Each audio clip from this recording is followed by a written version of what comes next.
Check. Good morning to everyone. Ladies and gentlemen, final call for everyone to please be seated as we all are very excited and cannot wait to start the event. Last 2 minutes and we are all set to begin. Just waiting for a couple of people who are waiting outside. This is a final call. May I please request everyone to join in so that we can begin the day that we all have been waiting for, working for. And yes, we are very excited to see you all here. Such happy faces. How do you feel this morning, everyone? Sunday morning. Are we happy, energized? Yes? The vibe is high, the energy is high. How do we feel? Amazing?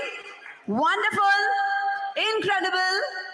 Amazing. Just let's wait for 2 more minutes so that everyone's seated and I'm all set to begin the event.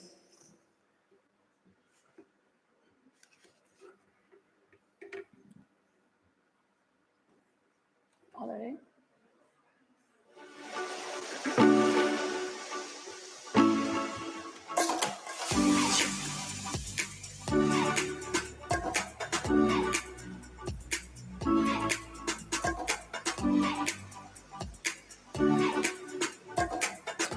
All right, ladies and gentlemen, a very warm and magnificent morning to each and every distinguished leader, change maker, and a visionary gathered here today on a Sunday morning. Let's deserve a huge round of applause for ourselves before we officially begin the event. It is much needed.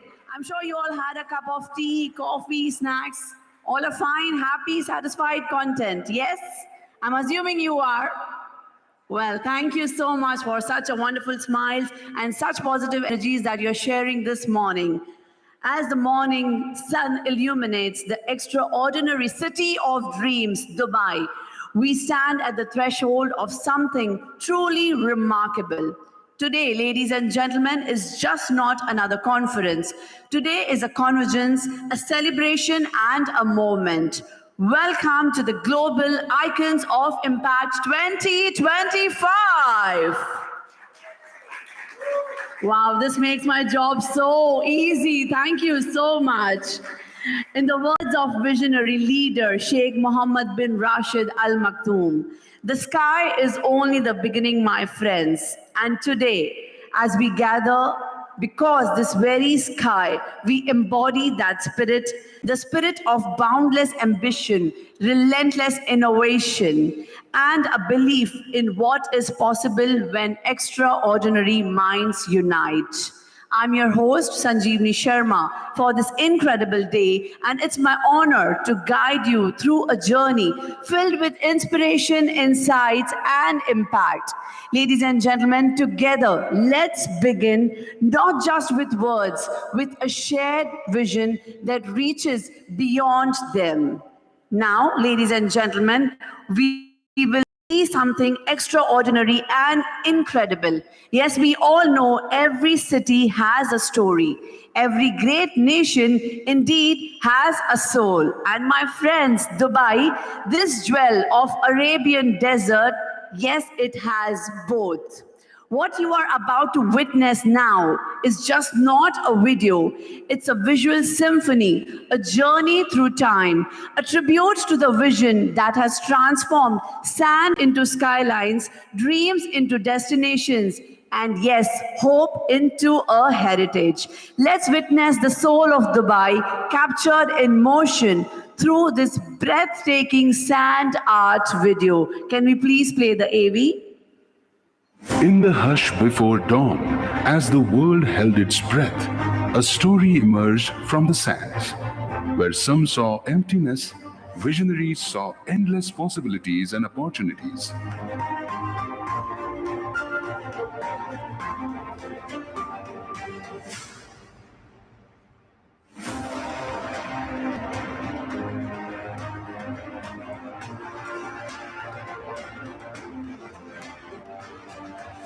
For centuries, this land survived on trade. Wooden boats sailed the seas, caravans crossed the sandy deserts, and pearl divers dove into clear waters. This laid the foundation for a transformation worth remembering for years to come.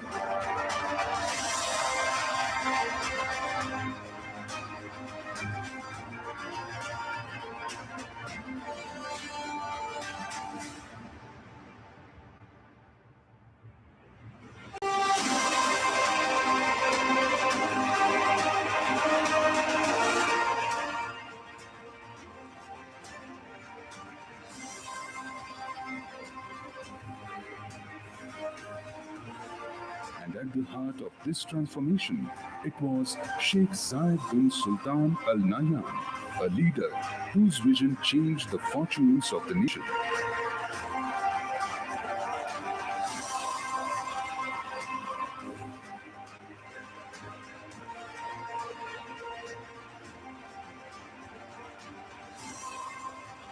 His dream reached beyond borders. Communities came together for a shared purpose. Innovation blended with values, and a path for sustainable growth and harmony was paved.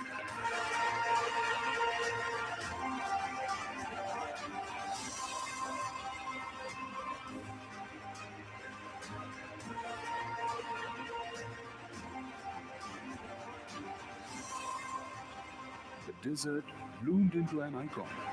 The Burj Khalifa touched the sky. The Burj Al Arab redefined luxury. Cranes marked ambition. And Dubai connected the world through land, sea, and sky.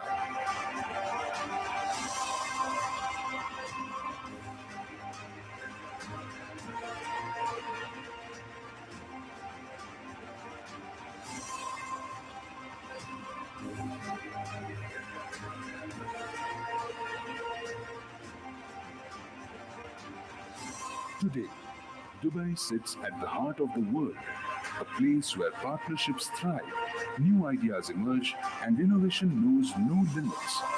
The city has become a true crossroads where the future is shaped.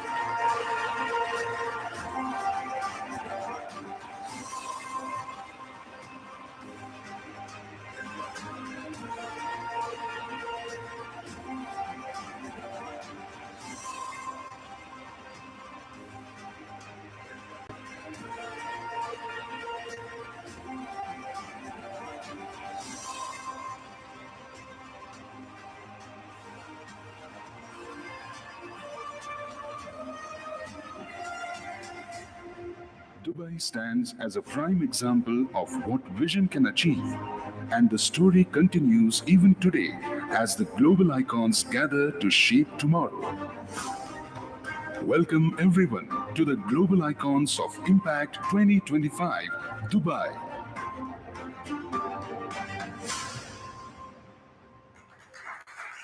Wow, what an incredible video. What a magnificent tribute. Ladies and gentlemen, this reminds me to let you all know that yes, truly from humble beginnings, greatness, yes, can definitely rise. The vision, when combined with determination, can reshape the world. And my friends, the story doesn't end here.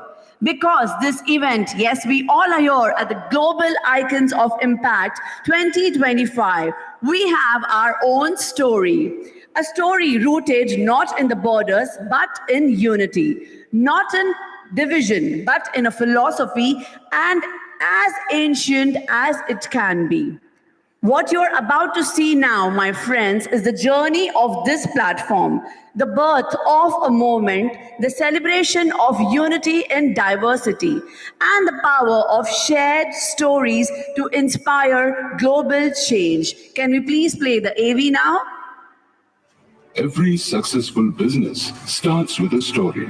Our story at the enterprise world began a decade ago with a vision to tell stories of businesses and leaders who are shaping the world with innovation, passion, and purpose.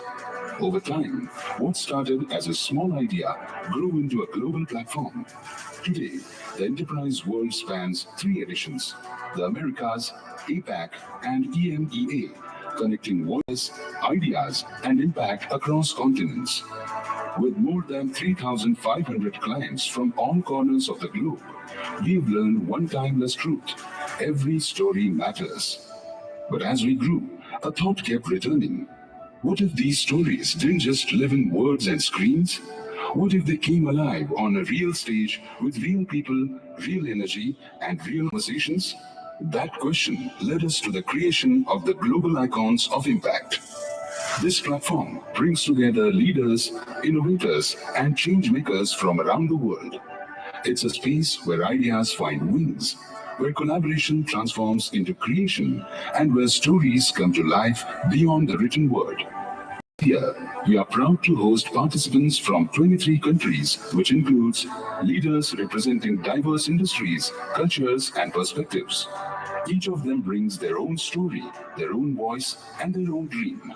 But despite of different backgrounds and beliefs, we are united here by a shared purpose: to learn from each other, to grow together, and to create something meaningful that lasts. This unity and the feeling of togetherness is deeply rooted in an ancient Indian philosophy. Ayam nija paroveti ganana lagu chetasam udar charitanantu vasudhaiva kutumbakam. It means only the narrow-minded think in terms of mine and yours. For those with generous hearts, the whole world is one family. And that is the spirit behind the Global Icons of Impact. Because when we listen, when we share, when we work together, boundaries start to fade. What once seemed impossible begins to feel possible. Vasudhaiva Kutumbakam is more than just a phrase. It is a way of seeing the world. It reminds us that our collective strength lies in unity and that together we can create change that touches lives everywhere. Because in the end, we are not defined by the borders that separate us, but by the dreams that unite us. We are not just leaders from different nations. We are voices of one vision, hands of one purpose, and hearts of one world.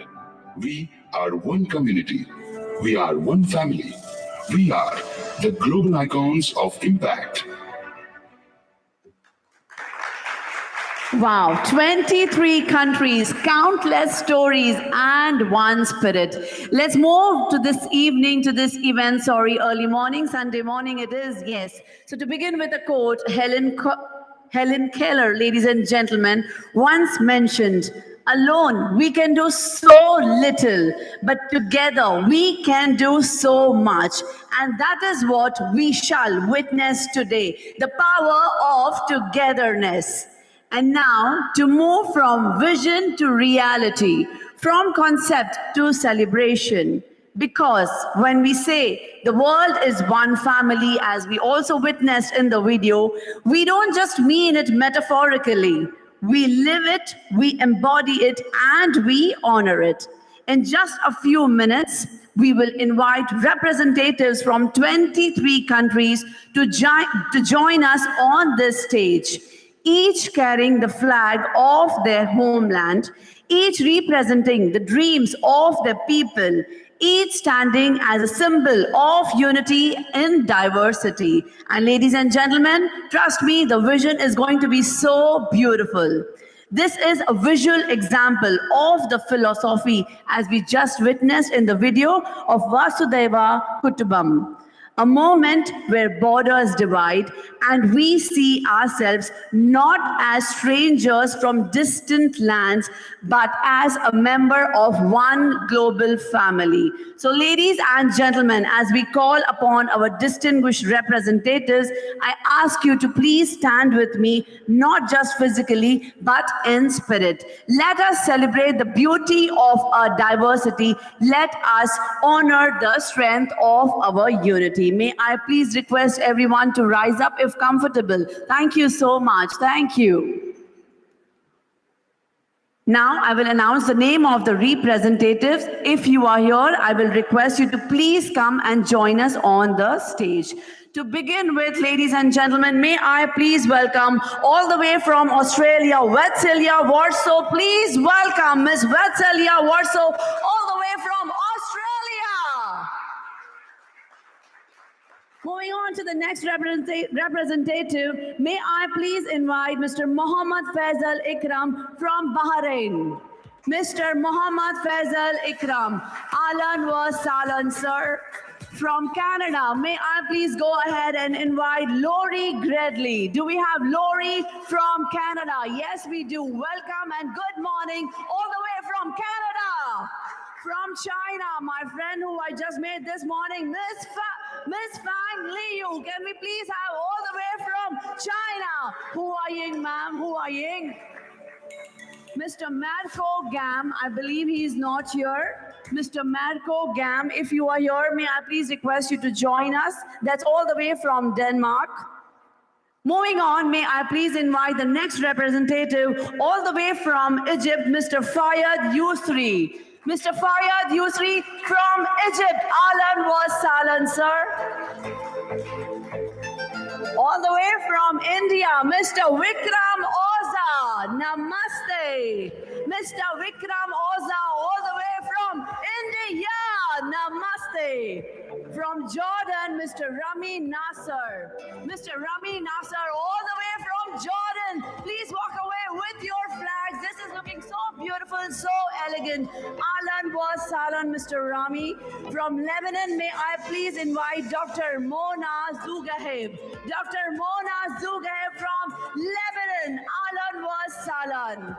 And now it's time to call a representative all the way from Mexico, Carmelo Bienvenido. Yes, we do have him here all the way from Mexico, Carmelo. Moving on to Montenegro, Sofija. Do we have Sofija here? Sofija. Yes, no, maybe, yes, we do. Dobro dosli, ma'am, and good morning. Welcome, welcome. From New Zealand, may I go ahead and invite Dr. Harold Maiba. Dr. Harold Maiba. Yes, we do. Welcome, sir. All the way from Panama, may I go ahead and invite Merlisa. Miss Merlisa from Panama. Do we have the flag of Panama here? All right, moving on to Philippines. ¿Cómo está capo? Carlota, ma'am, all the way from Philippines. Yes, we do have him here.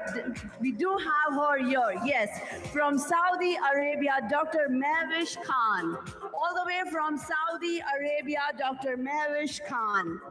From Singapore, can I go ahead and invite Trivasuru Damodaran from Singapore? Welcome, sir. May I go ahead and invite Ian Kang?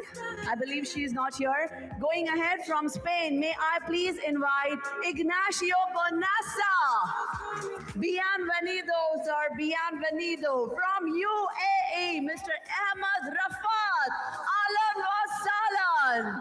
From UAE, Mr. Ahmad.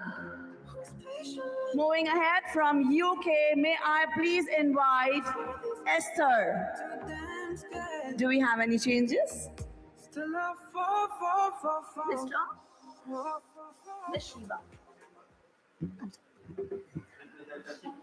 May I please go ahead and invite Ms. Shilpa from UAE, Alan Wasalan. From UK, may I go ahead and invite Esther. Do we have Esther from UK? Yes, we do. Welcome. All the way from USA, Josh Davies. Yes, we do. Welcome. And yes, from the global icons of impact, may we go ahead and please invite Mr. Dhruv Apte. Welcome and namaste. Wow, ladies and gentlemen, look at the stage, look at the colors, the diversity, the power of being one family, of being global impact of Icons 2025. Wow, this is not just a flag ceremony. This is the world standing together. This is leadership unified. This is impact amplified. Ladies and gentlemen, let's go ahead and please do a huge round of applause for our global family one more time. This is looking so beautiful, so elegant. Sunday morning, the entire globe is here, right here in the UAE. Thank you so much. Thank you. May I please request everyone to please be seated? Thank you so much for the wonderful flag ceremony UAE has ever witnessed. Moving ahead to the next segment, this is the time to trophy reveal and magazine publications. Yes, now we arrive at one of the most significant moments of the Global Icons of Impact 2025, a moment where we transition from celebration to commemoration, from recognition to legacy. In just few minutes, ladies and gentlemen, we will unveil two extraordinary symbols of leadership and impact. The Global Icons of Impact Tribute, which is a tribute to excellence that our awardees will cherish as a reminder of their extraordinary achievements. And the Global Icons of Impact 2025 magazine, which is a beautifully curated publication capturing the insights, the stories, and accomplishments of our keynote speakers, panelists, and award recipients. But ladies and gentlemen, before we perform this momentous unveiling, please welcome our honorary guests who are here, who have taken time. I really appreciate for all the time that you have taken out to witness this event, to mark your presence. To begin with the first honorary guest, may I please go ahead and invite Mr. Omar Al-Amari, Chief Shared Services Officer at Med Gulf. Ladies and gentlemen, let's have a huge round of applause for our honorary guest, that's Mr. Omar Al-Amari, Chief Shared Service Officer at Met Gulf. Moving on to the next honorary guest, may I please go ahead and invite Ms. Paul Doretti. Can we please welcome Mr. Paul Doretti, that's a registered architect, CSI, CDT, IFMA fellow, DFC, and a senior fellow. May I go ahead and please invite Dr. Boo Abdullah, Chairman of Boo Abdullah Groups. I believe he is not here, but he shall join us shortly. Moving on, may I please go ahead and invite Ms. Huda M.S. Raghib. Can we please have a huge round of applause for Ms. Huda M.S. Raghib, Chief Human Resources Officer at EFSIM Facilities Management Company. And now, may I go ahead and please invite Ms. Sanja Radlovaki. Do we have Ms. Sanja here? Ms. Sanja? Ms. Sanja Radlovaki, Executive Director at United Arab Emirates and Serbia Business Club. I believe she is not here. I would also like to go ahead and invite Dr. Oleg, an advisor to the government, royal formalities, intra-government agencies, as well as advisor on the government relations with ADG Legal. I will request all the dignitaries to please take the center stage so that we shall begin with the reveal of the magazine and the trophy. And of course, this moment is definitely incomplete. May I please go ahead and invite Dhruv Apte, sir, to join us on the stage. Ladies and gentlemen, let's have a huge round of applause for all the guests and for the man himself, Mr. Dhruv Apte. And now, at the count of 3, 2, and 1, or 1, 2, 3? How do we do it? I forgot. Is it 3, 2, 1 or 1, 2, 3? 3, 2, 1. I'll make it a little longer. Let's start from 5. Let's all do it together. 5, 4, 3, 2, and 1. Ladies and gentlemen, let's unveil the moment that we have been waiting for, the trophy and the magazine by our incredible honorary jury members and the man himself behind the vision, Mr. Dhruv Apte.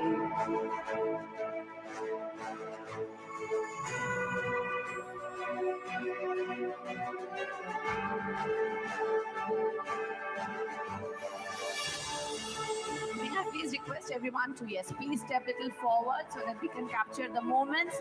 And yes, we can definitely observe the elegance of the trophy and the craftsmanship of the magazine. Ladies and gentlemen, each embodies the spirit of perseverance, innovation, and global collaboration that we celebrate today. And yes, this trophy will soon find its place among the desks and the display cases of our 42 honorees, serving as an enduring member of the leadership and impact. And yes, this magazine will be shared with the readers worldwide, amplifying the voices and the stories of our extraordinary speakers, panelists, and award recipients. We express our deepest gratitude to our honorary guest for doing the honors for us. Thank you so much.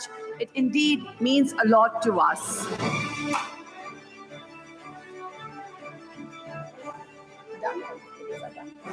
All right, thank you so much. I will request everyone to please be seated. The symbols are revealed. The legacy is sealed. Let us continue the celebration of achievement, of inspiration, and connection. Going ahead, I would please go ahead and request the CEO, Mr. Dhruv Apte, to please come and share a few words this morning. Mr. Dhruv Apte, may I please request you to join us on the stage?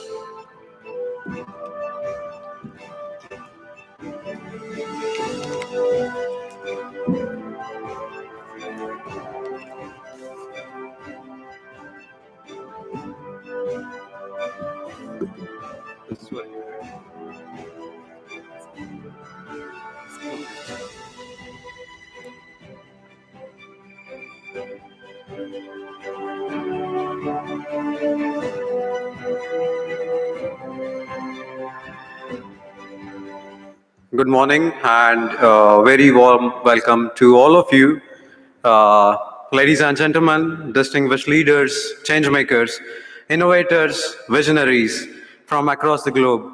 A very warm welcome to the global icons of impact in this magnificent city of Dubai. Just before this, we all watched a powerful film that talked about an idea of Vasudhaiv Kutumbakam, a world that often feels divided, fractured, and uncertain. But it ended with an idea that is more relevant today than ever before. Vasudhaiva Kutumbakam, the world is one family. And that is exactly why we are here, to remind ourselves that beyond borders, beyond titles, beyond industries, we are one community of leaders with the power to shape the future. At the Enterprise World magazine, we have had the privilege to telling the stories of inspirational business leaders around the world. For us, business storytelling is not just about success.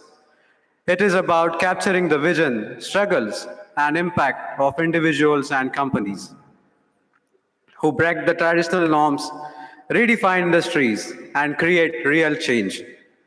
We have been doing this for a while, 10 years, 3 editions, and 4,000 plus stories to be more precise. But today, we are going one step beyond the digital world. We realize that the stories this powerful deserve more than a digital platform. They deserve real-world recognition. They deserve to be heard on a global stage in front of an audience that understands the ins and outs, the ebbs and flows of business. This was the story behind the Global Icons of Impact 2025. The Global Icons of Impact is not just another leadership summit. It is a confluence of minds who believe in creating value beyond boundaries. Today, in this one-day event, we will witness 12 powerful keynote speeches. So let's have a round of applause for all our wonderful keynote speakers.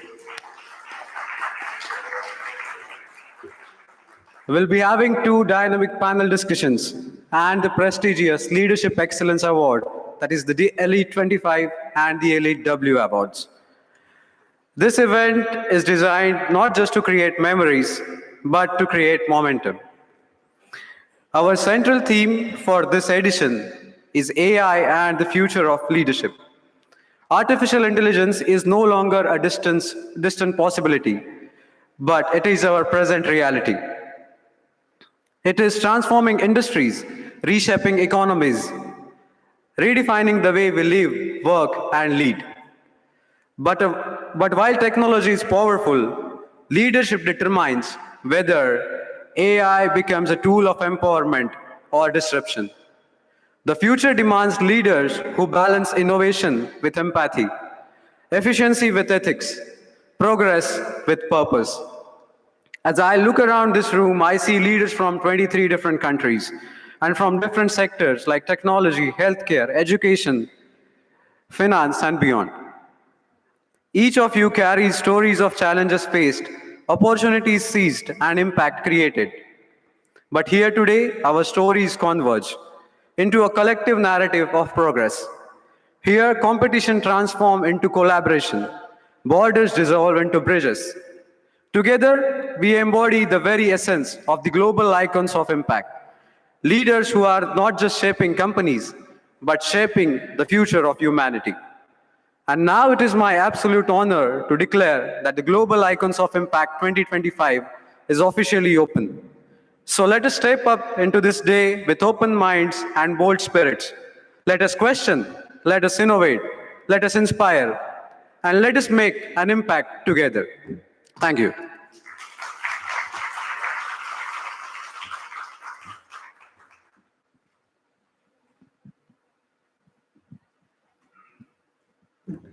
Thank you so much, Mr. Dhruv, for sharing such wonderful insights. All right, I will request Mr. Omar Al-Amari to join us on the stage again so that we can do the honors that we missed initially. My sincere apologies for that. I'm sure no one noticed that. We all are awake, right? All right, thank you. May I please go ahead and please invite Mr. Paul Doretti to please join us on the stage once again. Yes. And may I go ahead and please invite Ms. Huda M.S. Raghib to please join us on the stage. Followed by Dr. Oleg Firer. May I please request you to come and join the stage so that we can do the honors and felicitate all our incredible members who were here for the unveiling of the trophy and the magazine.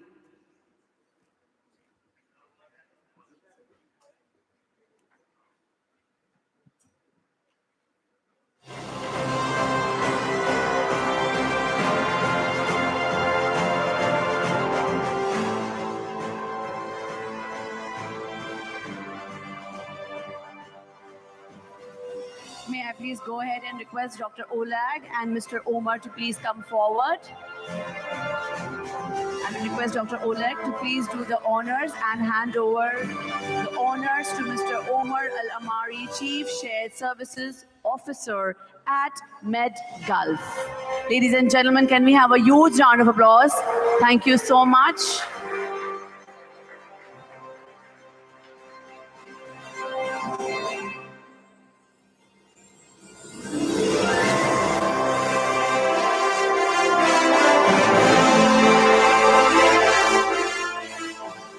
Thank you so much, Mr. Omar. It really means a lot to us. Thank you so much for all your support. May I please go ahead and invite Mr. Paul to please come forward. Dr. Oleg, I will request you to please stay ahead so that we can do the honors for all the wonderful members who are here. That's Mr. Paul Doretti, registered architect, CSI, CDT, IFMA fellow, DFC senior fellow. That's Mr. Paul Doretti. Wow, what an incredible moment. It's so nice to see you all smiling this Sunday morning. May I please go ahead and invite Ms. Huda M.S. Raghib to please come forward, and Dr. Oleg to please come forward once again. Ms. Huda M.S. Raghib, Chief Human Resources Officer at EFSIM Facilities Management Company.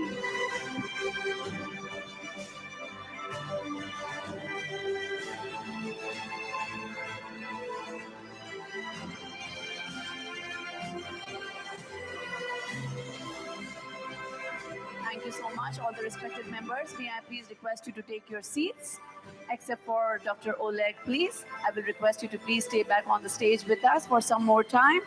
And yes, ladies and gentlemen, now it's time that we arrive at a very special segment we all have been waiting for, Fireside Chats. What it means, trust me, I have no idea because I'm a commerce student. Where is the fire? Yes, where is the fire? It will be coming soon. Yes. So featuring one of the incredible personality that we have with us this morning, Dr. Oleg Fire. Ladies and gentlemen, let's have a huge round of applause.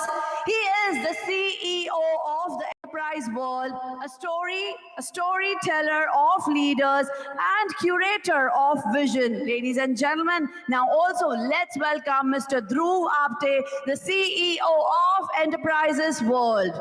Joining him for the first Fireside Chat is an entrepreneur, investor, diplomat, and an author whose journey spans from stateless refugees to global leadership. Once again, can we have a huge round of applause for both the visionaries on the stage?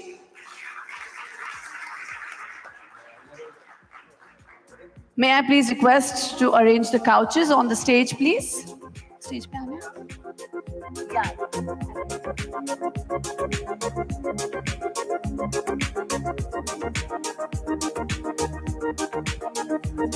All right.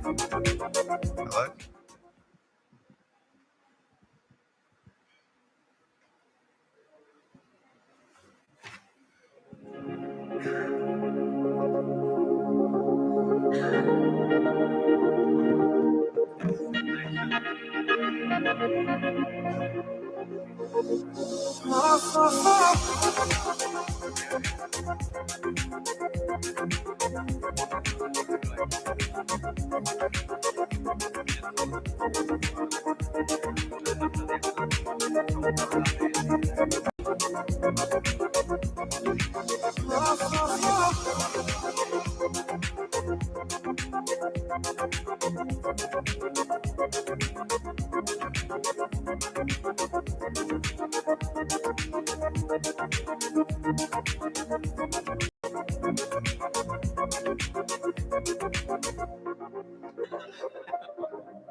Match to the picture. Yeah.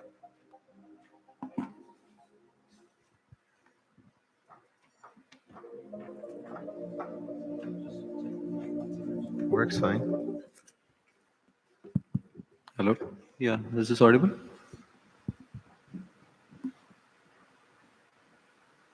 Okay, good morning, everyone. So to start with the very first session of the Global Icons of Impact 2025, it's our honor to welcome Dr. Oleg Fire for this fireside chat with the enterprise world and the Global Icons of Impact.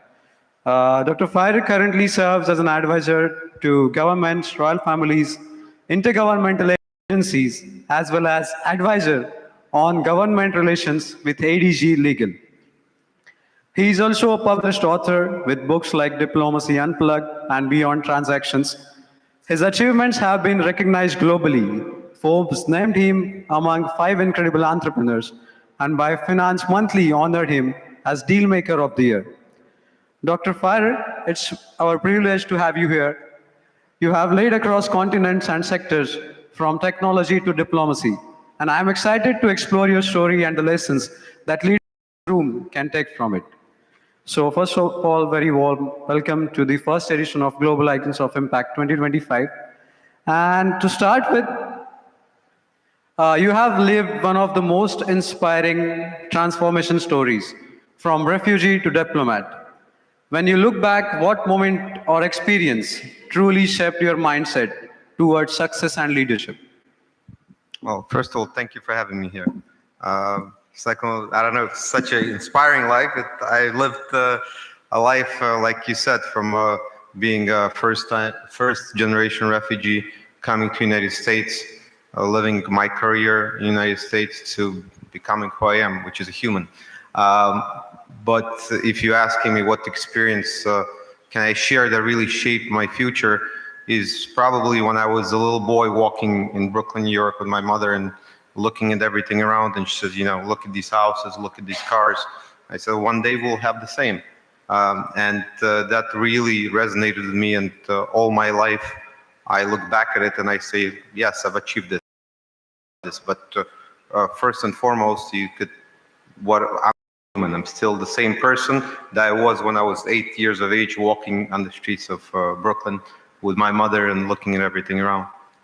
So being humbled is really what I still remember. Great. And you have led many companies across industries such as finance, tech, telecommunication, digital payments, etc. So from your perspective, what impact is AI making across the sectors today?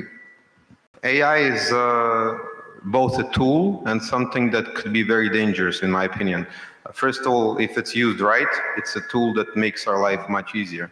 But at the same time, it gives us less, probably, takes away an effort from reading the book, takes away an effort from doing basic research. We're now relying on AI. But at the same time, it's gonna streamline the processes. It's gonna allow us to have information readily available. Definitely in fintech and financial services, it's a tool that's gonna make analytical research and data mining more efficient. I'm a very big believer of AI, but like I said, it could be very dangerous in terms of, you know, if you're a student, you know, you don't have to really do research as we did before, going to library and doing all sorts of things. And with AI, you know, it's still early stages. So it's if you do not give it proper instructions, it's going to give you garbage information out. So you got to be careful of everything that you read today, because, you know, most of the stuff is created by AI, especially on social media. But it's an important tool in business, in my opinion. It's an important tool in fintech. It's an important tool in many ways to make our lives hopefully easier. But at the same time, it's going to remove a lot of industries. So there is always a buzz like AI is taking job of humans, and it is going to disrupt the jobs across the world. So what's your take on this? I don't think it's well, like I said, it's going to probably reduce some of the industries, but at the same time, it's going to give opportunities to some others. So in any type of evolution, something phases out, something new comes in. If you remember, we had cassette players, we had CDs, you know, all of those things got phased out with something newer. So it's an evolution that's, some industries are going to be disrupted and replaced. Some industries are going to be born out of it. So adapt, always learn something new is really. And you have successfully navigated to very different worlds, from the boardrooms to the diplomatic area. How do you balance the fast-paced demands of business with patience and precision that diplomacy requires? Well, everybody asks me the question, what's the difference between diplomacy and business? It's really the same thing. It's human interaction. It's speaking with people, you know, paying attention and being focused. So the same principles that you bring into business apply to diplomacy, and vice versa. There's really no difference.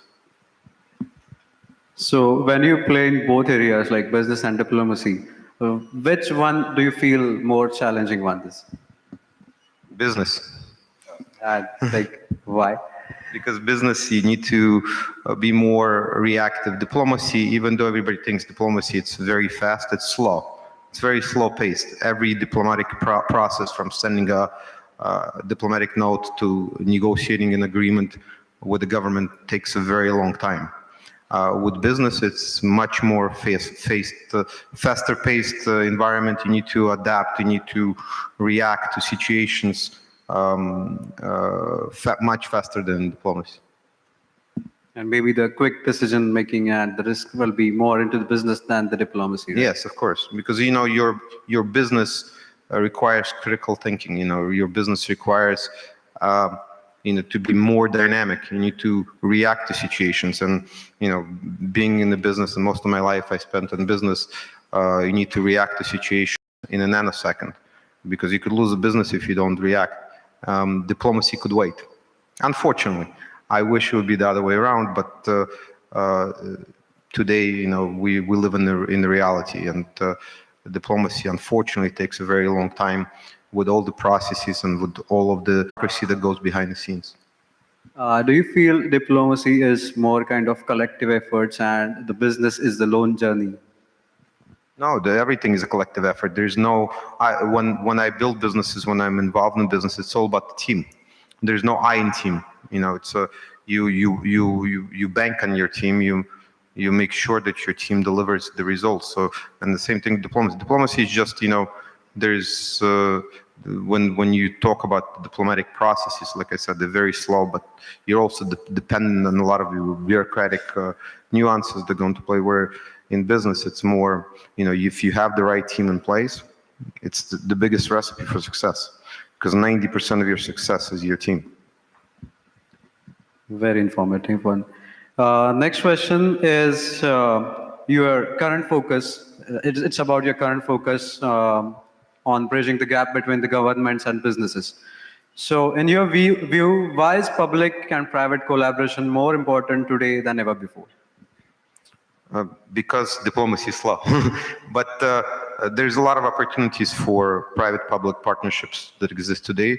And governments, like I said, move very slow. So it's the job of entrepreneurs, the visionaries, the business people, to make that work faster and interact with the governments. And what I do today is try to bridge the gap, try to bring business into the government sector, and the government sector into the business, create those public-private partnerships internationally in emerging countries, where there's still significant opportunities for growth. And moving on to the last question, for the leaders that are in this room, what advice would you share about purpose, perseverance, and creating an impact that endures? It's really stay focused, stay sharp, adapt to the new technologies such as AI, and there's still plenty of opportunities. In any type of economy, there's opportunities. When the economy goes down, it presents opportunities. When the economy goes up, it presents opportunities. So adapt with times, but stay focused and don't give up. If you start something, see it through. Because I've seen a lot of entrepreneurs start something, then start something again, and just stay focused on an opportunity, see it through, whether it fails or it goes on. That's the way it's gotta be. And any one industry or technology that is gonna get boom in the next 5 years or prosper in the next 5 years, what would be your? AI, of course. AI Precisely. is the new trend, but AI is applicable to many different industries. And yeah, even though it's going to replace some of the industries, still some of the industries are going to be phased out. Still going to open up other doors. So it's a necessary tool. I've used AI every day. So I'm sure AI, everything is going to revolve around AI in next coming few years. So thank you for sharing this incredible journey. I guess this section or small session of we look forward for the longer discussion in the coming days. And your story reminds us that leadership isn't about the ambition.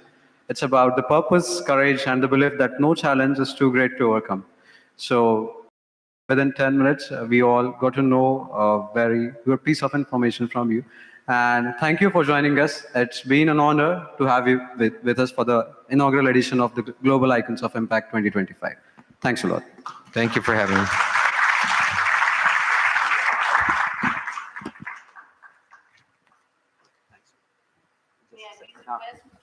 And Dr. Oleg stay on the stage. Can I please request to bring the honors on the stage so that Mr. Dhruv can honor Dr. Oleg Firer, who have just shared such wonderful insights about Fireside Chat.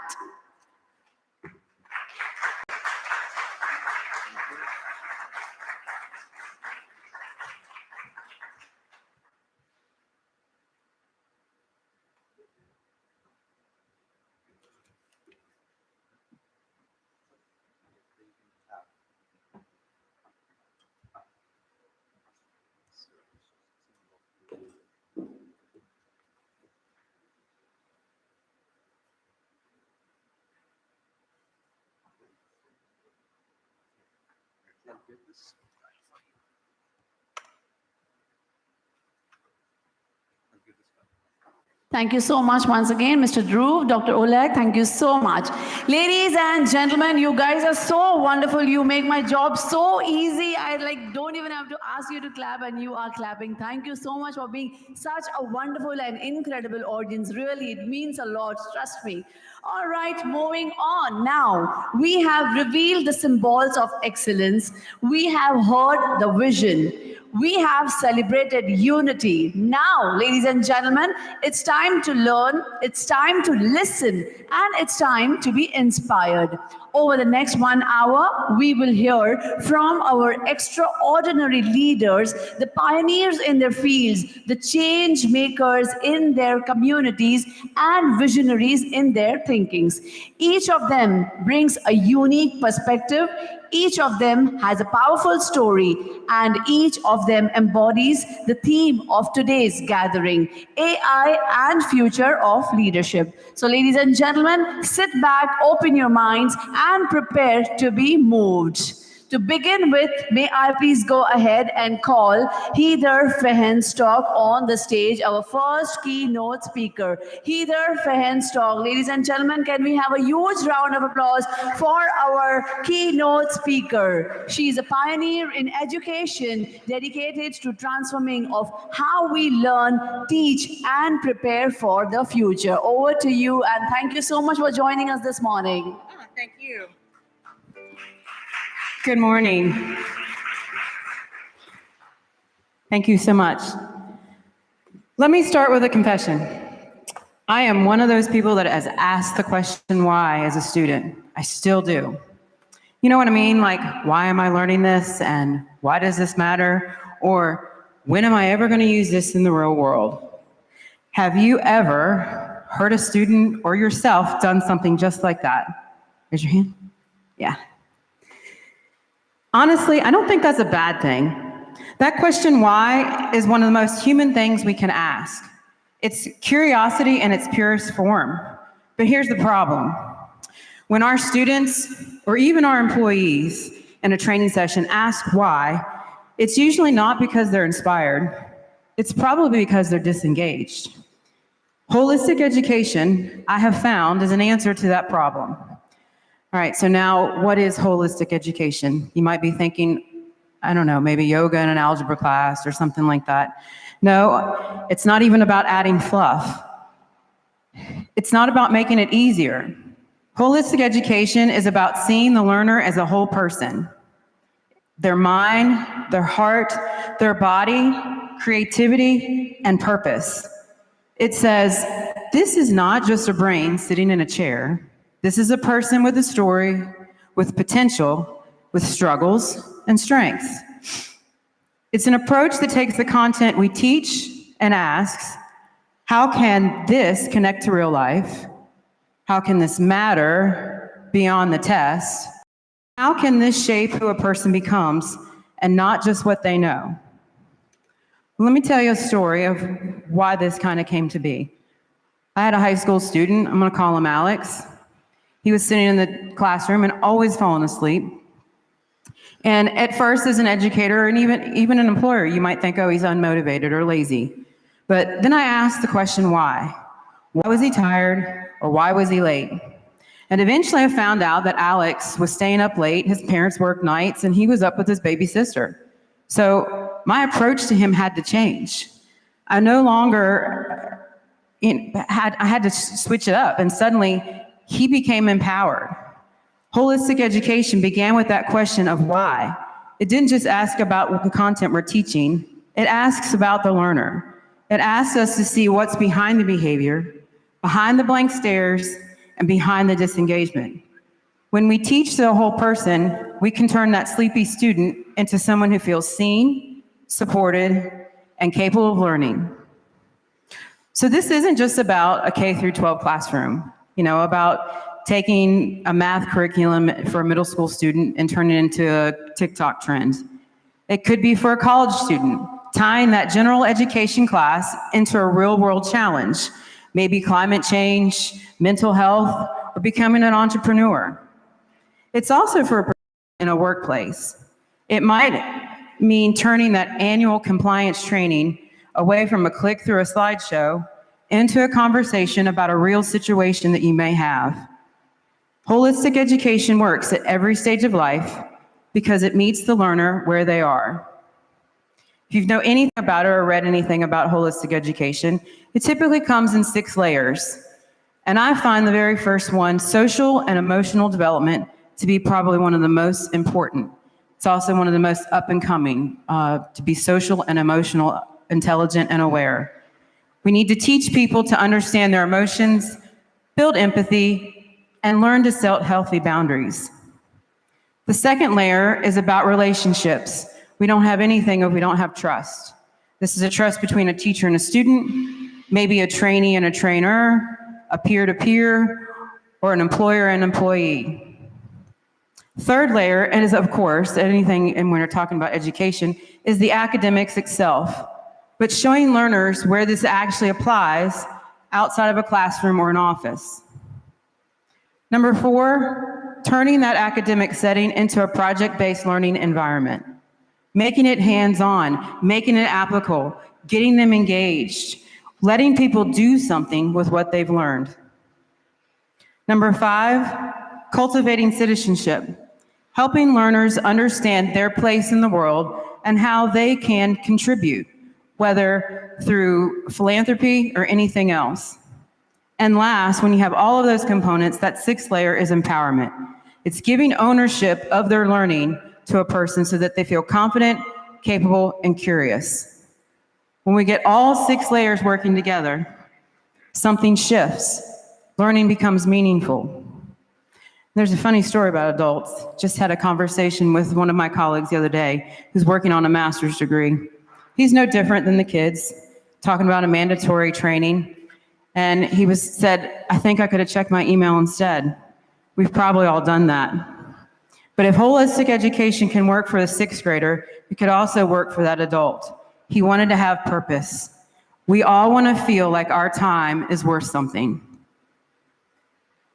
So imagine if every student, every college learner, every employee could say, I understand why I'm learning this. I know how it connects to my goals, my life, and my future.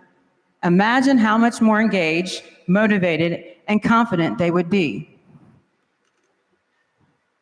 So in closing, holistic education is more than a teaching strategy. It's a philosophy. It's a way of saying, I see you, I value all of you, and I believe that what we're doing together matters.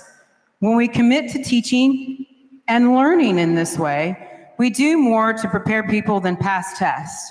We prepare them to be critical thinkers. We prepare them to face life with resilience, to be curious, and have purpose. So here's my challenge for you.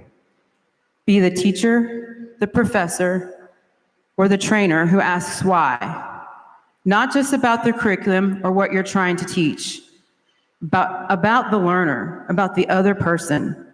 See the whole person, teach to the whole person, talk to the whole person, and learn as a whole person. Because when we do, We stop just producing graduates or employees. We start building humans who are ready to thrive in school, in work, and in life. So thank you.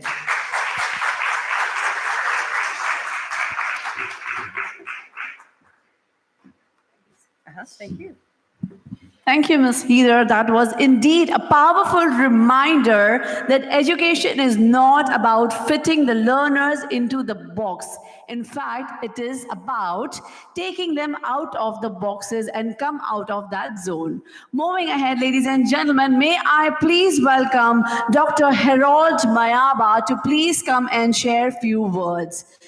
To speak a few words, she is the one who understands a fundamental truth that many businesses forget. Profit without purpose is hollow. But purpose with profit, that changes the world. On that note, ladies and gentlemen, let's welcome Dr. Harold Mayaba.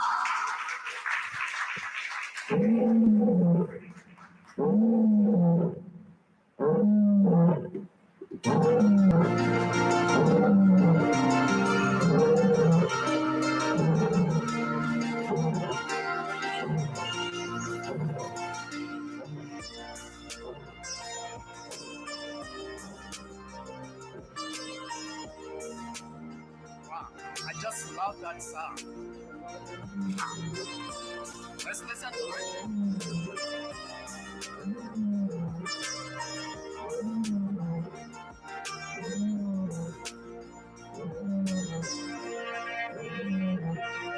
So that's a sound. You know, the lion is roaring in the background, right? That's a sound of being fearless and courage. I just love it. So I want us to play a game before I do my presentation.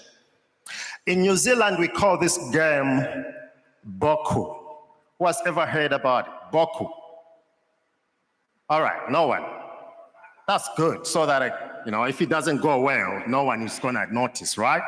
So we're gonna start counting from 1 up to 10. But the way we're gonna play the game is that we're gonna be counting randomly, just from 1. When you think it's your turn, just say 1, 2, 3, 4, right? But if 2 or more than 2 people will mention the same number at once, then we're gonna go back again to 1, right? We get it? All right, let's go. All right. Did you hear that? Let's go back to 1 again. All right, let's go back to 1 again. Let's start. We can do it, guys. We can do it. All right. Now, let's change the game a little bit. What I'm going to do now, I'll say let's start from this table here. But we're going to start from Mr. Bonanza. Did I pronounce it well? Good. We'll start from you, sir. And we count from 1, then we go around. Let's start. We count from 1. Yeah, we can start from you, sir. Yeah. Yeah, just say 1. Yeah? Oh, good. Now, what's the difference there with the first approach and the second one? The first approach, there is no progress, right? We move to 1, 2, we are back to 1 again because there is no clarity, there is no direction. And instructions, probably they're a little bit, not clear enough. But the first one, or the second one, that's far much better because I said we start from here and we go around. Now, I want to say this. I hope after my presentation, because I know sometimes life feels like the first approach, right? You move 1, 2, 3, 4 steps. In no time, you find yourself from the starting point. Even businesses are like that. No direction, no clarity at all. But I hope after my presentation, you'll be in a very good space. I was born and bred from the southern part of Zambia. Is my clickers no? Just check for me. From southern part of Zambia. And when I was growing up, our grandfather used to tell us a lot of stories. We could sit around the fire every evening. I miss those days. And one of the stories grandfather told us was that in the olden days, a long time ago, this story was passed on to him from his great-great-parents. People in the villages used to depend on hunting. That's how they used to feed their families. Every day, men could wake up in the morning, they'd go hunting, and they'll come back. But there was one problem. They used to face lions. Men from the village would wake up. But the lions on the other side, they also wake up. And they're all going hunting for a gazelle. Then I asked grandfather a question. I said, grandfather, but what could be the reason why men kept on going there when it was so dangerous? Because some men used to get killed. They never used to come back home. I remember grandfather looking at me and said, young man, you're going to understand it later when you grow up. These people only had two options. Stay home. You're gonna starve to death, you and your family, because there's nothing to eat. Or you're gonna go hunting, you risk your life, probably you're gonna make it come back home. So it was more like you're in between a hard place and a rock, you know? Both options posed danger. So then I grew up. I started facing my own lions. Now I'm gonna do a disclaimer here. I didn't hug that lion. AI did. AI did that for me. So I guess I used the AI properly, so I'm safe there. AI, I guess, was in the good hands. So I started facing my own lions. And I remember one huge lion I faced when I was growing up. I was homeless and going to school. I was using school as a vehicle to make my life better. I was born in poverty. I'm still facing lions right now. But what grandfather told me was that when those men used to go hunting, they had to face the lion head on. And that's why I call myself the lion hugger. I'm still training myself to face challenges head on. Because when a lion attacks, they tend to attack from the back, you know? If the lion's behind, he'll attack you from the back. So grandfather told me, you got to face the lion. And because they tend to jump, try to bring you down. One interesting thing is, we all have lions we have faced, and we are still facing a lot of those lions. But there's one important thing which I'm going to bring home. Those men, when they used to go hunting, to them, feeding their families was more like a calling. It was their main purpose. That's all they were doing. They felt like they were born to do it. And I'm going to ask a question. What makes you wake up in the morning and do whatever you're doing? Or are you just doing it because mom told me to do so, or my wife told me to do so? Or because it's just because of a salary?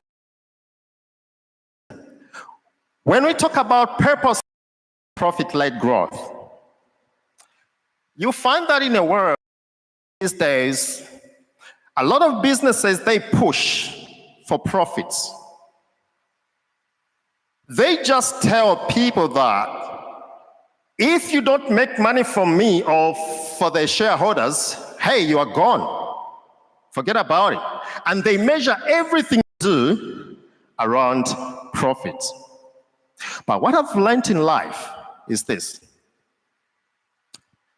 True happiness can only be achieved when your life and your business is built on purpose as a solid foundation.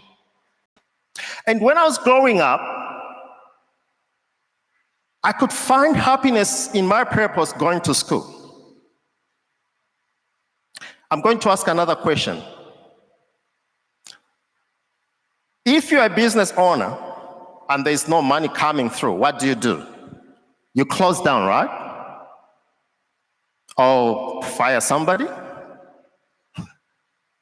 Unfortunately, most of the times that's what happens.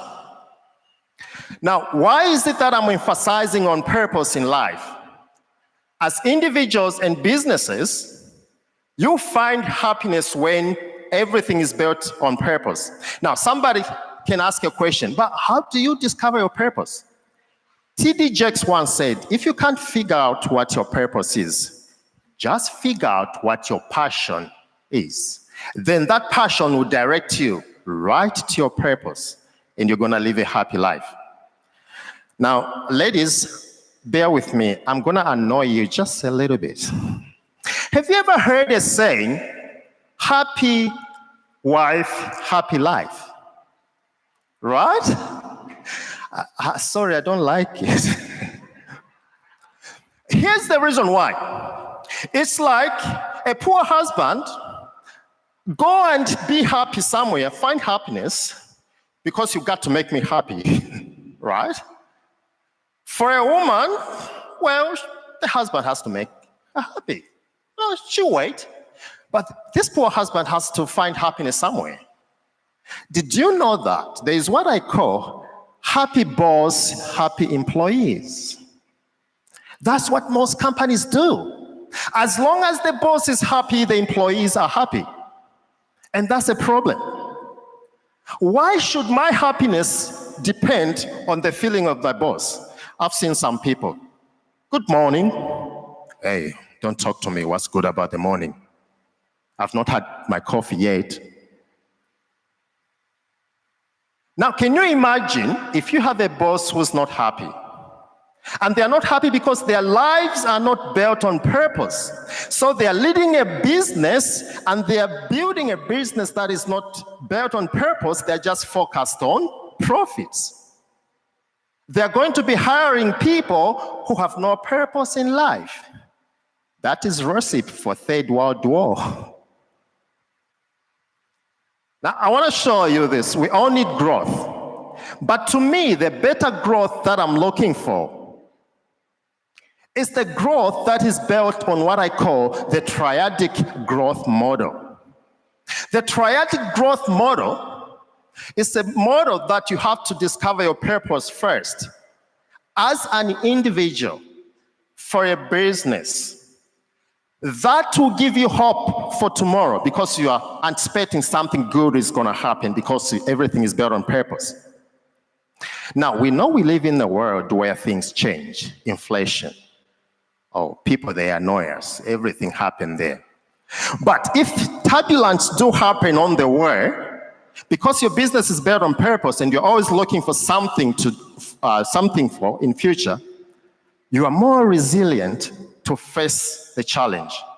And your purpose is always your compass that directs you to the direction that you need to go. So this triadic model, friends, if we can adopt this, to me, it's one way we can make our lives better. Now, I've got two graphs here.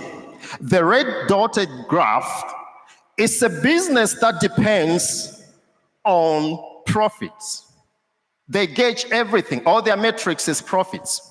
Now, you can see that this business is going to grow very quickly, make money. But if something happens, it will drop quickly. But a purpose-led growth is gradual. And it's very sustainable. But what could be the reasons? The reasons are that you have workers that are buying to your vision. You have workers that actually, even when things go wrong, they are able to support you. And it means you're aligning your mission, everything, to your consumers, what consumers want. So it's the whole value chain that is based on purpose. It's like you have a calling to make things better. Some businesses, they say, we want to have a positive impact in the world, right? We want to grow sustainably. We don't want, to be contaminating the world. So profits become a product of what they are doing, not the only focus. And building a business like that, in our lives like that, becomes more sustainable.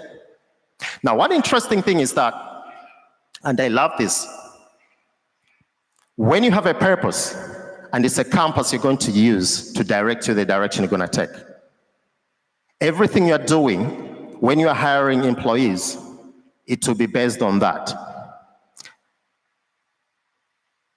I'm going to summarize with this. Sometimes we don't know that we have something within ourselves that can help us build lives and businesses based on purpose. And this is my signature saying: unleash the lion within you and let the roar be heard.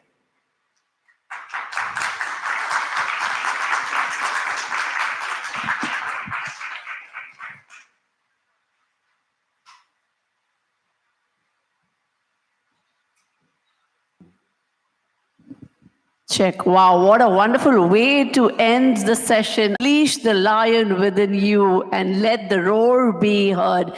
Incredible lines, incredible motivational words that we just heard from Dr. Mayaba. Moving on to the next keynote speaker, may I please go ahead and invite Esther Aluko, our third speaker, who is a multi-award winning leadership and business growth coach, an international speaker, and a consultant, over 16 years of experience helping leaders and organizations unlocking their potential. Ladies and gentlemen, let's give it up for Esther Aluko.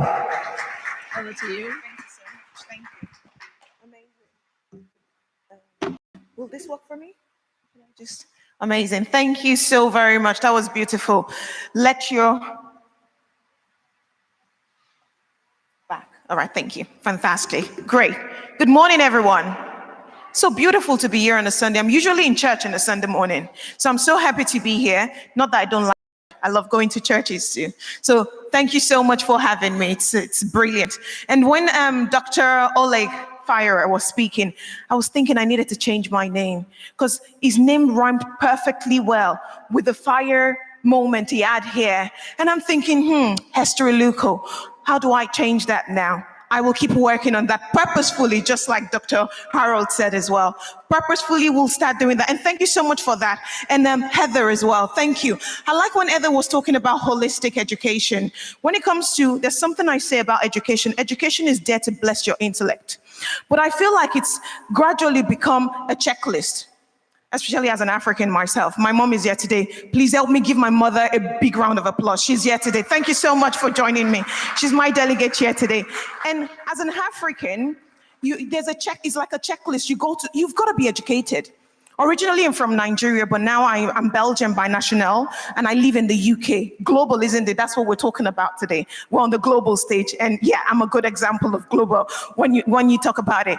And education being a checklist, we tend to just do it because someone has done it before, or we want to be that first person in our generation, in our lineage to go to be educated. And it becomes something that we just do without purposefully knowing the end of what we want to use it for, either in business or even in career. So when Heather said, you have to make sure as a teacher, as a leader, whoever you are within education, make sure you're educating people for them to come up in an holistic way, relationship, in business, however they think. I thought that was really profound. Thank you so much for sharing that. Thank you. And the lion, as soon as I saw it, I'm like, he needs to teach me how he hugged the lion. He just needs to teach me, but then he told us it was AI. I think a week ago, last week I was in Morocco, talking to some researchers and professors on how to use AI ethically. So when Dr. Oleg said it about AI is now taking over everything, yes, it is. It's the future, it's the tomorrow, it's the present, as long as you know how to prompt it well. I was glad he prompted AI to give him a very good hug with the lion and not to swallow him. So that was really good. Thank you so much for sharing that. So today I'm talking about positioning for impact. Let your lion roll. Let you within, let it roll. Either as a business owner or even in your career. It's Black History Month in the month of October. And yesterday, actually on Thursday, I was at a Black History Month event in Manchester where we were talking about, and some of the mayors house, we're talking about how your skills and experience. One of the mayor of Rochdale was met a young boy at a school. And after 15 minutes conversation with this 10-year-old, it was at the last stage of the conversation, she realized the boy was multilingual, he was bilingual. He speaks French. Oftentimes, our skills are internalized. What you know, even your businesses, now I'm talking about skills, even your businesses, you start your business to solve a problem. But sometimes, in as much as we want to solve a problem, or we want to get that job and move to the next level of our career, it's still internalized because we're not visibly available. Visibility is not vanity, it's strategy. We're all leaders here in this room today. Purpose makers, impact makers, visionaries, people that want greatness for ourselves. And from time to time, when I go to conferences like this, and I speak to one or two people, you still hear, do you know what? I still don't understand the social media space. I still don't understand what they're doing on LinkedIn. Instagram, I'm not on Instagram. You don't particularly be the one, you don't have to be the one sharing things there. That's why we've got teams. I've got about 25 people in my team. So I'm not standing here just by myself alone. If you know you carry something, which we all do in this room today, we all carry value, purpose. We're all impact makers, but we wouldn't go further if we keep it within ourselves. Internalized skills is not skills, not in this world anymore. Confidence is built by track record. Confidence is not what we just keep within ourselves. So visibility is not vanity. I don't really like social media. You hear people say, I don't really know what they're doing there. But in order for your impact to take stage and space where it belongs globally, because I see that lady in a very white top there. You look beautiful, ma'am. You look very beautiful. If whatever skills, whatever value, whatever problem she's looking to solve, if it's only within the four walls of your room, where is the impact again? We go to the stores and we pick up a flower when we see, I love beautiful flowers. So I try to punish my husband from time to time if he doesn't get one when he goes to the store. Because you've come across about 20 odd flowers at Tesco. You can just pick one. But as soon as we pick it and we take it to our homes, the beauty remains in the four walls of your house. Visibility is amongst the 20 bouquet of flowers in that store. If it never made it to the store, my husband will not be able to pick that flower up and bring it to my house. It's very important that we use visibility for what it is now in this time and season. I love to introduce myself because it's part of it. Introduction is key. My name is Esther Eluko. She mentioned it very nicely there. I do have an African name that is more difficult, so I like to stick it with Esther Eluko. But I'm looking for my own fire brand as well, so I can change my name to make sure it's catchy. But Esther Eluko, which a name I love so much and cherish, I'm a managing director of a consultancy firm in the UK, but we're globally present because we serve people globally. We have different umbrellas under that particular brand. And I'm a lead coach and also a decision maker with Esther A Coaching Limited, a company where we train leaders and even beginners in their career and their businesses on how to do better. Going to organizations, different organizations, as well as universities, to coach and help people understand how they communicate better and how they use their confidence to their own benefit. Because, again, like I said, internalized skills will not be heard. You've got to speak it. You've got to talk about it. You've got to let people know what you carry. Daisy Radiant Limited is a healthcare organization also in the UK where we help vulnerable individuals, both adults and young adults, in order for them to continue to live their purpose in life. And I'm on the board of a few organizations. Let's move it on from there. Introduction is very important because there are people in this room today that could potentially need that visibility of whatever it is that you're offering. So take every opportunity. Talent is global.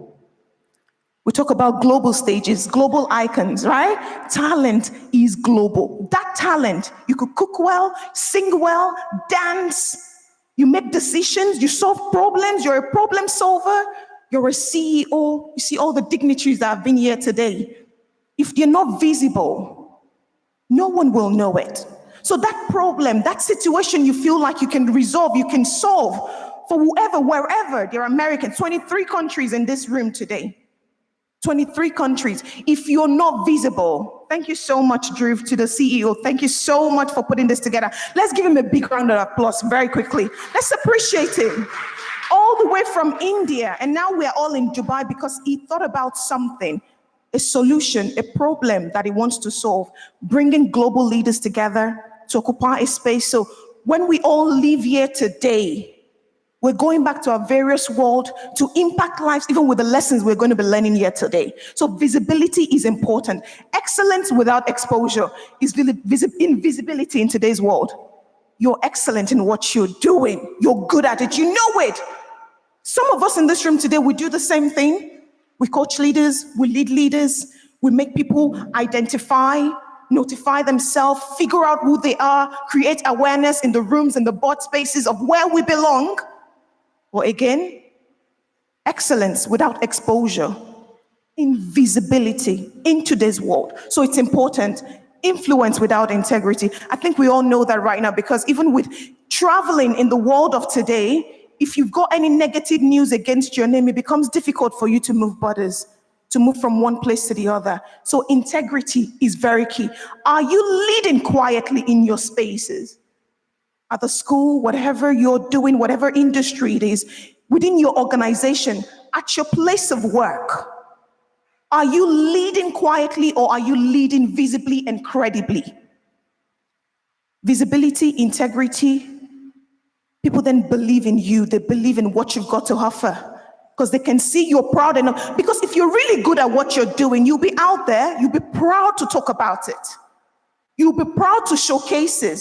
So that business you thought you created for the people in Dubai, look at this beautiful sculpture. It's been strategically placed in here. But do you also know that there are a lot of people that have walked past this hotel for months, for years, and they never know this beautiful sculpture is in here? It's very important that when we are placing ourselves, we also position ourselves right. There's one of my programs that I offer to organizations. It's 3 Ps. I call it the 3 Ps. You will come to see that I love putting acronyms together a lot. Positioning, packaging, and pitching. Whatever skills, strengths, experience, whatever you've got to offer, the value that you're selling, if you've not positioned yourself correctly, it won't go as far as you assume it to be. We all dreamers. Everyone dreamt about this and he brought it to reality. We are all dreamers, but when you're not positioned correctly as well, because you know what, if they put this chandelier outside, we will admire it still, but with time, it will be destroyed. Packaging. What do you need for where you are right now to package yourself correctly? I read on one of the flyers and the information that was shared with us that you come here with a business attire. Because if anybody was to walk in here with a bikini right now, we'll look at them strange. Wouldn't you? She knows, she gets it, she's smiling. And pitching your skills. You could sit down there, but hopefully during networking time, you get to move around and meet people and have conversations with them. Because from the conversation, I know she's not only just beautiful, but she's got value to offer. From our conversation, from what we say and how we meet people. Positioning, redefining. Preparation, presence, precision. That is positioning. Are you prepared? Your business, whatever you've got to offer. Are you present? Where are you? Where can we find you? And are you precise? Because like I said, if you're good at what you do, you'll be precise. Focus your message where it matters most. Where it matters most. I speak at churches as well, but I've not brought out my Bible today and start to preach in the book of. But when I go to those rooms, I speak as it's required. So, precision in what you're doing. From value to influence, 3 power moves of modern leaders. And Dr. Harold mentioned it as well. He said clarity. Know your voice and message with absolute certainty. Consistency. Be consistent. Dr. Oleg said it. Some people give up before you get there. The fact that you will not be driving on a motorway, and because you can't see buildings, you can't see the roofs of buildings, or you can't see anything right now, all you see is a long road going, you don't because of that stop in the middle of the motorway and stop going further because I can't see anything. So where is my destination? You keep going because you know what? If you stop in the middle of the motorway, if you live in the UK, you get fined. You get fined.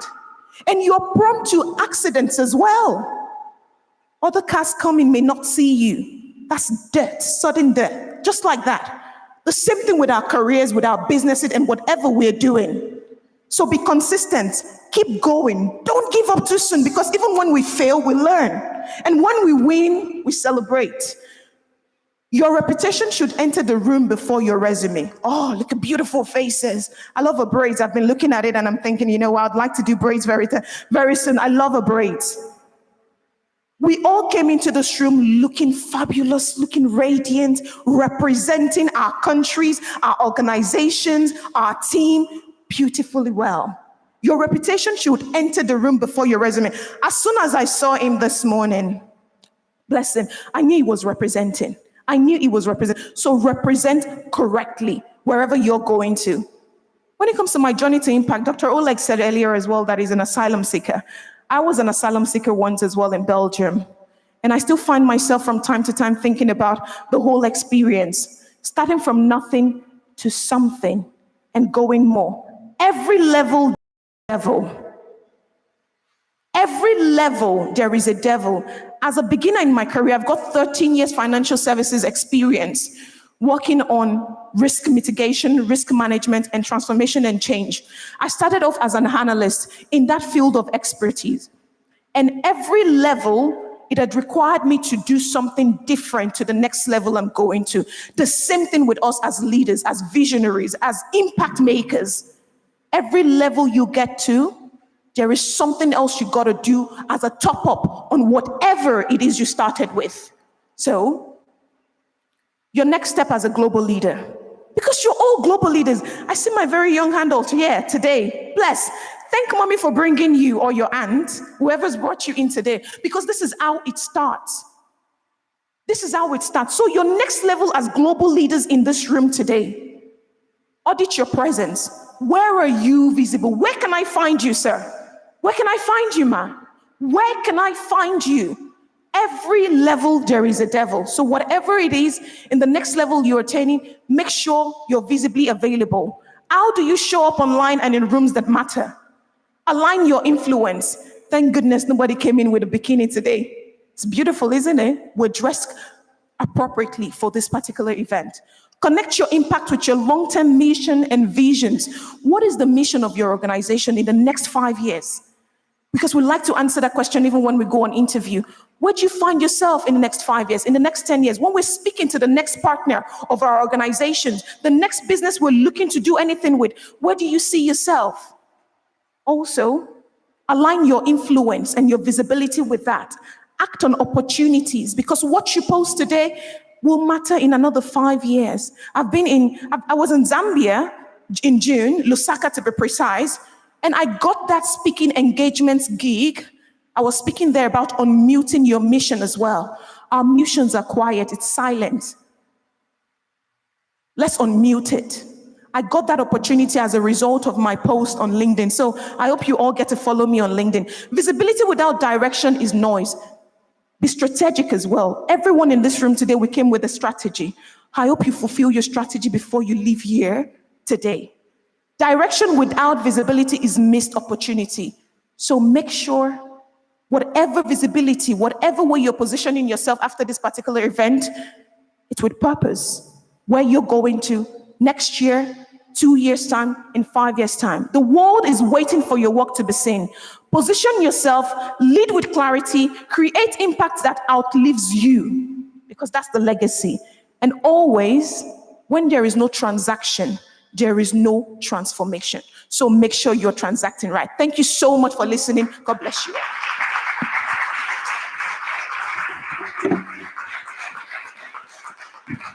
Check. Thank you so much, Ms. Esther. Thank you so much for showing that visibility without value is vanity, but value with visibility. Ladies and gentlemen, that is impact. Moving on to the next keynote speaker, our final speaker in this session is a leader who believes that soul of leadership is quite literally the soul. Ignacio Bonacia is a visionary leader who blends art, empathy, and purpose to transform individuals, organizations, and communities. Ladies and gentlemen, let's welcome Ignacio Bonacia. Not this. One moment.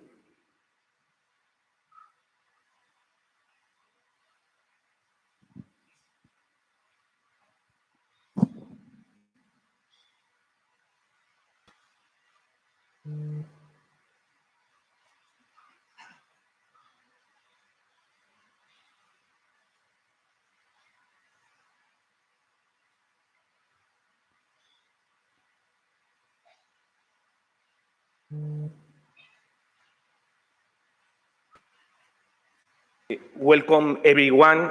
It's a pleasure to be here with you. I will deliver my talk in Spanish, so it's important the slide, because the slide is in English, to ensure maximum clarity and international reach of my message, and also for my horrible English. Sorry. My sincere apologies for any inconvenience, and thank you very much for your understanding. Okay, now is okay. Voy a hablarles de organizaciones con alma a través del liderazgo con alma. En concreto, voy a hablar del latido del propósito. Es decir, una organización no palpita a través de sus procesos, palpita a través de su gente. En mis años como ejecutivo aprendí a gestionar números, pero cuando comencé a liderar con alma, esos números empezaron a contar historias de significado, de conexión y de impacto humano. Hoy nos enfrentamos a una pregunta fundamental que cada líder debe responder honestamente. ¿Qué late en el corazón de tu organización hoy? La respuesta a esta pregunta determina todo lo que sigue. Y la tesis fundamental de mi ponencia es que sin liderazgo con alma no hay organizaciones con alma. El propósito no se enmarca en una pared, se encarna en cada acción, cada decisión, cada momento de verdad. Esta presentación en realidad es una invitación a transformar la forma en que pensamos sobre el liderazgo y la cultura organizacional. Se trata de pasar de la gestión al significado, del control al cuidado, del beneficio solo a la excelencia impulsada por el propósito. ¿Y qué es una organización con alma? Lo que no es eslóganes vacíos, carteles motivacionales en las paredes en las que nadie cree ni vive en la práctica. Lo que no es talleres aislados, eventos únicos de team building sin seguimiento ni cambio sistémico. No es teatro del bienestar, programas que marcan casillas sin responsabilidad genuina o transformación cultural. Estos enfoques superficiales crean cinismo en lugar de compromiso. Prometen transformación, pero entregan decepción. Las organizaciones con alma requieren algo más profundo, más auténtico y más valiente. Por tanto, lo que sí que es una organización en coherencia viva entre lo que vivimos y lo que pensamos, lo que sentimos, lo que decimos y lo que hacemos. Es la alineación de valores con acciones de propósito declarado, con prácticas diarias, de comportamiento de liderazgo con expectativas culturales.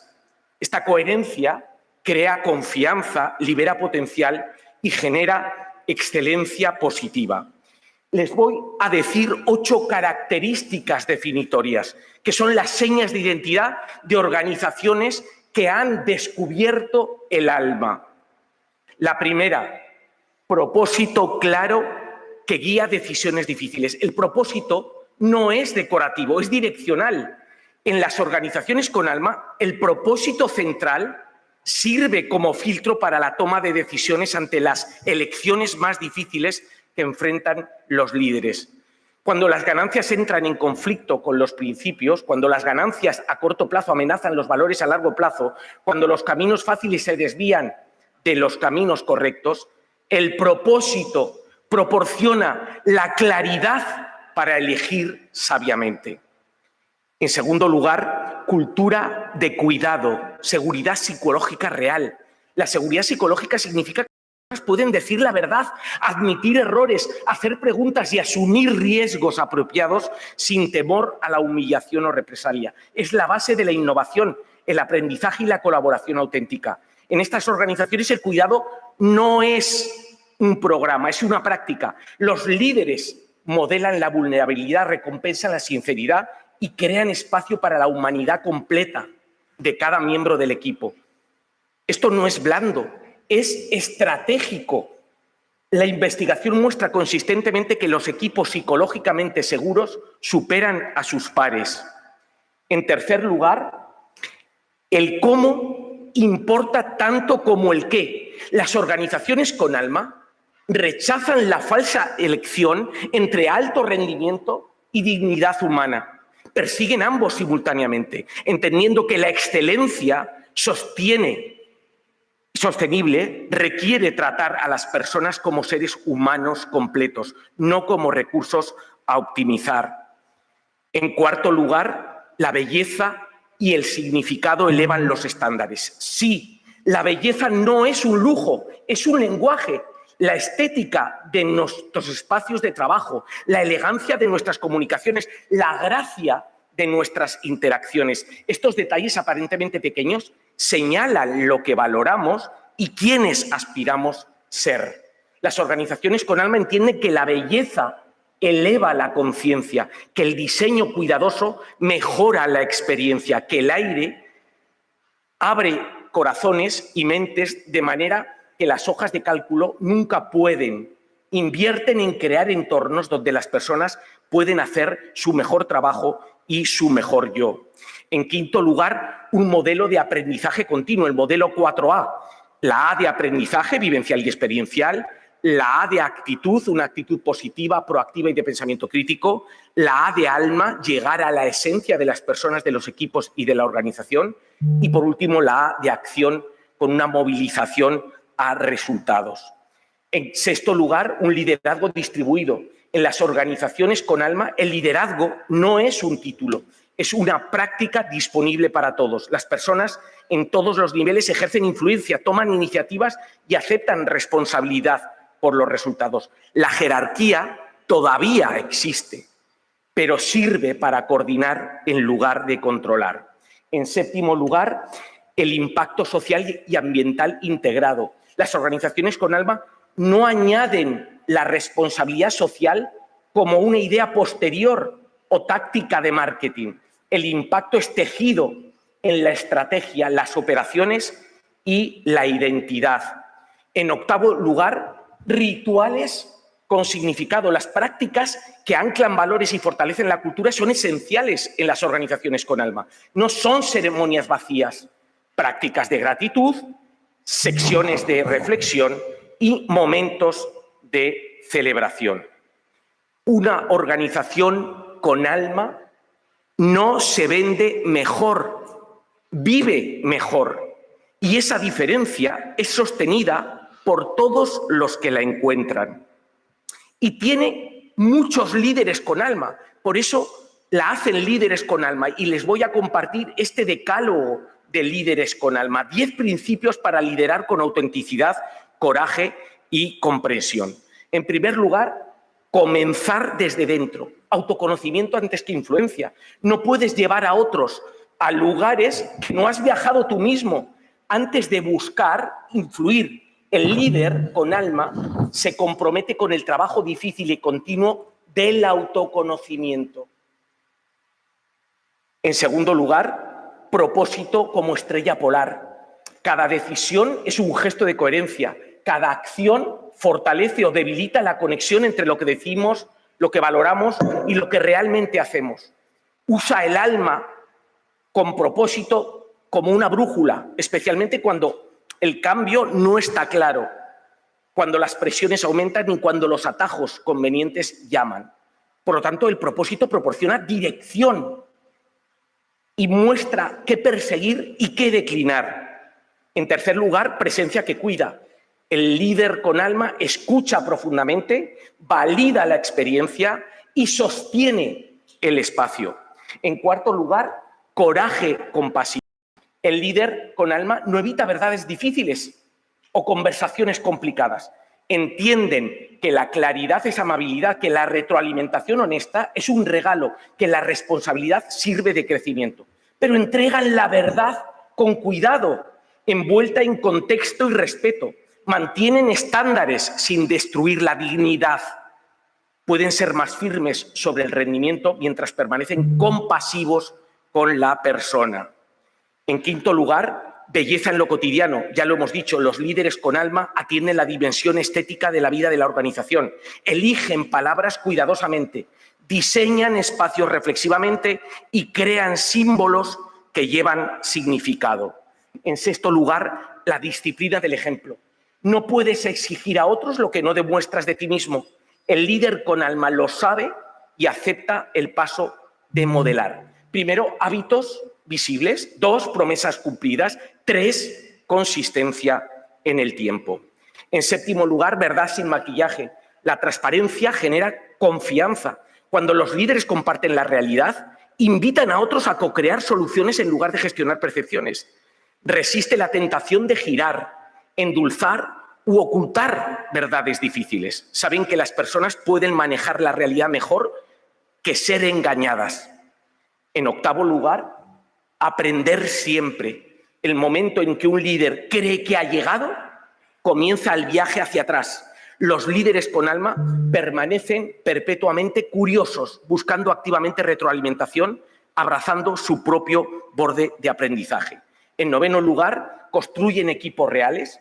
Los equipos reales se forjan a través de la vulnerabilidad compartida y a través de objetivos comunes. El líder con alma crea condiciones donde las personas pueden traer su yo completo, donde las diferencias fortalecen en lugar de dividir, donde el conflicto saludable produce mejores resultados. Y por último, en décimo lugar, acción con impacto. Menos PowerPoint, más cambio medible. El líder con alma traduce visión en acción, valores en prácticas, aspiración en logro. Por tanto, permítame decir que la esencia del liderazgo con alma está en no imponer, está en invitar, está en no empujar, en inspirar, está en no exhibir logros, está en dejar legado. Y el liderazgo es el que transforma las organizaciones. Y este viaje de transformación, transformar la cultura organizacional, requiere método, no es magia. Exige compromiso, no es perfección. El cambio por delante es desafiante pero probado. Cientos de organizaciones han viajado ya exitosamente esta ruta desde culturas transaccionales a transformacionales. La narrativa del cambio, 2 frases distintas, ¿no? La misma persona, Sara, antes venía a trabajar un día sintiéndome como un engranaje en una máquina. Mis ideas no importaban, los errores imitaban la carrera. Mantenía la cabeza baja y hacía lo que me decían. Estaba buscando otros trabajos. Después, ahora me siento vista y valorada. Mi gerente pregunta qué pienso y realmente escucha. Cuando cometí un error el mes pasado, discutimos qué aprendimos en lugar de a quién culpar. Estoy trayendo mi mejor yo al trabajo. Esa es la diferencia.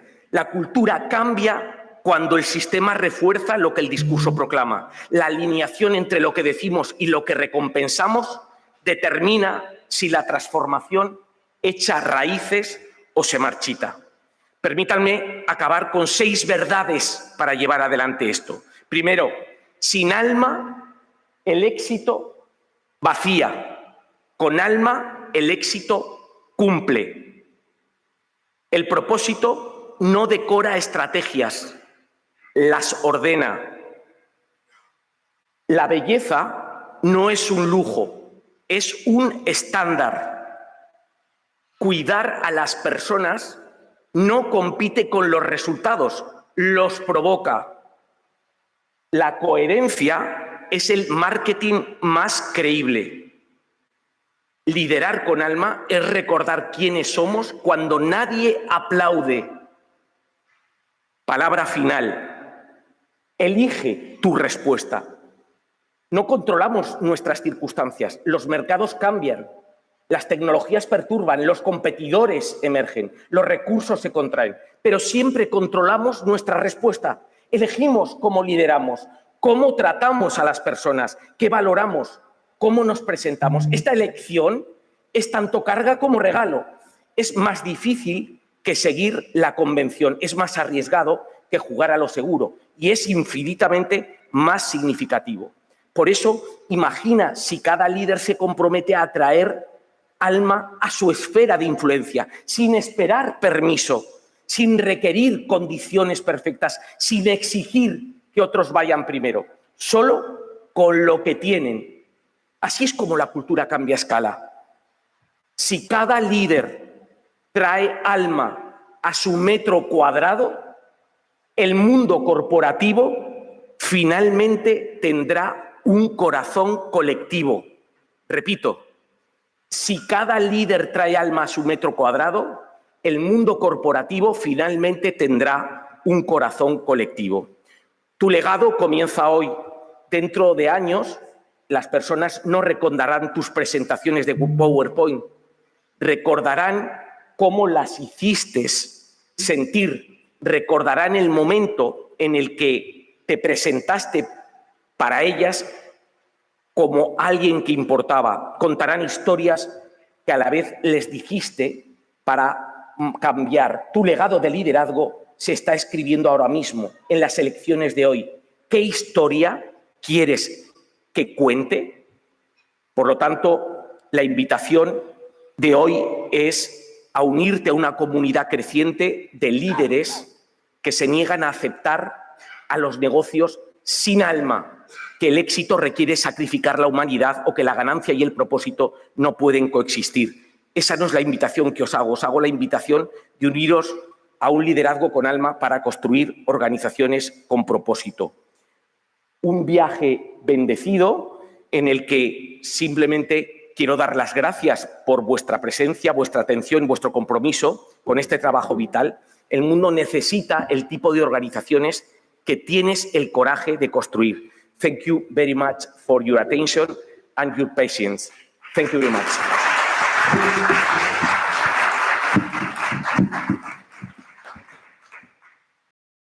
Thank you so much, Mr. Ignacio, for sharing such wonderful insights. Thank you so much. Moving on to the next segment, I will invite all the keynote speakers from this segment. For that, may I please request our honorary guest, Mr. Omar Alamari, to please come onto the stage. I will request all the speakers from this segment to come one by one, please. To begin with, may I please welcome Ms. Heather Fehrenstock, our first speaker of the day in education dedicated to transforming how we learn, teach, and prepare for the future. That's Heather Fehrenstock.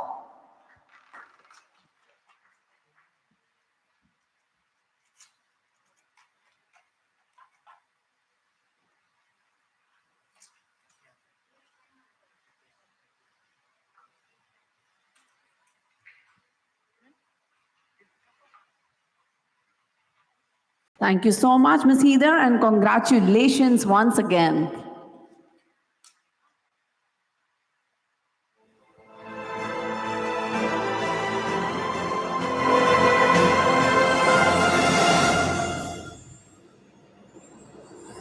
Congratulations, ma'am. Congratulations. Moving on to the next speaker, may I please go ahead and welcome Dr. Harold Mayaba. Yes, we all remember him very well. Unleash the lion in you and let the roar hear you.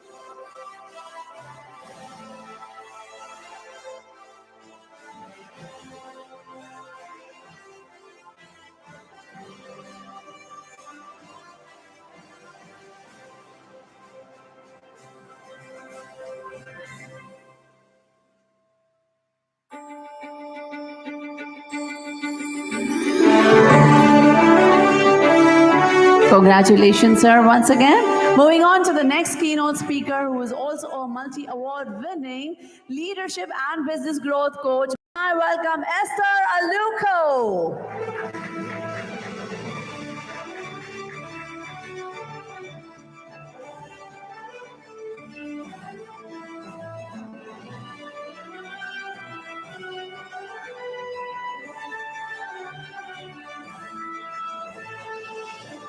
May I please also request Esther's mother to join us on the stage, please?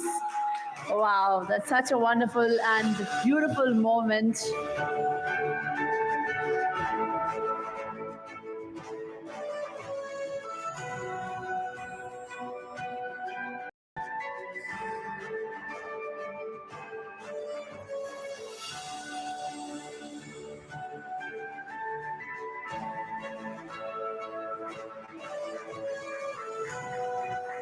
Congratulations, Miss Esther, congratulations. Last but not the least, may I please go ahead and welcome Ignacio Bonessa on the stage. Yes, he did remind us that in pursuit of innovation, we must never lose the sight of our humanity. That's Mr. Ignacio Bonessa.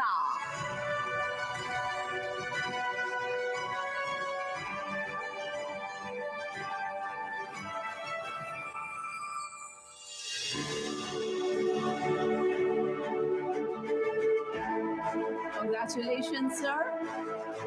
Before we move to the panel discussion, I will request Mr. Omar to please speak a few words.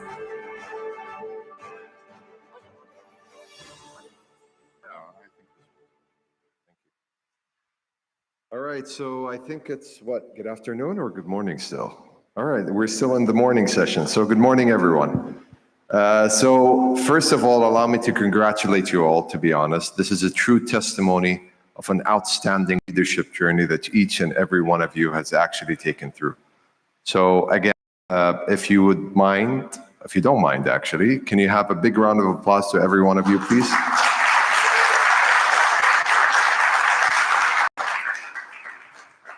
I'll try to be short and simple in terms of the speech, because to be honest, everyone that came and spoke before me had an outstanding presentation and very, very, very nice insights. However, the only recommendation, or let's say a thought that I would share with every one of you is talking a little bit about resilience.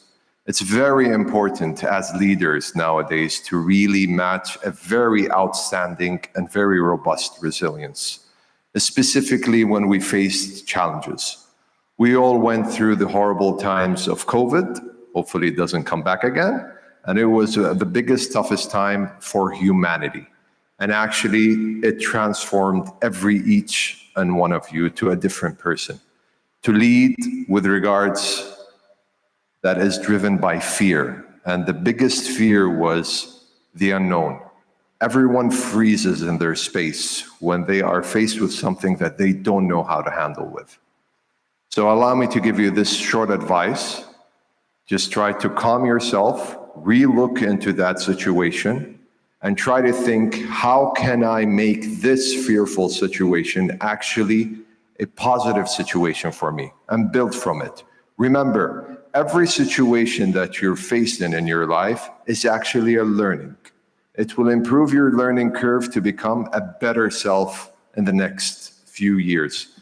So again, congratulate you everyone. And I'm really happy to be part of you here. And actually, I'm humbled by seeing all these fantastic awards and fantastic achievements. So again, congratulations and thank you very much.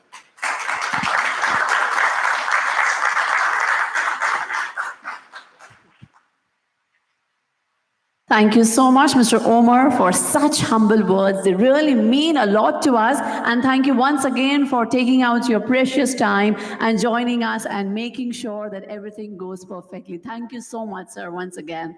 Moving on to the next segment, ladies and gentlemen. Yes, we had 4 insightful keynotes. Now it's time for a conversation. Now it's time for a dialogue, because the future of leadership is not written by one voice. It's shaped by many. And when those voices come together, when diverse perspectives collide, when ideas intersect, that's when the breakthrough happens. Our first panel discussion today brings together leaders from across industries and continents to explore one of the most pressing topics of our time: AI as a catalyst for change, challenges and opportunities across industries. Leading this critical conversation as a panelist is a distinguished academic and thought leader, Dr. Mona Zougeb, co-founder and managing partner at We Grow Minds. May I please invite Dr. Mona to please join us on the stage?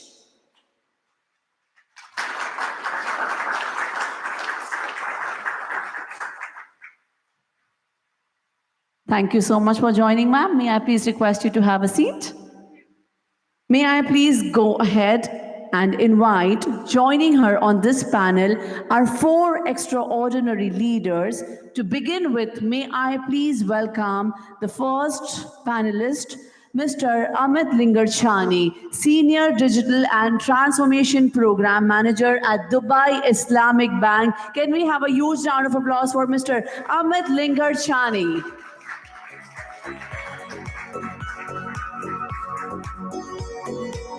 Please have a seat, sir. Good morning and thank you for joining us. Moving ahead, may I please go ahead and invite Faria Arsh, founder and CEO of Autism Foundation. Faria Arsh. Thank you so much for joining, ma'am, and good morning once again.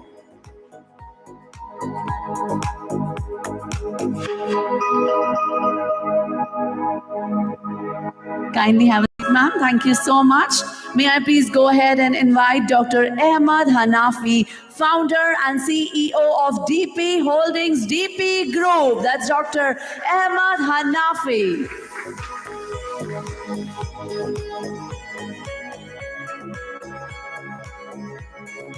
Thank you so much. Good morning. Thank you for joining us. May I please now ahead Dr. Nisha Kohli, CEO and founder of Corp Stage. Dr. Nisha Kohli.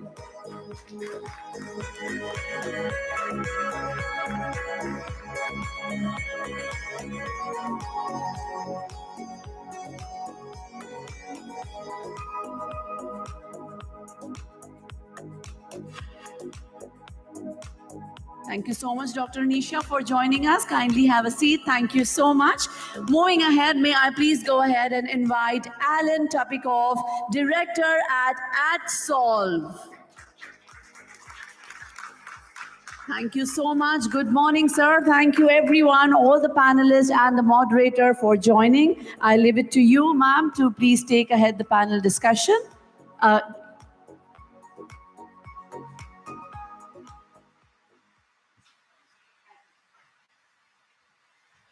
So thank you everyone for being here and for the amazing keynote speakers that really shared beautiful insights.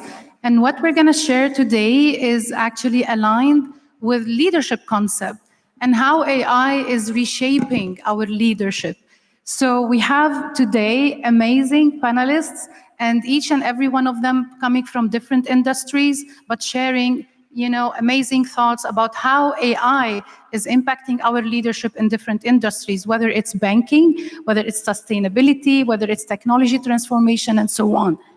So, we all know that, AI is the talk of the town, let's say. So every single time, we have an event, AI is there. Why is that? Because it's changing and the change is exponential. So I've worked, for like more than 20 years in the banking sector. The last employment I had as head of IT PMO at Middle East Airlines. So now I have my own company and I have my team. And without AI being integrated within what we do on a daily basis, we can't be strategic leaders and how we're going to transform this company to move forward. So many people look at AI as a transformation. So I'm going to start with you, Amit. So Amit, your experience, is an agile transformation, and that comes from project management. You're a senior program manager, in Abu Dhabi Commercial Bank. So I want to ask you about leading.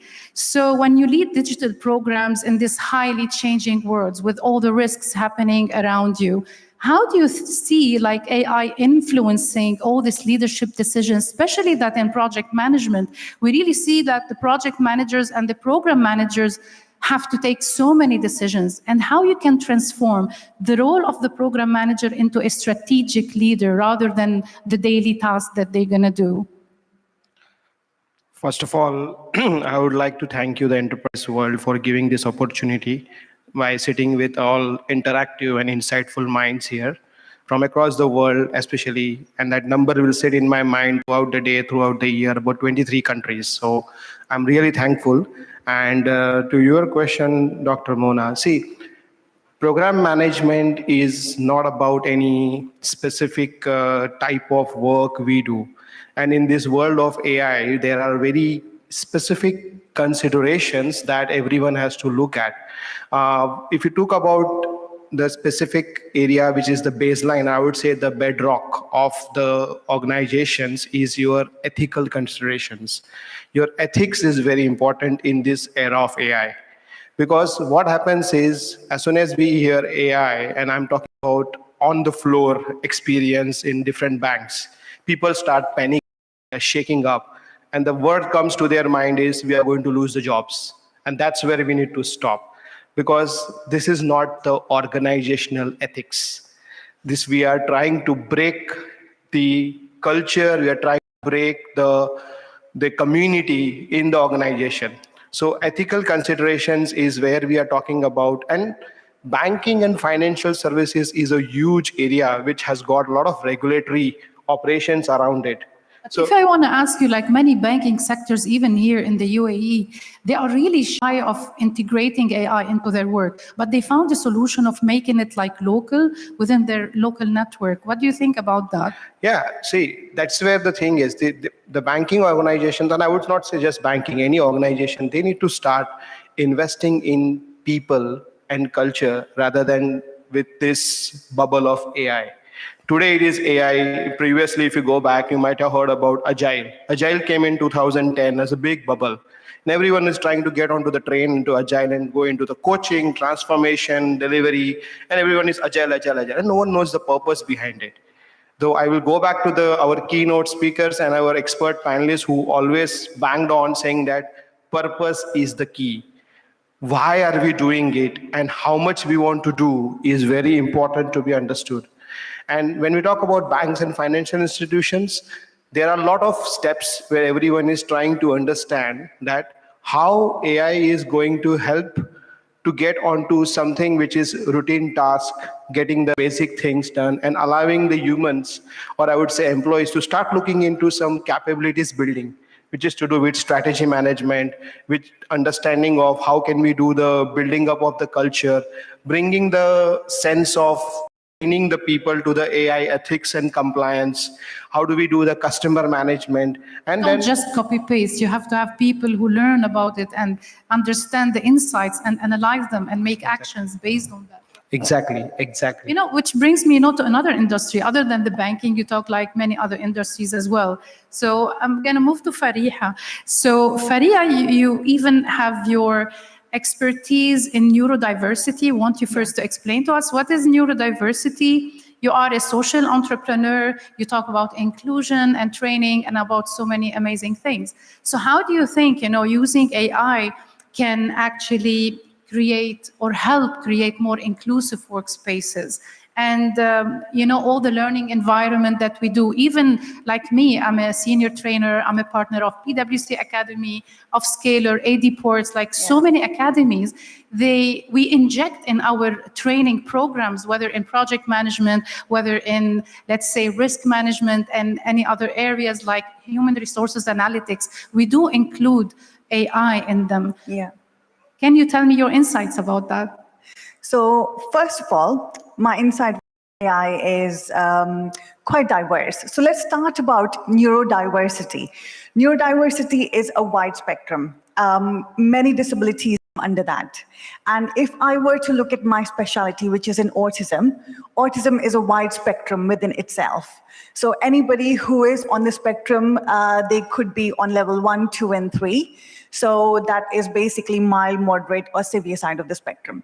So I'm an entrepreneur, I'm CEO and founder of Autism Foundation. And the story behind that is I'm a mom of a severely autistic young girl who is now 17 years old.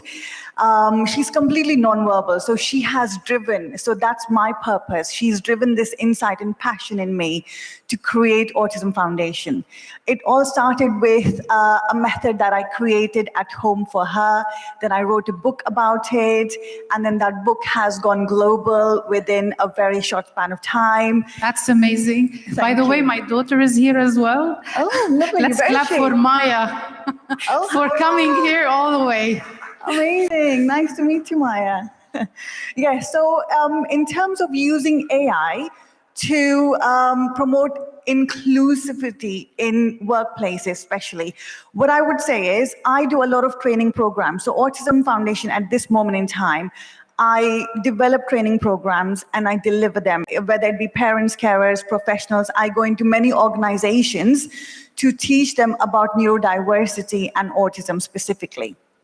So AI can also be used parallel to what I do. But obviously, we can't completely rely on AI because there's so much information out there. It can be very confusing. So it's always best to do your research. If you want to search, if you want to look at something, especially about autism or neurodiversity, you can do a bit of search using an AI tool.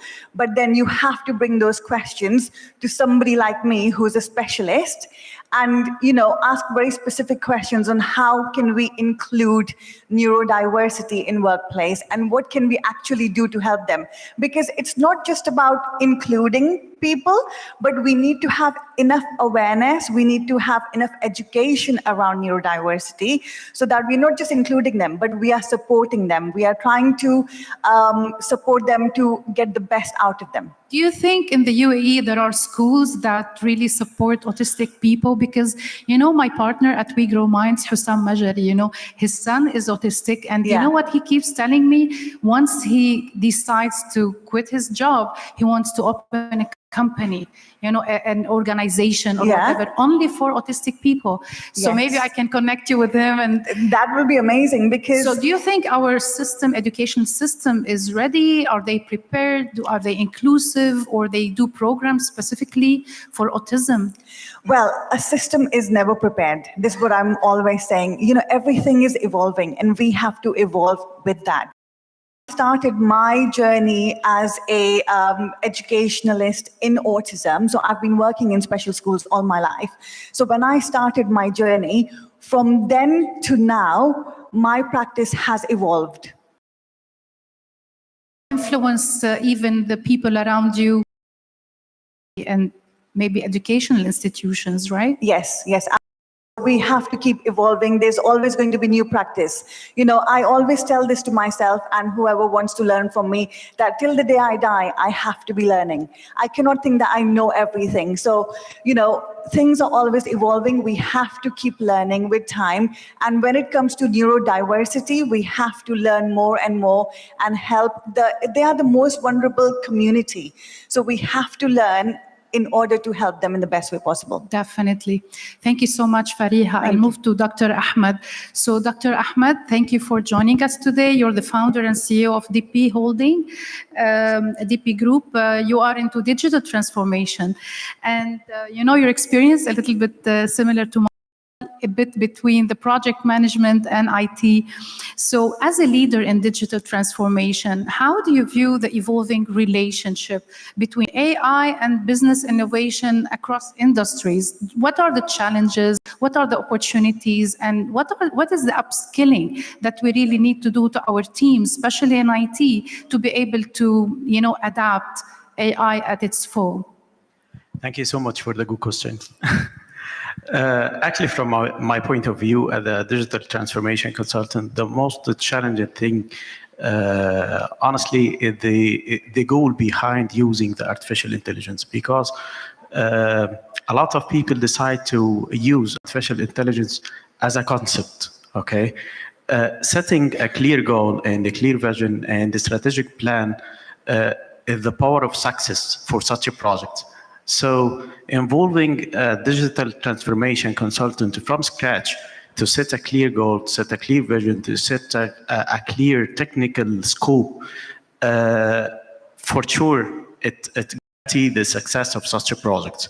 Because ignoring that, it leads to a long implementation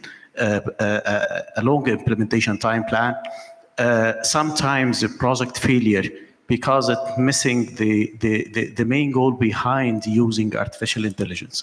That's why involving the digital transformation consultant from scratch is guarantee the success of such a project. All of that don't include the human power. The human power is the main goal of success. Okay. To which level you reached AI integration in DP world? Have you implemented anything regarding that? We have Other than the actually strategy success and the projects plan? for implementing AI integrated with the government softwares across the region, even in UAE or KSA. We succeeded to implement AI agent to integrate it with the existing database. So you created your own GPTs, for example? Yes. We have a customized AI model integrated with the different softwares and then AI agent, and you can customize the output even based on the sector, even in government, in banking, in education, even you can adapt. Yeah, the more you give it information, the more accurate it becomes, right? Yes. Okay, thank you so much. Thank you. I move to Dr. Nisha. So you're the CEO of Corp Stage, right? Yeah. ESG and sustainability advisor. And we've seen so many events, they talk always about sustainability. And of course, we cannot eliminate or separate AI from sustainability. So it depends on transparency and traceability, right? So how AI can in that, and how can they support leaders in embedding ESG compliance, and ethical governance? As Amit mentioned, ethical, is really important in every industry, right? Yeah. Thanks for that question. First of all, good morning, good afternoon to everyone. And I just want to add on to the flag ceremony that we had in the morning. So I think 23 countries represented here. Myself, I'm originally an Indian.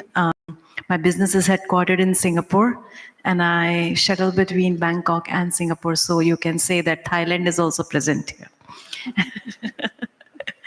Okay, so regarding Corp Stage, sustainability tech platform and also an advisory integrated ESG company.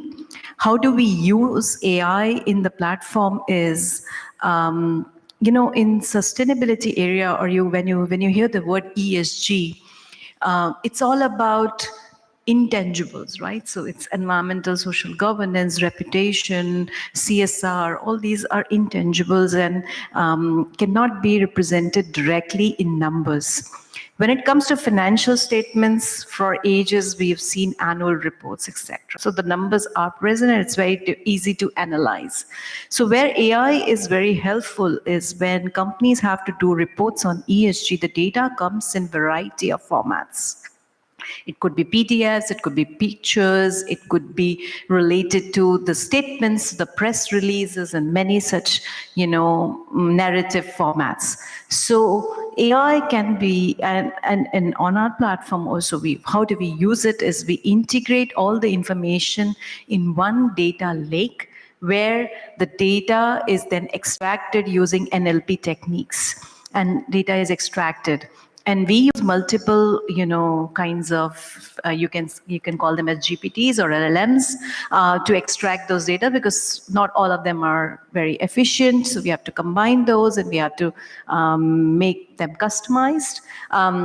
So that is one way where we're using AI to basically integrate information from all areas of business. Now, why it is helpful? Because ESG so far has been seen as a compliance. Okay, we have a requirement given by the government and we have to report it. 17 Sustainable Development Goals, right? Exactly. And then when it is a compliance or it's a requirement or it's like, okay, good to do things, it's also about strategy. Everybody talked about purpose, like today in the keynotes, we heard about purpose, leading business with soul or purpose. It's about also strategy. So when you are doing ESG, you have to have business strategy integrated into that. And the essence of integrating business strategy, integration is basically combining it with financials. Unless you combine that with ROIs and financials, you won't be doing ESG in a real way.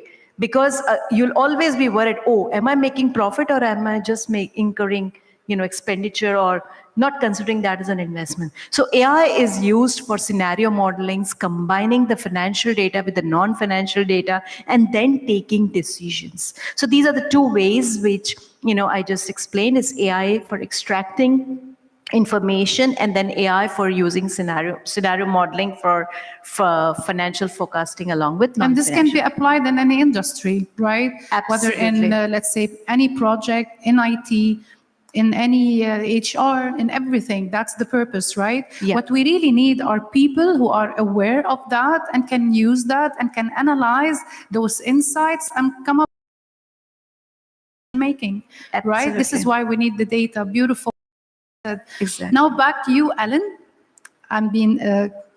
You're the director of AT Solve, President, Australian and New Zealand Institute of Sustainable Management. Your expertise mainly are in project management, right?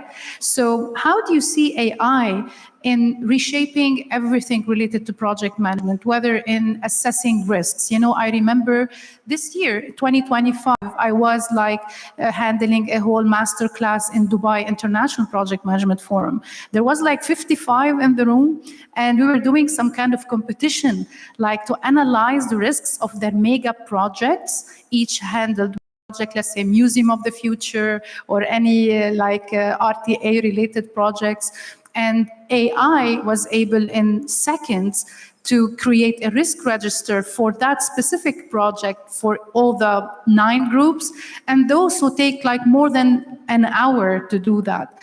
So how do you think AI can be integrated in project management and shape risk assessment or minimize all the hectic work from the shoulders of project managers or PMOs? I think that usually it's easier to answer a question with a question. Yeah. And we'd ask everybody in the room a few things. When you are making any decisions, how much of making that decision is based on human resources? How many times do you have to look at somebody and assess things like their body language, their heritage, their culture, their language skills, before you can make that decision? Well, we've got to make sure when we're looking at AI, that AI is used in the correct way to do the correct things. And the easiest way to do that is sometimes say, why do we use AI? What is the benefit of using AI? I don't mean that in a negative way. I mean it in a positive way. Why are we using it? How do we make the most of what AI can do? And then how do we overlay humanity on that? We all look at the SDGs. There are 17 SDGs. Every single one of them is about humanity and how we interact with as humans. We need to look at AI and say, right, it is the way of the future. It is having a positive effect, but how do we still maintain the human side of doing it? There is also the other aspect of answering a question with a question. 25%, well, it's arguably between 25 and 30% of the world does not have access to electricity. And they do not have access to reliable electricity. Now, without electricity, that means they don't have access to the computer. In various cultures, it is dependent on how much access they have as to how much they can use it. Now, that's going to be the challenge for AI too, is how much of AI is going to be tailored to match heritage and cultures and all that, because we don't want to get rid of people. We don't want to get rid of their imagination.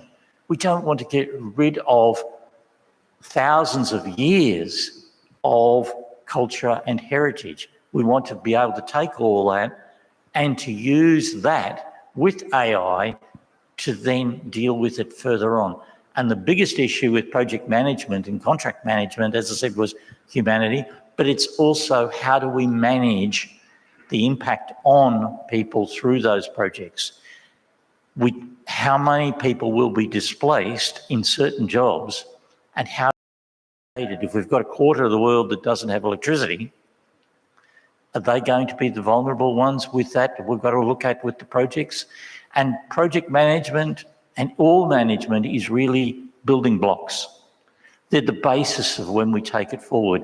You were talking about project management.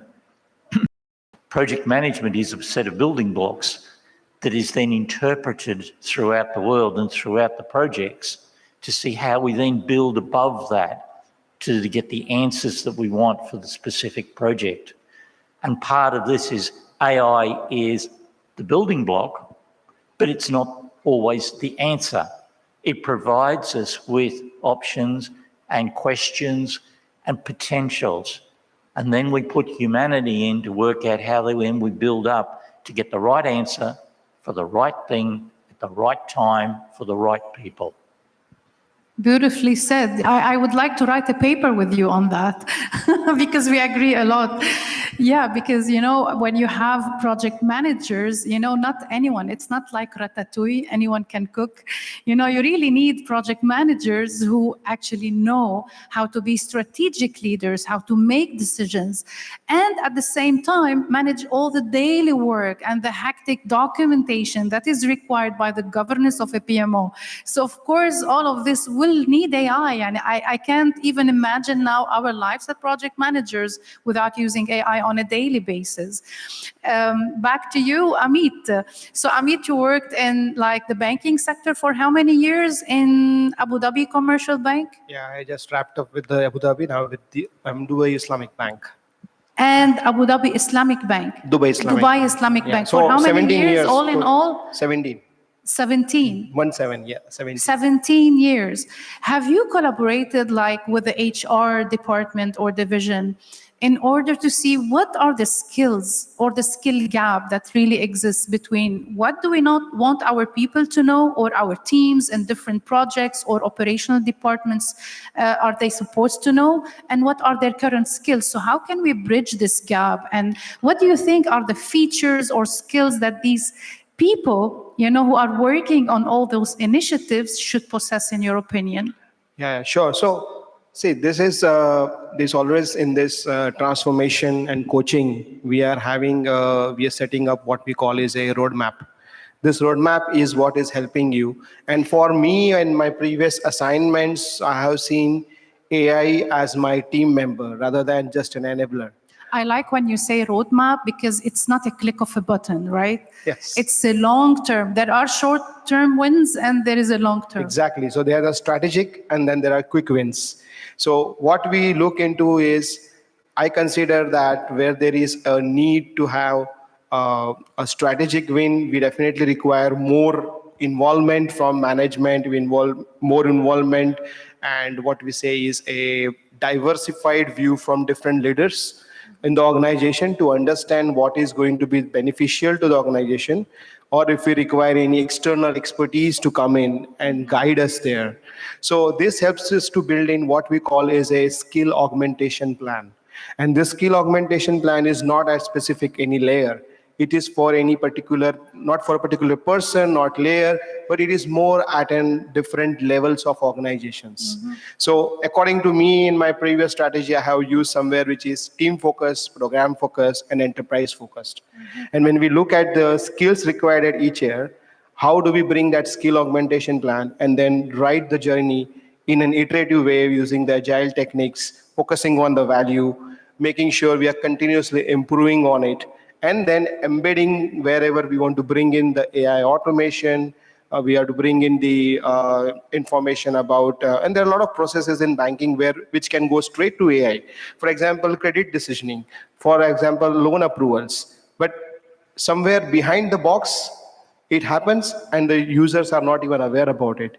And this is where we need to empathize with the users, with the customers to explain them. And that is also one of the skill that is in skill augmentation plan, which becomes a part of your change management. And then slowly, gradually rolling out that by area, I think we can conquer this AI bubble without hampering any Without kind resistance as well. Yes, resistance will be always there. And this resistance is not easy to manage. You try to step one step, you get back 100 steps. That's why you need change management all the time. And I like when you said, about skill augmentation. My PhD is in HR analytics. There we go. And with HR analytics, we are even integrating project management and agile methodology and how to upskill bit by bit all our teams. So this is like the right combination. Because in my opinion, HR is the root of any success or failure of organizations at large. I just want to second on that, and I also wanted to just give you some stats. And so in my last assignment with First Abu Dhabi Bank, I had almost gone on a journey where I had transformed about 55 teams, each having more than 12 to 15 people. And this was agnostic to their skills. It was just on a skill augmentation plan, which was approved by management, and everyone is speaking the same language today, which is very important in such kind of tech world where everyone is having the same view, then they understand each other, then we are not in that world of snatching away the jobs. Let me take the opinion of our audience. In order to eliminate resistance, okay? I don't know if you all can see me. So what is the best tip that you can give leaders of organizations to eliminate resistance? For me, for example, you can actually either engage them, because no one can resist a decision that they have been involved with, right? Either engage them or upskill them. Would you like to share some ideas about that? Who would like to throw some thoughts in here? How do you eliminate resistance within the organization? Yes, we have two here. Can we have microphones? Two gentlemen. So you can use the bottle for only two microphones. Okay. Test. I like this one better. I think making it like an open group discussion, at least not maybe fully, you're guiding it similar to what you were saying. I think that's a really good example. We're involved, but you're clearly directing it and you know where you're going with it, but people feel like they're part of what's going on. I think that's kind of, I don't know, I think that's a really good analogy. That's smart, yeah. That works because when you're having those focus group, they can agree, disagree, they can be engaged in the decision making, which is awesome. Who have other ideas as well to eliminate resistance? Our amazing speaker. I'll stand so that I can get one answer. You roar. You roar. Actually, yes, summarize this whole way. It's in line with what my colleague here said. So I want to say change always comes with challenges, right? And challenges, it's not very comfortable. We have to acknowledge that. And that's one thing we miss. And most of the times, I think when these changes are coming, we love the approach of top bottom, right? And that's a problem because people are already resisting. So to make them part of the change that is bringing challenge and then putting an input, then they're going to own whatever changes that you're implementing in the program. And what about emotional intelligence as well? So if you think of these people as human beings and what is the root cause for their resisting any change, whether in AI or any other change in the organization, they will become less resisting, right? By understanding the people, putting yourself in their shoes. Maybe they are not like aware, or maybe they are afraid, of this new technology. So maybe upskilling could be a thing, or the human aspect has to be there all the time, because we are dealing here with people's feelings, right? Families. And they are scared of all these changes because they think, oh, this is my comfort zone here. Anything that is actually challenging my comfort zone, as a human being, I'm going to resist it. And that's how our bodies are wired. We have to acknowledge that. So we are not dealing with machines here. We are dealing with people with feelings. And if you mess up with their feelings, they will resist. Exactly. Thank you. That's a clap for you as well.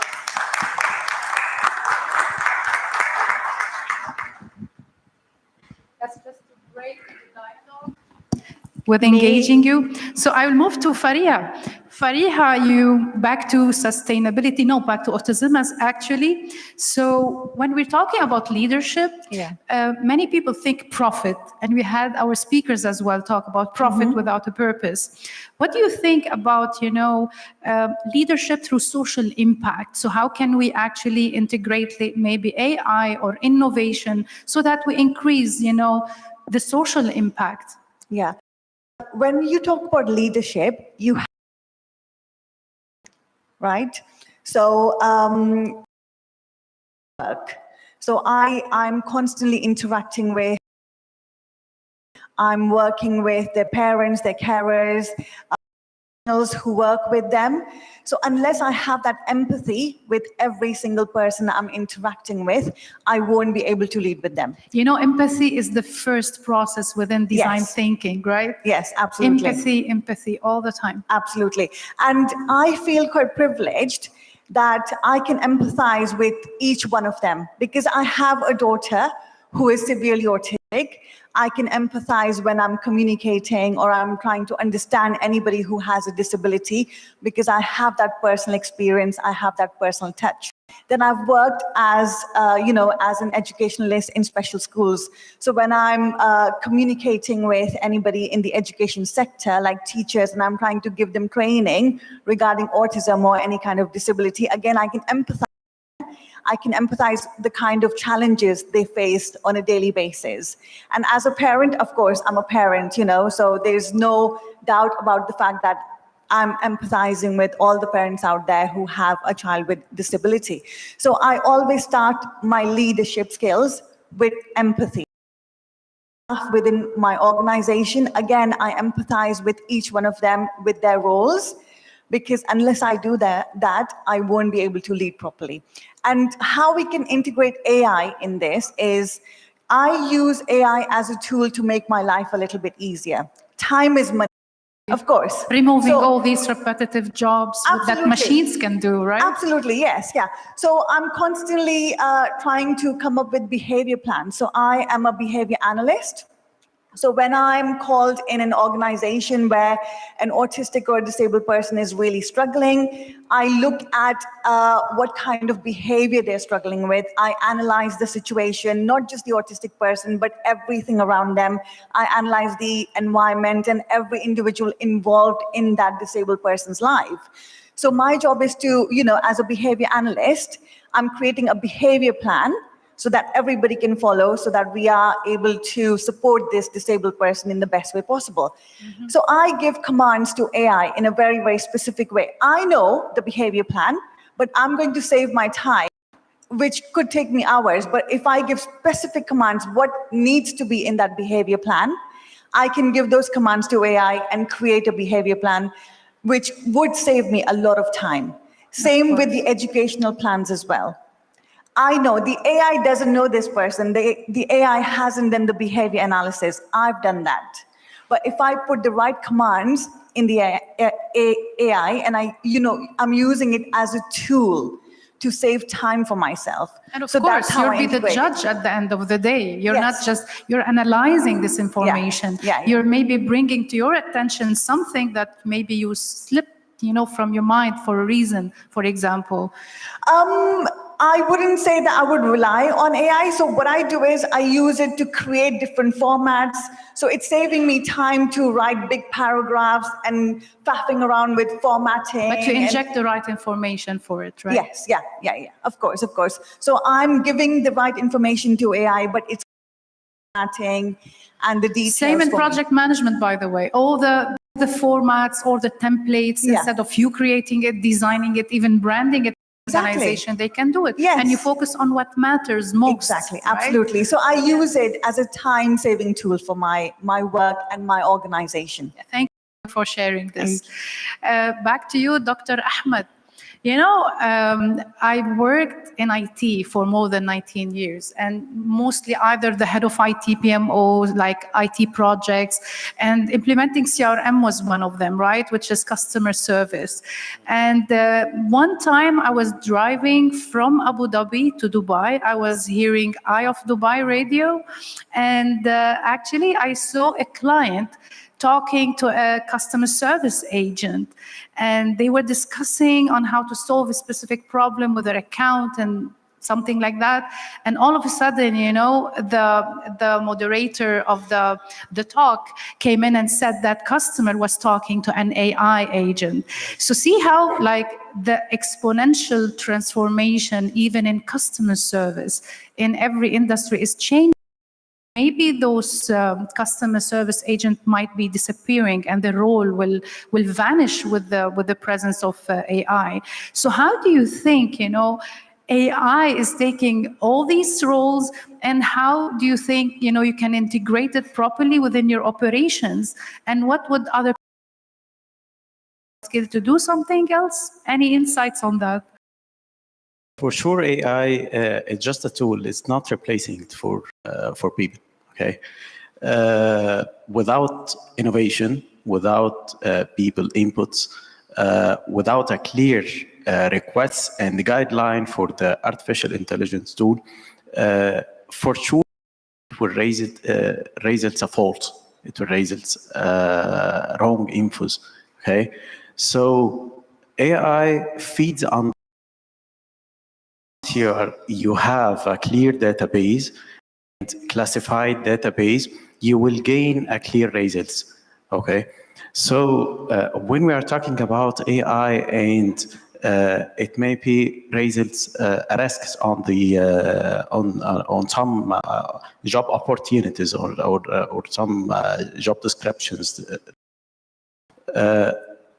Maybe people need to improve themselves, okay, to make the AI just a tool to support them, not to replace them.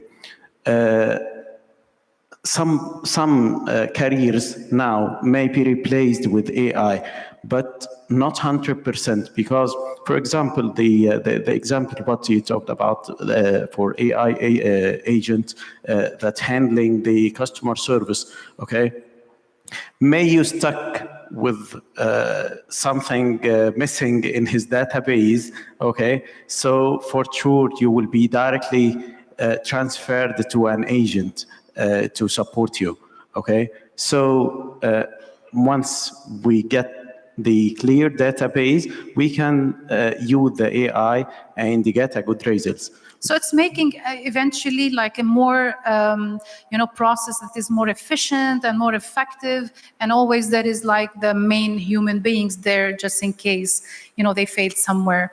Yeah, we can have a long discussion on that. They are telling me that the time is tight. Thank you for that. We're going to move to Dr. Nisha. What about responsible leadership, and what are the principles do you think we can inject for having an ethical behavior for leaders, to have principles to guide those leaders into properly using AI? Yeah, so thank God you said in AI. Otherwise, if you're just asked the question, how do the reason responsible business and business ethics, I mean, that would have been a whole conference, in itself, because I can keep going on and on. Regarding the responsible use of AI, essentially, I'll keep it very crisp and short. is that we have to keep in mind 5 essential principles about using AI. The first one is the transparency, traceability, and trust. I mean, T stands for transparency, traceability, and trust. You would have seen in models such as Perplexity, will give you the whole trail of information, how it came to a particular response. So that is very important. Then comes accountability, like who has done this particular research or how they have come up with it. Accountability and who is signing off the documents, etc. So recently there was a case, very sad incident, I would say. Why sad? Because had to return the entire consulting money back to the government because of the non-responsible use of AI. Right, so that's accountability is very important. Then the fairness is about taking care of the bias. Another case, by the way, where a big firm, they used AI in consultancy and they got fined for that. Exactly. So it's not a simple copy paste, right? Absolutely. And AI we all know. And then the 4th principle is privacy, which is very important. Again, if you see, one of the big tech companies, their entire code was leaked. And it was put on the ChatGPT, and people, if you tag that particular company name, you'll be able to see the code. So such a big company lost all its IP, that way. And then last one stands for H, which is human involvement. So in AI, as all the speakers here mentioned about, using the responsibility, that means having the human involvement, making sure that everything is checked, whatever responses are generated. So while we were integrating our carbon calculator on our platform, we thought, okay, let's use LLM rather than doing our own calculation.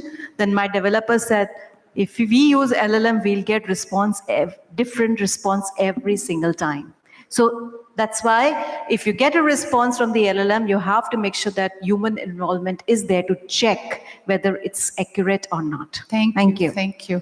Ellen, final question, okay? So Ellen, as well as part of your expertise is international certification, right? Even me, my company, We Grow Minds, is an authorized training partner of PMI. And all those certifications, where do you see they are going?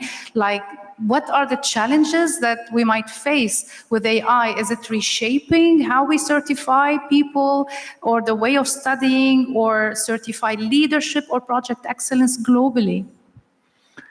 Okay, well, firstly, all of the systems that we've certified so far have been, to different levels, reasonable. A lot of them, though, the certification has been useless. And I say that with respect because many projects, like 60% often in many sectors of projects, fail. They've used the systems, they've used the tools, but the projects have failed because humans haven't got in and been involved with them, but also that the wrong questions were asked to begin with. And when we don't ask the right question, how can we say that the answer has any chance of being right? So our certification systems have to be basically the tools, the certified tools that we use to come up with the right question so that then we can get the right answer. But so far, we haven't been able to do that. As I say, 60% of projects fail. Now, during COVID, I was sitting back and thinking, what else can we do around here? I started to work on a mapping tool, and suddenly, about halfway through the mapping tool, I realised that, in essence, what we think is the right question to ask at the beginning, when we're actually challenged about that, we find that the question at the end is totally different to the question we thought about at the beginning. True. So our certification systems have to be the building, as we said before, the building blocks, not the answers, but the building blocks. If you like, it's the certification systems are the whys. Why are we doing it? What are we doing it? How are we doing it? Why is this important? Why is one of the major questions. What's the impact as well? Yeah. So if you're going to be certifying, we've got to, and also you mentioned PMI before, one of the world's largest certifiers of project management. However, no system is in place that can recognise often the humanity that was talked about before, about families and all that, and also, as we said before, about the cultures and heritage. Bring the right answers to be in place in the right country with the right people at the right time. So we've got to sit back and go, why do we want the certification? What do we want out of the certification? And how is it going to be used to do it? And how do we measure Yeah. the success of what we did later on, the impact of on our work, right? And if we don't know the question to begin with, how are we measuring our success against that? And so really every project, the certification should be stop at the beginning.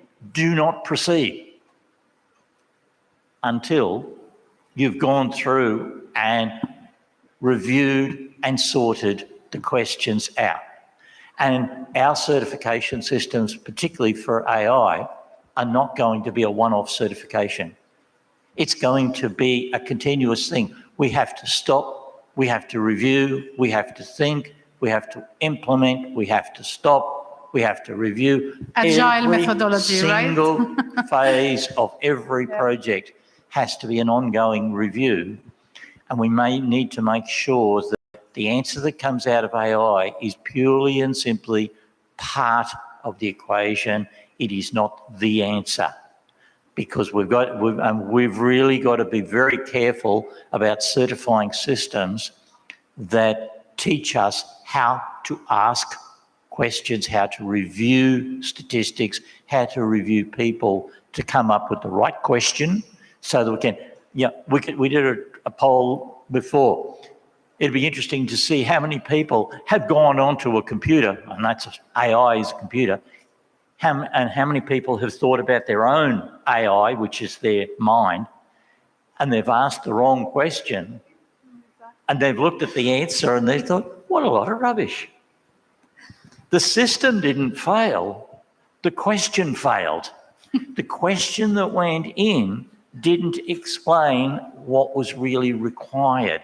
And we've wasted night after night after night in front of a computer trying to get an answer to something, and the computer's giving us the answer, but it's not giving it to the question that we're asking, because we're asking the wrong question, because we don't think about things and we don't say, okay, as a certifier, what do we want out of this? As a human, what do we want out of this? So we can't, just because things get certified doesn't mean it gives us the right answer.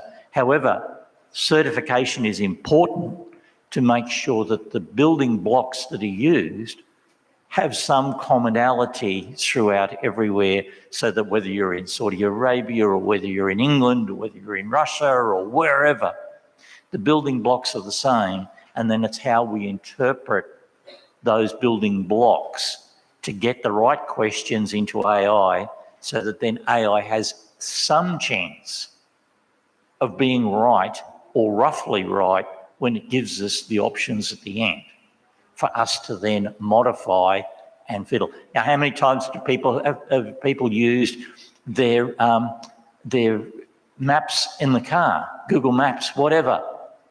You know, I ended up with one. I was on a freeway, and it said, "You have arrived at your destination." It was right, because my destination was below me on the ground. Then I had to ask it the question, how do I get from where I am to where I am down below? But the question that was put in was how to get there, and I was there, but I was vertically above it, not at it. So the question needs to be correct when it goes in, so that we get some chance, as I said, of getting the right answers. Yeah, beautifully said. I keep fighting with my husband and I keep defending AI because he doesn't ask the right question. I always argue with my Google Maps to the point where half the time I turn it off and say, you're telling me nothing that I don't already know. So and do it myself using the supercomputer we were all given. But we never use our own computers. We use about 20% of our mind. 80% is sitting there, wasting and going off and having cobwebs built into it. And I'm getting nods from our autism people there. Yes, that's right, because it's how do we unlock the individual's potential to get the right answers? They all have the capacity to answer the questions. True. But we've got to do the same thing with AI. We've got to teach it to be human, but to respond to humanity. Human is always the boss. AI is never the boss. It produces a tool to do things, but it's never, ever got to be the boss. That's a good ending. Yeah. That's a good ending. Thank you so much, all the panelists. I don't know, we don't have more time for any questions. So thank you so much for being engaged in this. Thank you.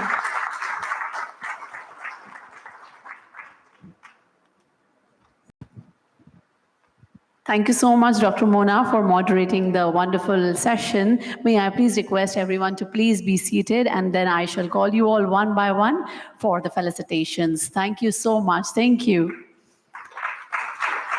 Thank you.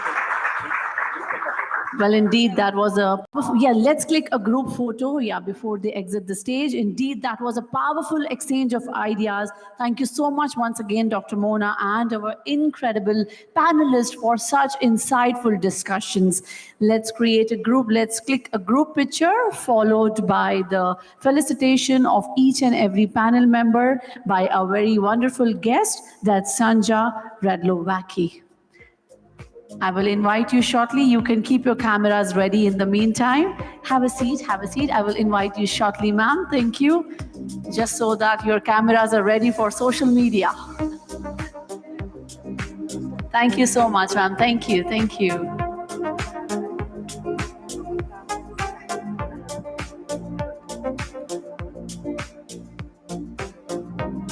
All right, ladies and gentlemen, moving ahead, now I would like to invite our honorary guest, none other than Ms. Sanja Radlovacki, to please come onto the stage and felicitate all our panel members and the moderator. Thank you so much, ma'am, for coming. Can we have a huge round of applause for Dr.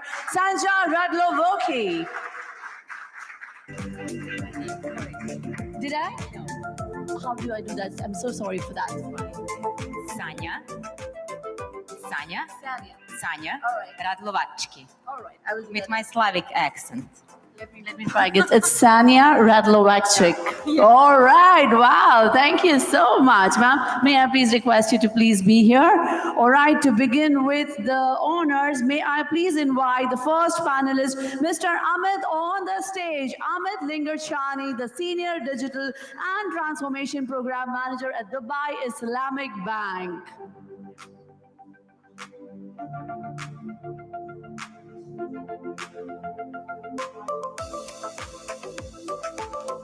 Can we please get the honors on the stage, please?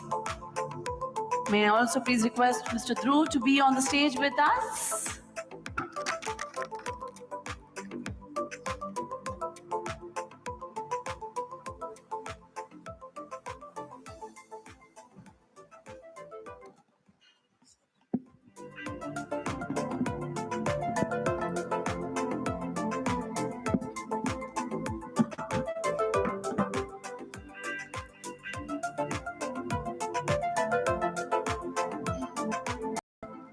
Congratulations, Mr. Amit, and thank you so much for sharing such wonderful insights.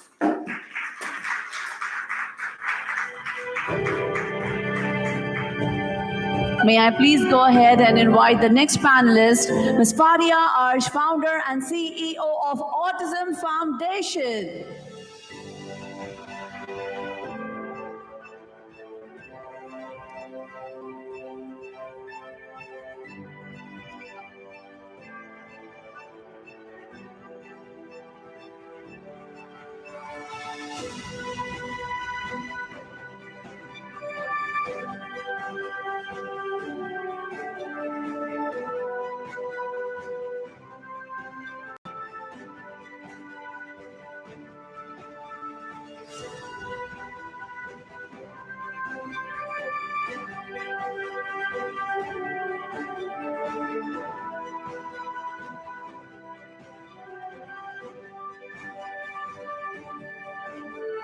Congratulations, Ms. Faria. Congratulations. May I go ahead and please invite Dr. Ahmad Hanafi, founder and CEO of DP Holdings, DP Group.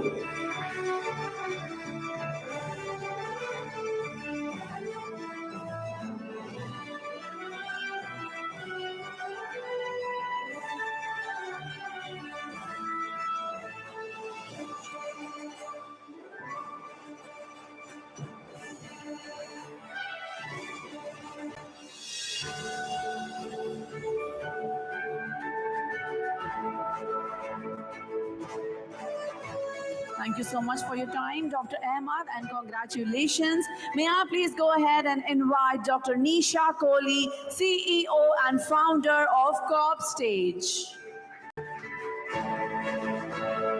She was here. Dr. Nisha Kohli. We will wait for Nisha Kohli, or maybe I'll call her after some time. May I please go ahead and invite Mr. Allen, director at AT Solve. Can someone please call Dr. Nisha in the meantime? Dr. Nisha Kohli.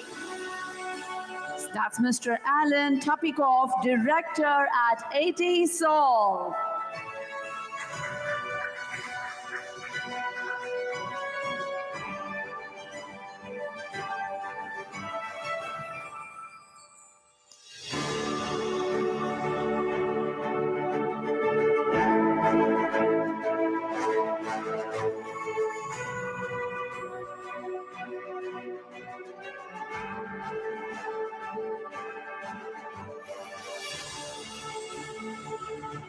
Congratulations, Mr. Allen. May I please go ahead and invite our very own moderator, Dr. Mona Zogab, co-founder and managing partner at We Grow Minds.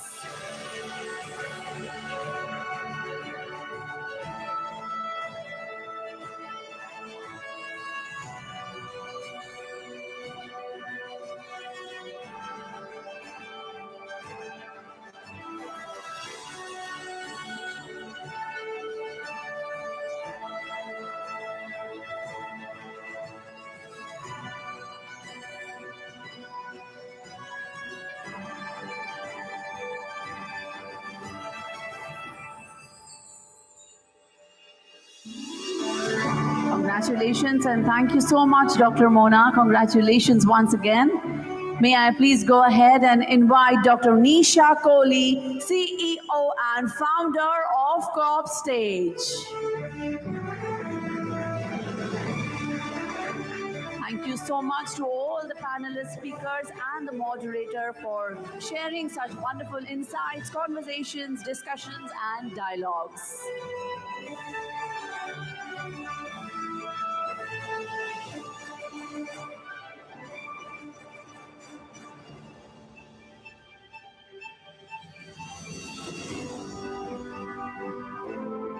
Thank you so much and congratulations, ma'am. Going ahead, I would now like to request Ms. Sania to please share a few words with us.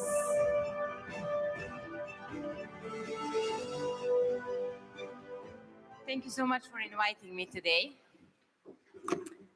2 weeks ago, when I had the Zoom call with the organizers, they said to me that I need to prepare a short speech. So I really prepared a speech because I like to talk a lot. Originally, I'm Serbian.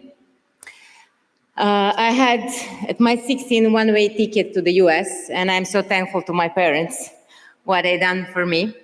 I'm executive director of the United Arab Emirates and Serbia Business Club, which is actually a bilateral chamber established by the UAE and established by the investors from the UAE, such as Masdar, Al Dahra, DP World, Eagle Hills, Mubadala, Royal Group, and many others. Because somehow Serbia is not a part of the European Union, but is the country with the highest level of investment from the UAE. So I'm executive director in this organization from the beginning. Also, the Embassy of the UAE in Serbia is our co-founder. But in the meantime, I'm also a co-founder of a company here in Dubai. We are doing lots of consultancy to expats and to company who wants to grow, not just to the UAE, but in Qatar, Saudi Arabia, Bahrain as well. Also, I'm chairman of the board in a company in Miami called Trustword. So we have behind the assets management around 3 billion from our partners all around the world. Today, I'm so thankful to be here, a guest of honor, and I would love to read my short speech if you allow me.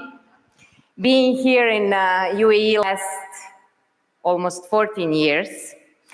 So good afternoon, everyone.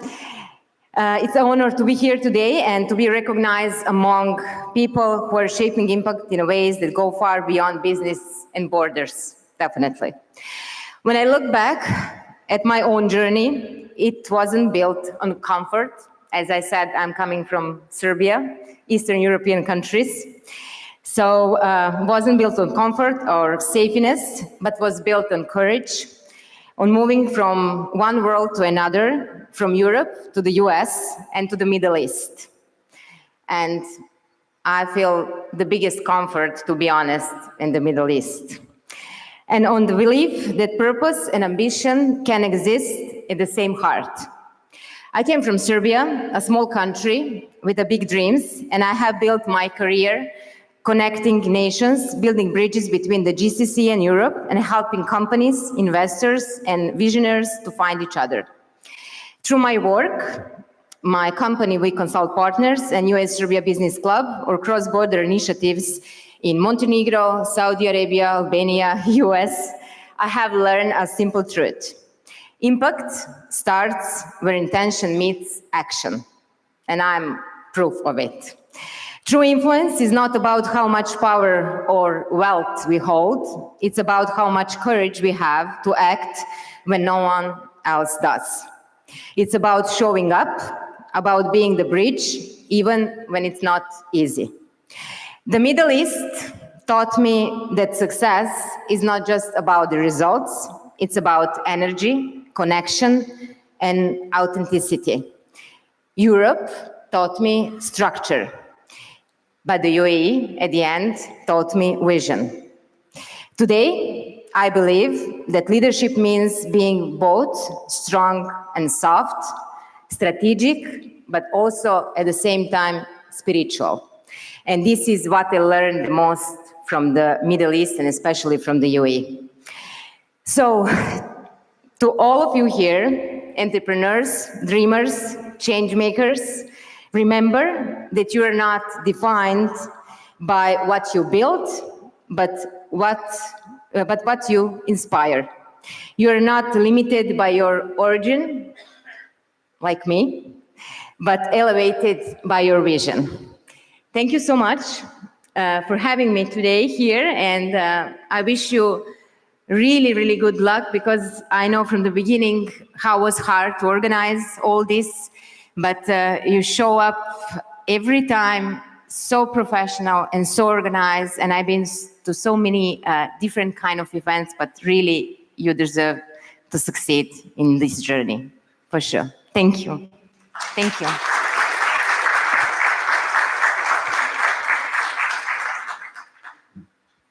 Thank you so much. I will request you to please stay back on the stage for 1 more minute.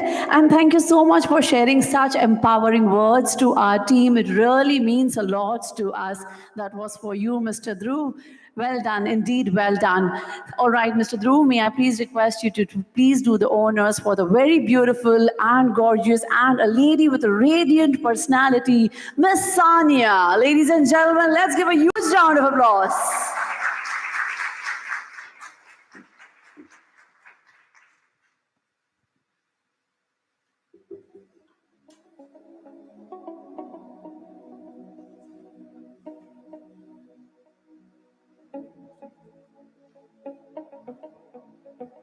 Thank you so much, ma'am. Thank you so much. Name well. That was right now, right? Rusania. Yes. Right. Thank you so much. All right, ladies and gentlemen, the moment that we have been waiting for. Sir, may I please request you to take your seat, please? All right, yes, we have been inspired, we have been challenged, we have been enlightened. But now it's time to celebrate, ladies and gentlemen, because leadership is not just about ideas, it's about the action, it's about results, it's about making a tangible, measurable, undeniable difference in the world. And today we honor leaders who have done exactly what I just mentioned. Welcome to the Leadership Excellence Awards, where we recognize a distinguished group of visionaries who are shaping industries, transforming communities, and redefining what it means to lead with a purpose. To present these awards, I would like to call our honorary guest, Ms. Huda Raghib, to please join us on the stage. Ladies and gentlemen, can we have a huge round of applause for our honorary guest, Huda Raghib? Followed by Mr. Omar, please. May I please request you to join us on the stage? And yes, a very radiant personality, Miss Sania, also to please join us on the stage so that we can begin with the award ceremony. And ladies and gentlemen, a very small reminder, I will be giving 30 seconds to each and every awardee to speak. I will really appreciate if you can respect the time and please restrict it to only 30 seconds. So you have to talk about yourself, promote yourself in 30 seconds. Sounds good? Yes, thank you so much, because we are running short of time. So please excuse us on that. Without any further ado, to begin with the award ceremony, can we please set the music so that we begin the award ceremony? And yes, Mr. Dhruv, I need you on the stage. Can I please request Mr. Dhruv to be with all the honorary guests to do the needful? To begin with the first awardee, ladies and gentlemen, it gives me immense pleasure to invite Mr. Ahmed Amar, the Elite 25, Excellence in Strategic Growth Leadership. Let's give a huge round of applause for Mr. Ahmed Amar. Under the category of Elite 25 as the Vice President of Commercial and Expansion at Labs and CEO of Aspire Master Sports Academy. That is Mr. Ahmed Amar.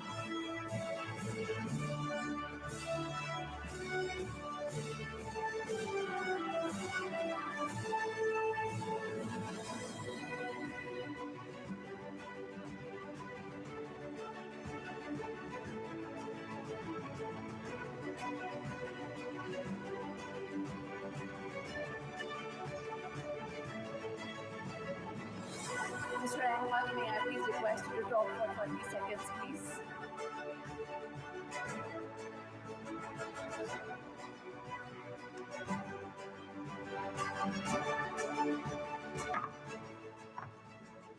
Just like to thank you very much. It's really an honor to be here on the podium. Thank you very much for the appreciation and the award. It's really an honor to be here on the podium. It's for all the partners, the effort that has been done, the impact that we were planning. And right now it is in place. We are working on youth development, we're working on making us better, utilizing technology for people. So thank you for God, of course, my partners, my family. Thank you all for being here. Thank you. Thank you so much and congratulations, sir.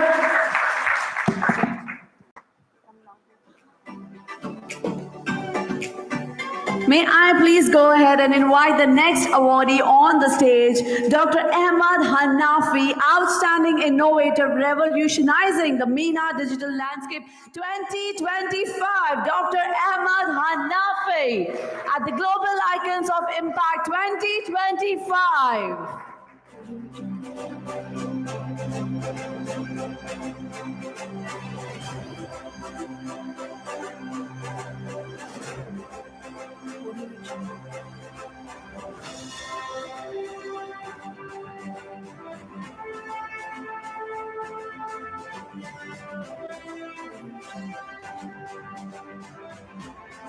Sir, may I please request you to talk for 30 seconds?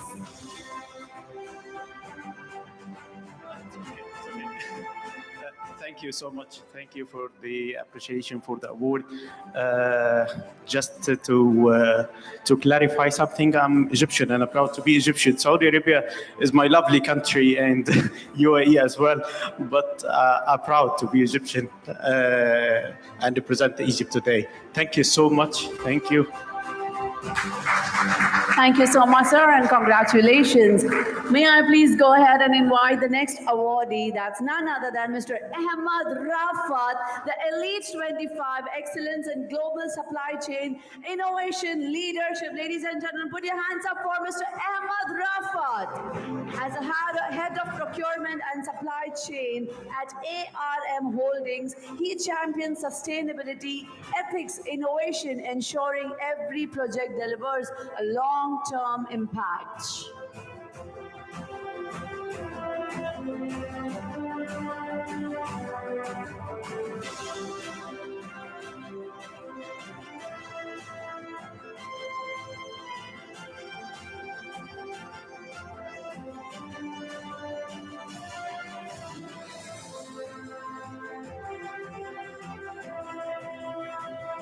Good afternoon, everyone.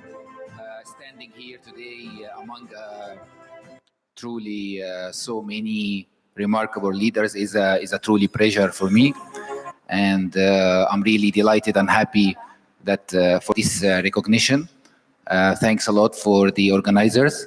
It's an amazing opportunity for supporting leaders, and thank you, everyone. Thank you. Thank you so much and congratulations, sir. Thank you. Moving on to the next awardee, may I please go ahead and invite Mr. Ajay Rathi, Advocate for Digital Transformation and Future Technologies. Ladies and gentlemen, let's give a huge round of applause for Mr. Ajay Rathi. As a founder of CEO and DX Future Tech, Mr. Ajay is transforming enterprising through future-ready Salesforce solutions, AI drive innovation. That's Mr. Ajay Rathi.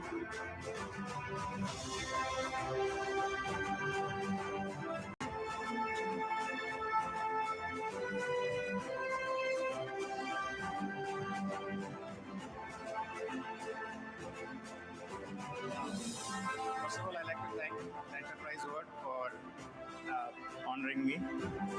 The other thing which we are talking about is the change in the technologies. What is happening is that the world is changing very fast, and Trump is not helping on that. We are changing much, much faster than the Moore's laws, which we have been talking about. Today, the world is changing faster than anybody could have anticipated. We are forgetting about something which was 2 years back, the blockchain. We are now in AI. We are forgetting about the autonomous cars. We are into AI. Everybody is talking today of AI.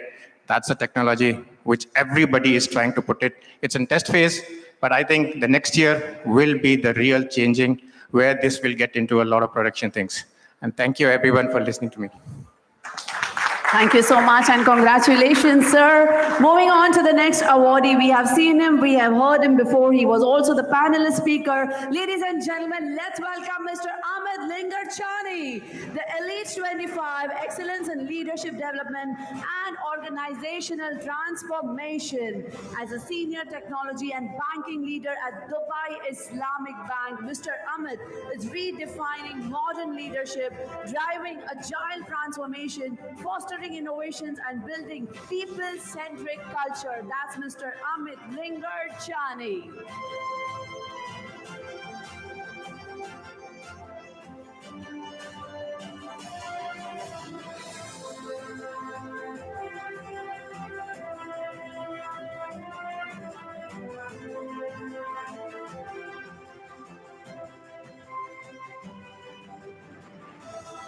First of all, thank you in the Enterprise World for recognizing the contribution, the achievements, and all the hard work done so far. I'm grateful to the God and to my lovely family who is sitting just on table number 17, my two sons with my wife.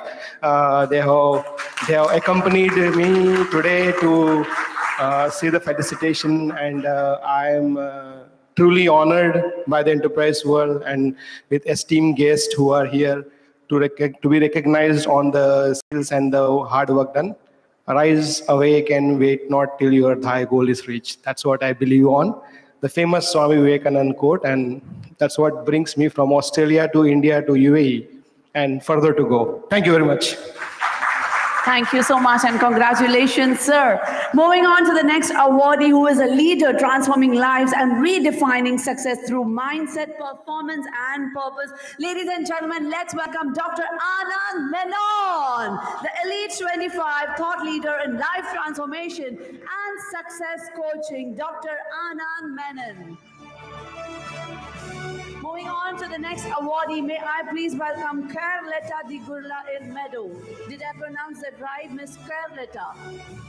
Do we have her here, Miss Carletta? There she is. Yes, we do. The Elite W, Excellence in Business Strategy and Financial Consulting, Miss Carlota. As a founder and the CEO of Cognitive Business Solutions, Carlota has redefined financial consulting through strategic leadership, organizational development, and a people-first philosophy.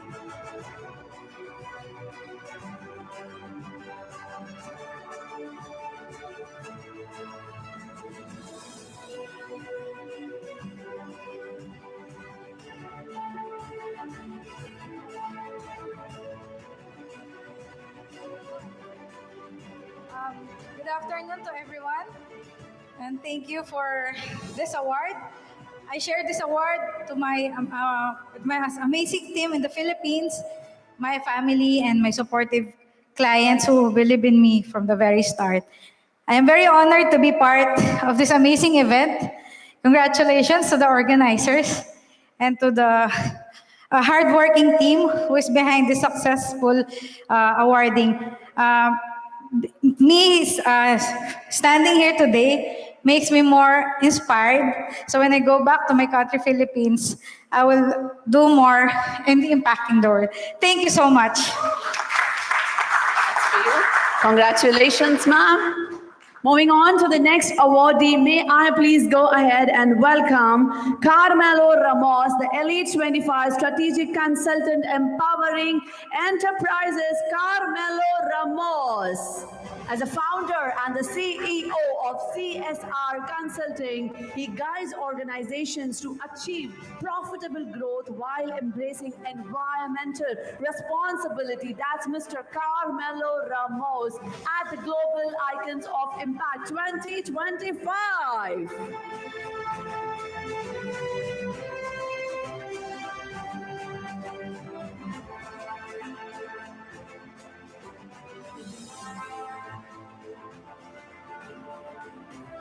Sir, quick 30 seconds for you. Thank you very much. Hi, everyone. It's an honor for me to be here in Dubai from Mexico to receive this award. This award is not just mine. It belongs who belongs to a sustainable future. Thank you very much to my couple, to my family, and thank you very much all. Bye-bye. Thank you so much and congratulations, sir. Moving on to the next awardee, the honor goes to a leader who is transforming education and youth empowerment. Ladies and gentlemen, let's welcome Dr. Christopher Khoury, the Elite 25 Champions of Inclusive Education and Youth Empowerment, who will be awarded as the Champion of Inclusive Education and Youth Empowerment. That's Dr. Christopher Khoury.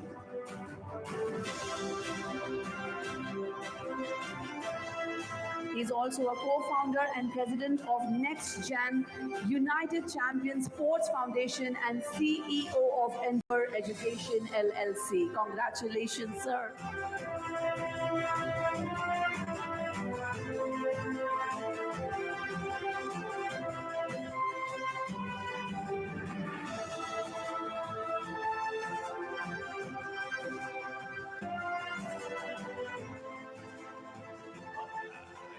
Appreciate the award. I'm honored, humbled, and obviously in a room full of amazing people.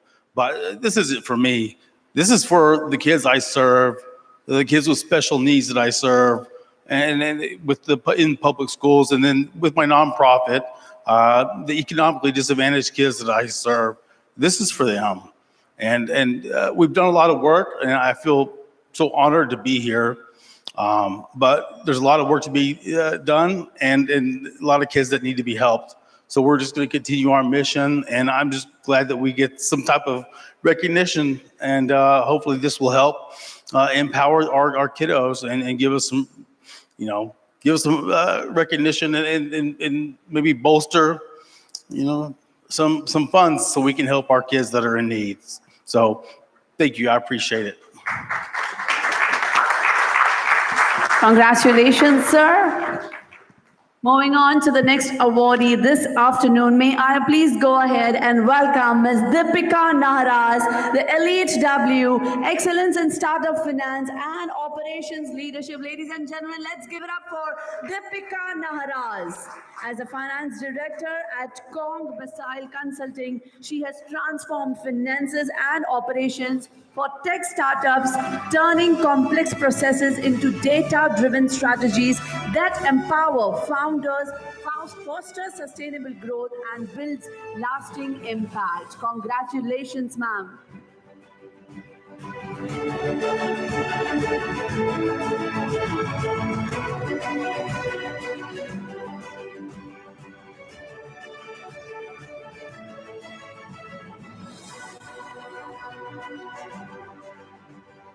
I'm really humbled and honored.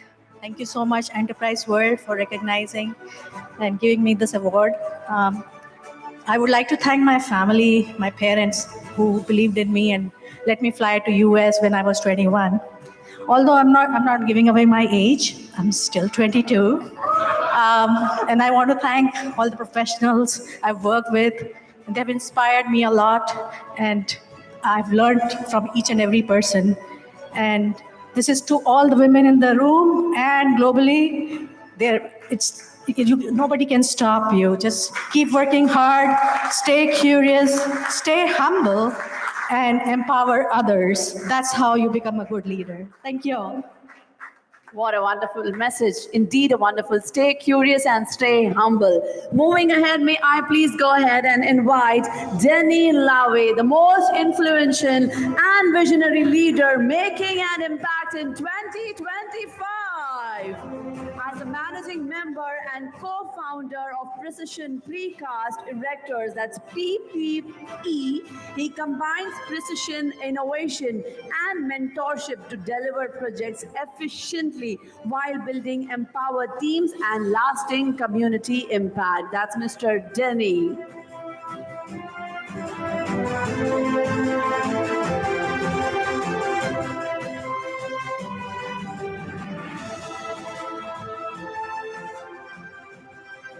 have a great personality. I love your glasses. Again, it's an honor to be here, and thank you very much for recognizing me. I would, if I can offer anything to the people in the room here, it's be about lead with love, a divine love, and then make your children proud of you. So act in a way that your children are proud of you, and you won't go wrong from there, whether it's AI or any other endeavor. So thank you. Thank you so much, sir. May I please go ahead and invite the next awardee this afternoon, Dr. Dominic Rivera. Can I please welcome Dr. Dominic Rivera, Elite 25 Visionary Award for People and Culture Empowerment. As a founder and Chief People Officer of HR Remedy Consulting, she transforms organizations by building inclusive, purpose-driven cultures, empowering leaders, and creating workplaces where people can truly thrive. Ladies and gentlemen, that's Dr. Dominic. Let's give a huge round of applause.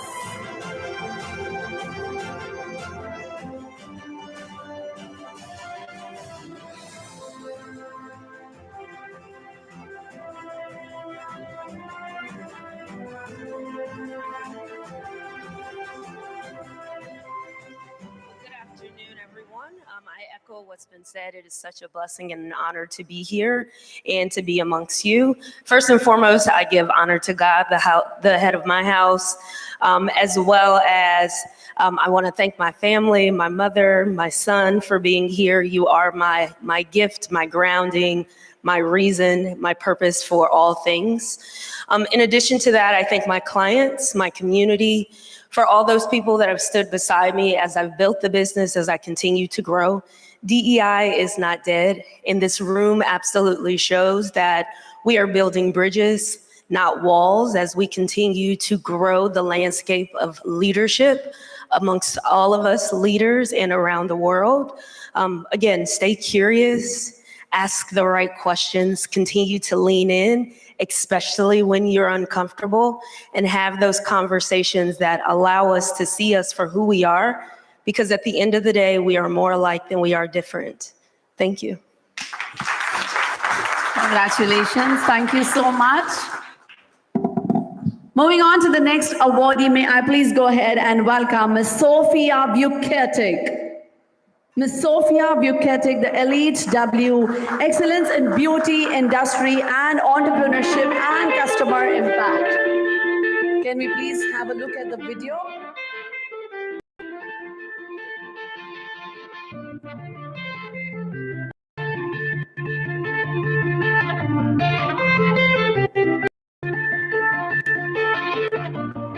Founded 9 years ago, the brand now operates in Montenegro's top destinations. And to speak a few more words about Beauty line, offers premium treatments and products from global brands like Redken, Ballman, and Philip, OPI, and more, while also serving as an exclusive distributor for several luxury lines. Congratulations.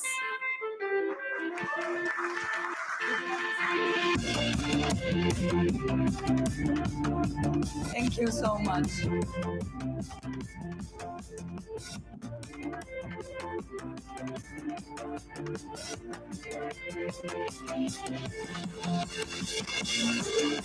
Moving on to the next awardee, ladies and gentlemen, may I please go ahead and invite Mr. Fang Liu, the Elite 25 Global Legal and Compliance Trailblazer of the Year. That's Ms. Fang Liu, all the way from China.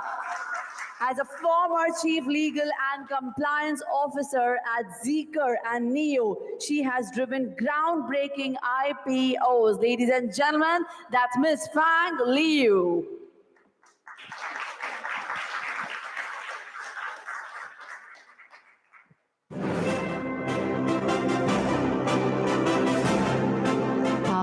Thank you. Thank you for the organizer for inviting and honoring me with this very tremendous recognition. I have never expected this, but this is really definitely marked something special for me. And for the past, 10 years of hard work of my team members, my extraordinary colleagues, and my peer leadership teams.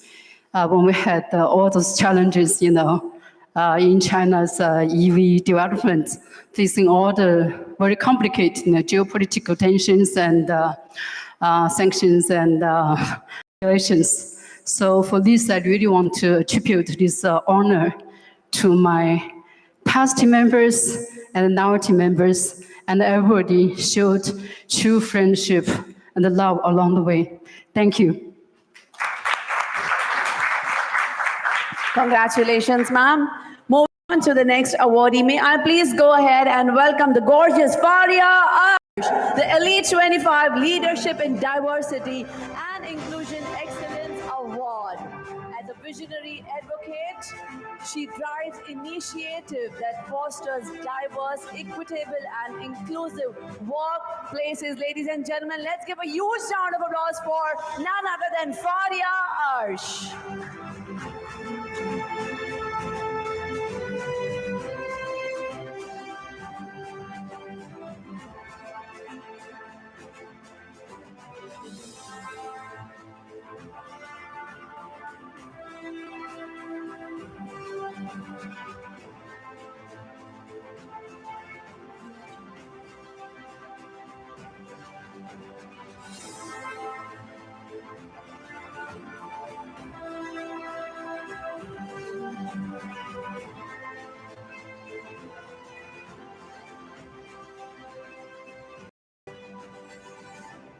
Thank you so much for having me here, everybody. This is a huge honor for me. And I would like to start by thanking my mum, because she's been a huge support. Doesn't matter which part of the world she is, she's always supporting me. My siblings, my dad, my girls. I wouldn't be here without my daughters, my Faiza and Afia. And I started from very, very little. I started from my personal experience as a mother of an autistic child. I started with hope, and now Autism Foundation is a global movement. Our next project is to create sustainable, high-quality care homes for autistic and disabled people. So hopefully you will see that in action very soon. Congratulations, Ms. Faria. Congratulations once again. Moving on to the next awardee, ladies and gentlemen. Our next awardee honors a leader who combines strategy, innovation, and social impact to drive. Ladies and gentlemen, put your hands up together for Mr. Fayad Yusri for Digital Transformation Leader of the Year. As a senior consultant and founder of Digital Transformation Center, he empowers businesses and communities through AI-driven solutions, digital literacy initiative, and inclusive innovation that bridges technology with lasting societal impact. Congratulations, sir.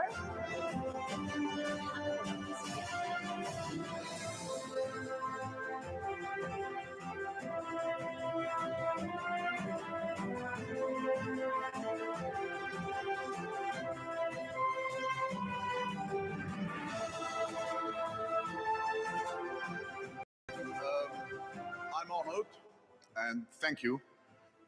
And I'll make the best of the 30 seconds I have to announce that our DTC, that's the Digital Transformation Center, a non-government, non-profit organization aiming at the digitization, democratization of technology, is open for business starting 2026. And I'd like to invite all the impactful people here to join our panel of experts, each in his field or her field. Thank you.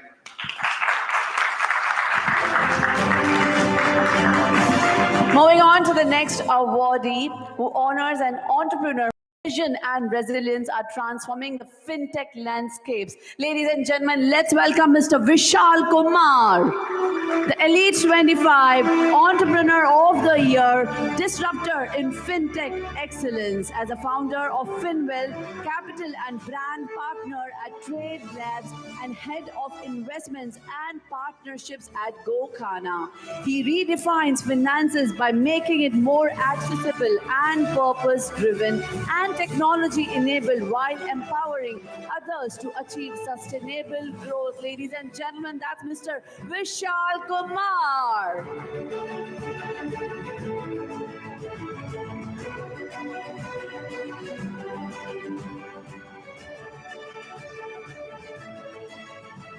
Good afternoon, everyone. I would like to thank organizers. I would like to thank my parents, God, and especially my wife who is with me here today for all this. I'll definitely be speaking today about stock markets and fintech soon after the lunch. So to hear me out about why AI is so good. People have spoken about AI in a vain way. I'll talk about the pros of AI soon in stock markets. Thank you so much, guys. Congratulations, sir. Moving ahead, may I please invite the next awardee this afternoon, Ms. Rama M. Raya Kotai, Elite 25, Excellence in Supply Chain Innovation and Technical Leadership. Ms. Rama. Do we have her here? Oh, it's him. I'm so sorry. It's Mr. Rama.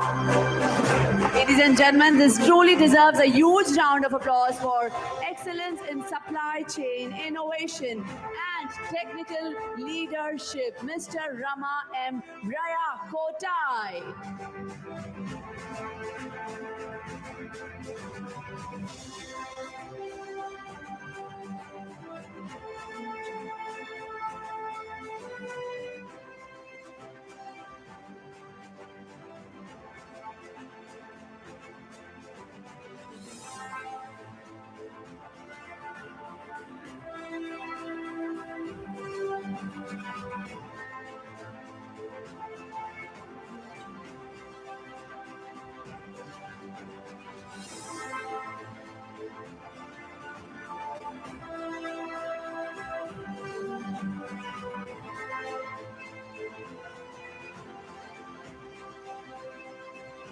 important announcement. I will request all the awardees to please give your red carpet interviews, and we also have lunch. And yes, the second segment of the event will resume post lunch, so do not forget to give your red carpet interviews. Oh, yeah, sure. Yes. Thank you very much. It's a great honor and a lot of positive energy in the room. I really wanted to tell you that success is not final and failure is not fatal. Keep moving ahead. Keep moving forward. That's what it counts always. That's what I believe in. Thank you very much for having me here.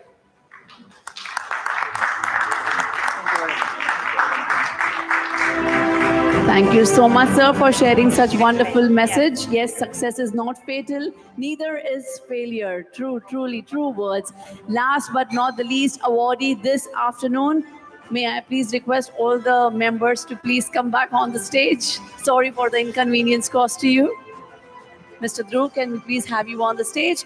May I please go ahead and welcome Mr. Joel Perry, the Elite 25 Elite Executive Coach of the Year, Mr. Joel Perry. Ladies and gentlemen, let's give a huge round of applause as the founder and CEO of JPI Business Solutions. He has redefined executive coaching on a global scale, leveraging AI, human insights, and humor to empower CEOs, executives, and entrepreneurs.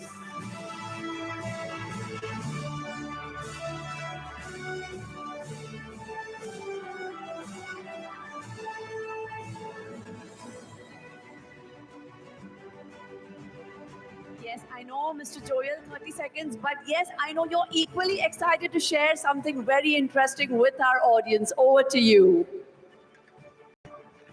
I'll take it easy on you this time. And just say a quick thank you to Jesus, to my son, who is my best friend. He's not here. But I want to thank my family, thank my God, and thank Enterprise World for honoring me in this way. It's a huge thing. And I'll torture you with a keynote soon. So we'll end it now. Have mercy. Thank you so much. May I please request everyone to please take your seats?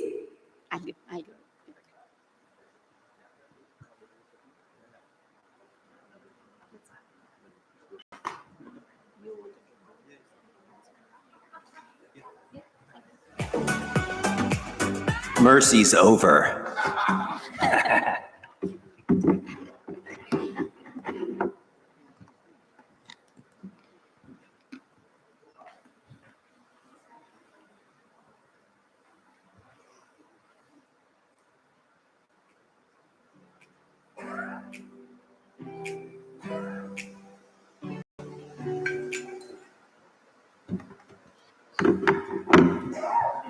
So I think one thing that I take a lot of pride in is I don't look at templates. I don't ask for advice. I don't look at how people do things. I kind of work in reverse. And something I've learned over time, it's not really what anybody teaches, actually. I got a business degree. I ran a corporation for, industry leader for a decade.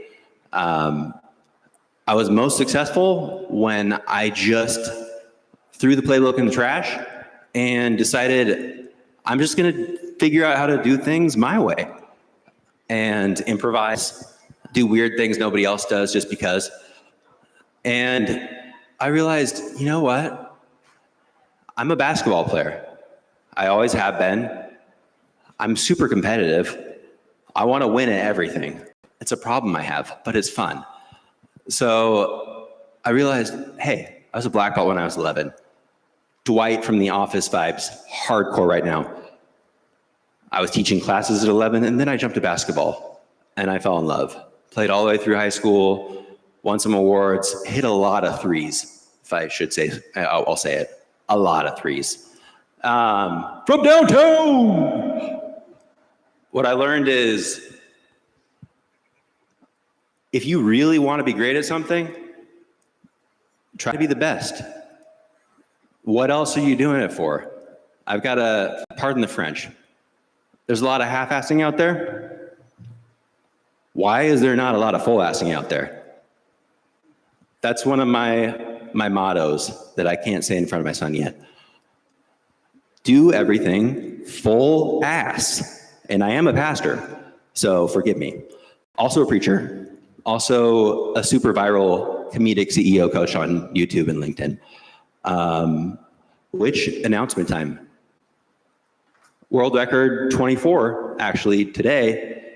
125,000 impressions in 7 days on LinkedIn. Single operator. Also known as White Mamba CEO coach, because I take the Mamba mentality and I apply it to CEO coaching. It's about winning, it's about competing. It's about figuring out where's the lane, where's the opening. You gotta cross over somebody, oh, throw a double team, no problem, because basketball is improvisation. It's just intelligence applied, it's skills that you've worked on, it's confidence that you have in your abilities that no matter what comes at you, you can figure it out. And there's no textbook for that. It's just self-belief, it's putting in the reps in the dark when nobody's looking. It requires a certain level of discipline and belief in yourself that is really hard to come by, but if you can crack into that, it changes everything. I've been through a lot. Divorced twice. I'm a single dad with sole custody with a 7-year-old son. He's awesome. That was a nightmare. False child abuse allegations. I went through an extremely long custody battle, and it dragged on for years. And then I thought I got through everything. Okay, we're good. Second wife, married in December. She blindsides me, and she's gone in March. It was a money grab. That was this March. I made a decision. I need to do the Mamba scowl at life real quick. I trust God too much at this point. I'm not doing this again. I've been through too much.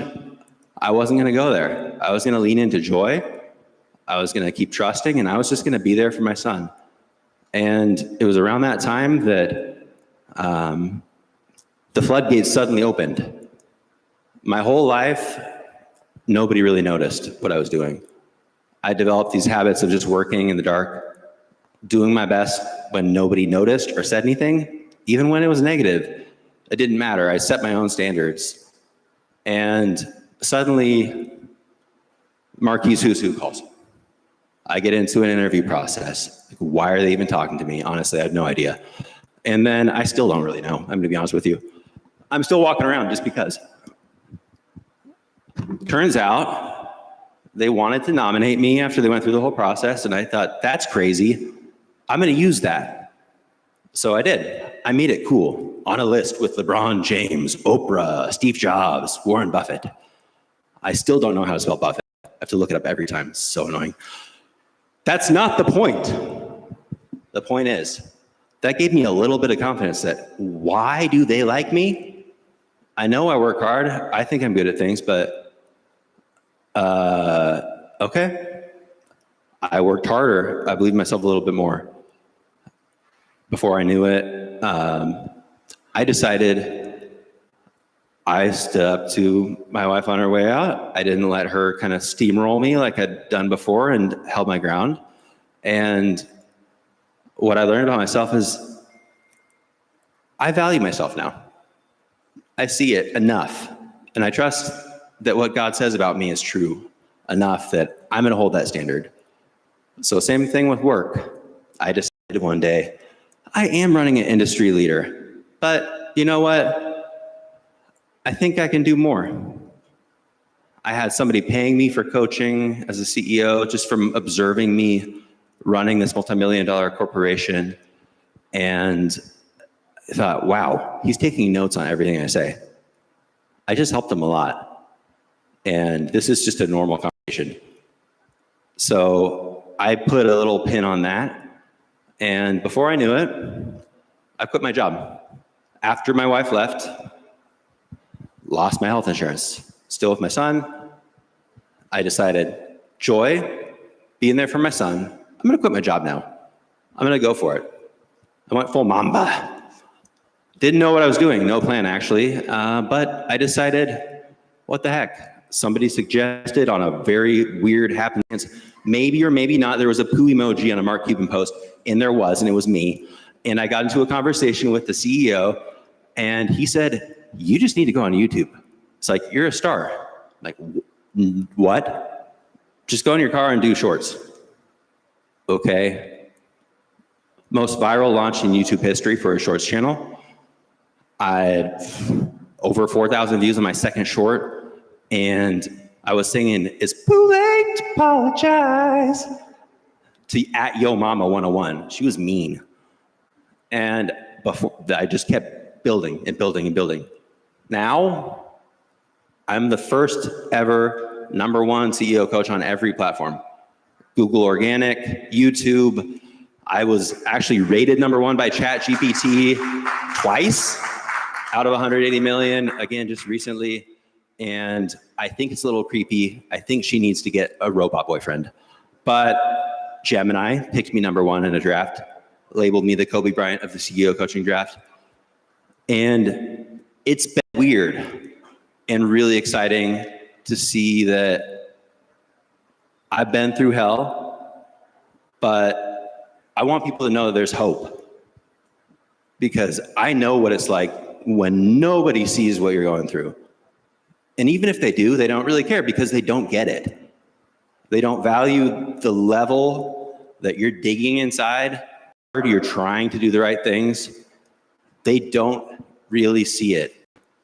But I want you to know that that integrity, if you keep showing up 100%, full ass, every day, if you show up with that intention, with that heart,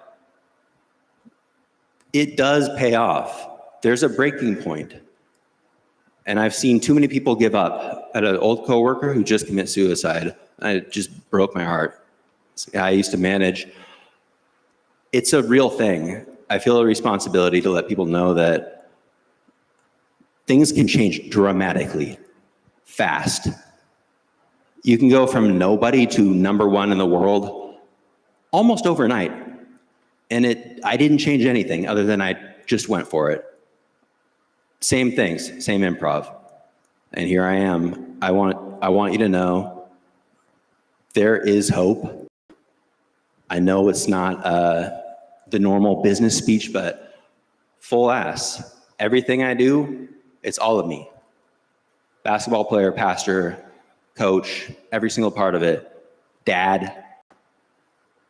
If you approach everything with all you've got all the time and you make that your habit and you go in with both eyes open, anything is possible. It's never over. Don't give up. Don't separate work from life.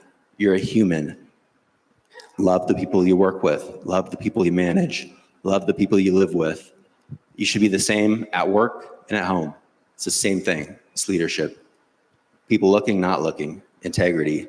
And it will pay off. Just hang on.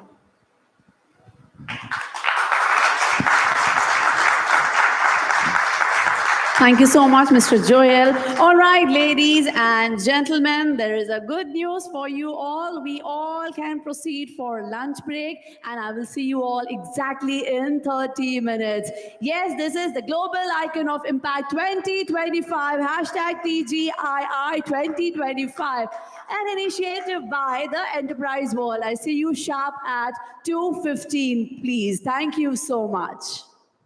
And do not forget to please give your interviews on the red carpet. The interviews are going on. I shall see you at 2:15.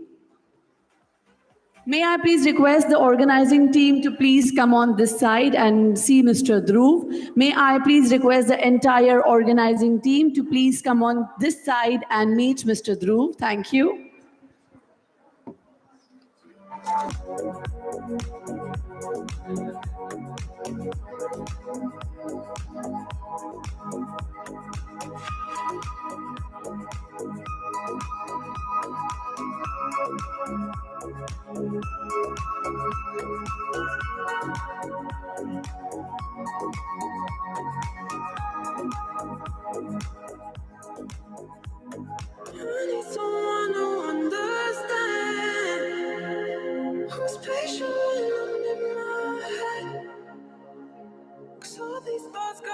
Okay, while we are waiting for some more people to join, let's do this. Let me also be a little interactive with you all.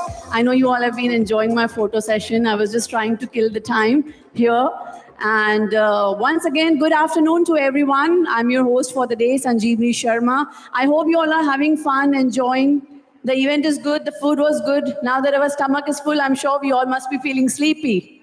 Yeah, Indians usually do. I don't know about others, but I feel very sleepy after I eat food. You are really going to take a nap? I will make sure that no one takes a nap. I will do this. I'll come to this table and this table. All you have to do is just point out at anyone and say any word.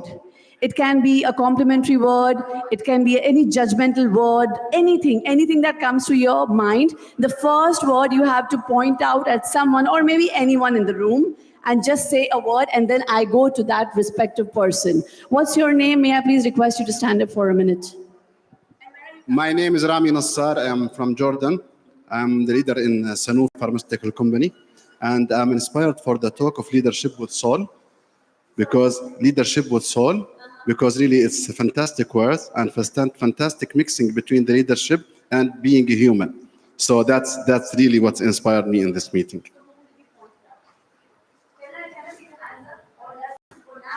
Yeah, I forget the name. Leadership with soul. Yes. So congratulations and thank you very much for sharing this with us. Amazing. I will come to Mr. Ignacio Bonessa now. And the game is, I don't know if you will understand. I will try my best. You just have to say any one word or any message to anyone whomsoever you think you can. No problem. No problem in Spanish. Es necesario el liderazgo con alma y el liderazgo con propósito y el liderazgo con sentido. Y que en este foro salga una asociación de líderes con alma que cambiemos el mundo realmente. Muchas gracias. Well, I did not understand anything. I'm so sorry. Is there someone who can translate this? That will be fun. Is there someone who can translate Spanish? Dr. Mona, you can. Wonderful. All right. This message was for whom, by the way? For whom was this message? For all people. All right, so I'll hand over the mic to Dr. Mona, who was also the moderator of our panelist. I'm still waiting for some people to join. Yes, we have Dr. Faria. Did I pronounce it right? Farah. Yeah? Thank you. So thank you, Soul. So he's doing a community for all the leaders with soul. So when you are leading, you have to lead with your soul as well, not just the leadership without knowing people, understanding people. And I think they are spreading this all over the world as well. And anyone can join this community, right? Thank you. Thank you. Thank you so much. All right, Miss Dolly, since I'm here, I will request you to point out at someone and say something. Ma'am, may I please request you to point on anyone and say anything, and then I go to that person. Okay, I would like to point to the gentleman over here with the roaring concept. The lion concept. That was really inspiring, and I think every person within themselves, if they really are determined to achieve their goals, this is the role that they have to do. They have to be ferocious enough to seek their goals. So thank you for inspiring me and everyone. Yes, that was indeed such a catchy line of the event. I'm sure everybody will remember this line before we go home. I have made notes of it as well. Sir, I'm coming to you. One message that you would like to give to anyone in this room, but it has to be quick. No, don't run. I will run. Please don't make me run now. All right, it has to be quick, one word or maybe two words. Quick. I just want to say thank you to everyone who's here. One more thing. It's all about getting together, connect to each other because we all bring something together. Now, I want to say something, an African proverb. If you want to walk faster, walk alone. But if you want to go very far, walk with somebody and let's go together. Can that somebody be husband and wife as well or never? No comments. Should I point to somebody? my neighbor from Australia, I think he's still outside. I'm not, Alan, I don't think he's here yet. He's not here yet. I'll pass on to, no, I can't remember some speakers. They are not here. I'll pass on to you. Yeah, Dr. Nisha. Yeah, let's go to Dr. Nisha. Good idea. Yeah, then I'll come back. You're just coming to drop me? Yeah, to drop you. How Or sweet. should I No. I'm fine. Dr. Nisha, I pronounced it rightly, right? I'm good at names. Wow, I'm so proud of myself. So proud of you. Thank you so much. Yeah. Any one word that you'd like to tell anyone today? Okay. So just maybe I'll take 2 minutes. Sure. Yeah. So my career has been very varied. I am a chartered accountant. Then I did my PhD. Then I did CFA, and I started working in corporates. After that, I started teaching. As I had an academic career, then started consulting career. Then I have now an entrepreneur. So it's a very variety of stuff. But I want to say one thing. Here, most of us are leaders and entrepreneurs. And the day when I started my business and my startup, that was the day when I thought that, yes, it's like I have achieved, or I have found my purpose or found my passion, So that's, for that, there is a switch word that I use, unlock your potential or elevate your potential. So your potential lies within yourself. Nobody else can give you, empowerment. We talk about women empowerment and things like that. No, nothing can give you empowerment unless you empower yourselves. So it's hidden inside you, just elevate it, unlock it. Thank you. All right, now that she's spoken about elevating and unlocking, I will request everyone to stand up quickly for 1 minute. Everyone. May I request everyone to rise up for 1 second? No, not 1 second, 1 minute. Yeah, 1 minute. Everyone, please. So all you have to do is, now that she spoke about elevating and unlocking, whoever is comfortable, I will request you all to stand up. So all you have to do is, with your right hand, you have to draw a triangle.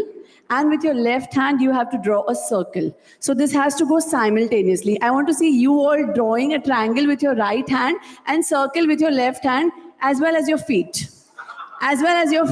Yeah, let's do it. Can we play the music, please? So whoever gets me the best triangle and the circle will get a prize sponsored by the anchor. Wow, we can see Mr. Dhruv already performing it. Amazing. Can I have the organizers here? Can we play some music, please, while everybody is doing a triangle and a circle activity? Come on, ladies and gentlemen, let's do it only at the Global Icons of Impact 2025. Amazing. You have to move your feet as well. Yes, do it. We all need it. We all have eaten enough. We all are sleepy. We make sure we can kick as well. Yes, we can do that. Amazing. Wow. What an energy. What a vibe. Everyone, can you please focus on the audience, please? Wow. What a triangle. What a circle. Perfect. I'm watching your triangles and circles. Wow, this is so amazing. Utkarsh is doing a great job. The lion. Whoa, let's roar. Let us all roar together on this table. 3, 2, 1, let's roar. Wow, amazing. Now are we all awake? We are awake. We are fine. We are energized. Should we start the event? Yeah, should we continue with the keynote speakers, the panel discussions, everything all over again? Yeah? All right, so good morning once again, and we are all set to begin. Give me 1 minute, please. All right. Everyone? Okay, all right, now that everybody is in mood and looking so fresh and stomachs are full, everybody pounce on the stage. Everybody, we'll click a group picture. And then we shall continue with the next segment, because I know you all are very smart, you all will run away. I know you all are very smart, you all will run away. So let's capture the moment and let's click a group picture, because this is one of the most beautiful days, most beautiful memories that we can capture. An initiative by the enterprise world, only at the Global Icons of Impact 2025. That's hashtag TGII 2025. I will request all my friends and colleagues from different parts of the world, from the entire globe, US, UK, Philippines, Jordan, India, and Egypt, a lot of them, everyone, please, I will request you all, why are you all sitting there? Ma'am, please join, Sir, gentlemen from China, I believe. Yes, sir. Of course, parents are allowed. Of course, yes. Parents, kids, families, everybody is allowed. Please do not hesitate to join the frame. Why are we here? Why are we running? Where are we running? No. Oh, no. All right, no worries. Everyone, please, let's capture this beautiful moment. Let's capture this beautiful event by Mr. Dhruv. Such a wonderful initiative, the Global Icons of Impact 2025. Mr. Dhruv, I will request you also to please join the frame. That will be great. Utkarsh, please join. I will request the organizing committee as well to please be in the frame. Whoever is outside from the organizing team, may I please request you to come and join the frame. Please call your volunteers, your fellow colleagues, your parents, your kids. Let's capture the moment.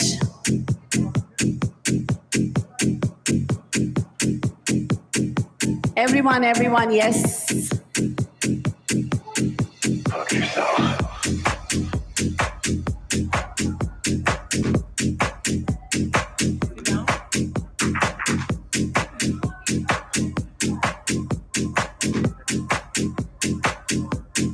Yusuf, if you can hear me, can I please request you to come here?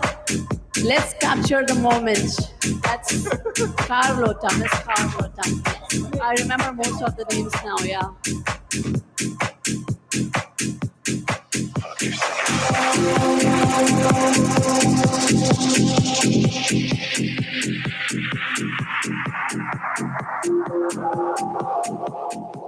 May I please request Utkarsh ji to please join us quickly? Mr. Dhruv as well. Mr. Dhruv Apte.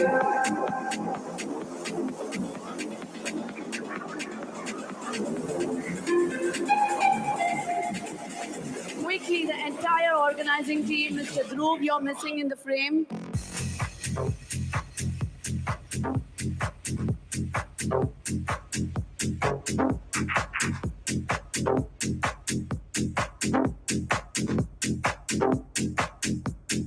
Fuck yourself.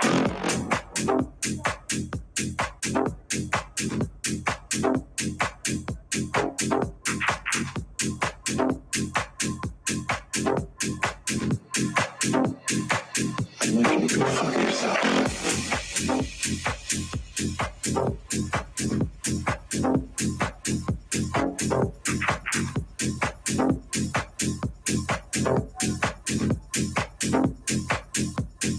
Fuck yourself.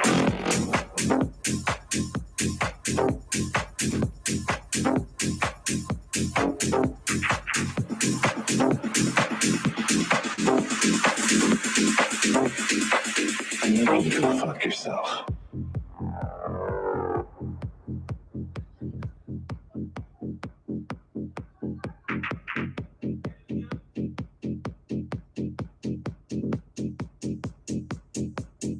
Fuck yourself. We'll do a video. Everyone will say, Habibi, come to Dubai. All right? Give me a countdown. We all say, Habibi, come to Dubai. All right? At the count of 3, 2, 1. Yeah. I'm making you go fuck yourself.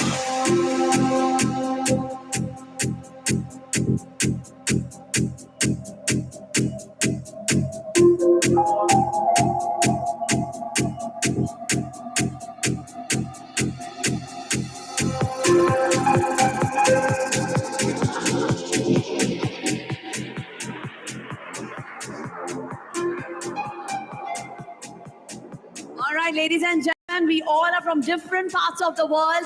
When I say 3, 2, 1, we all say, Habibi, come to Dubai. All right? 3, 2, 1. Habibi, come to Dubai.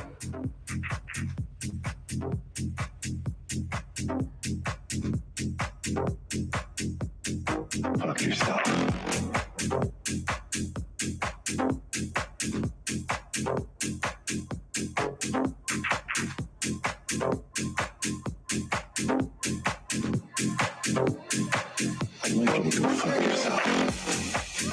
ladies and gentlemen, let's please be seated and then I will start the event immediately. Thank you.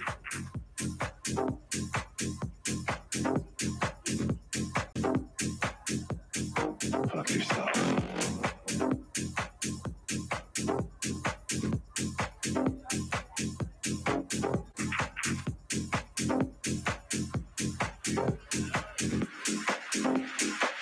I'm making you go fuck yourself.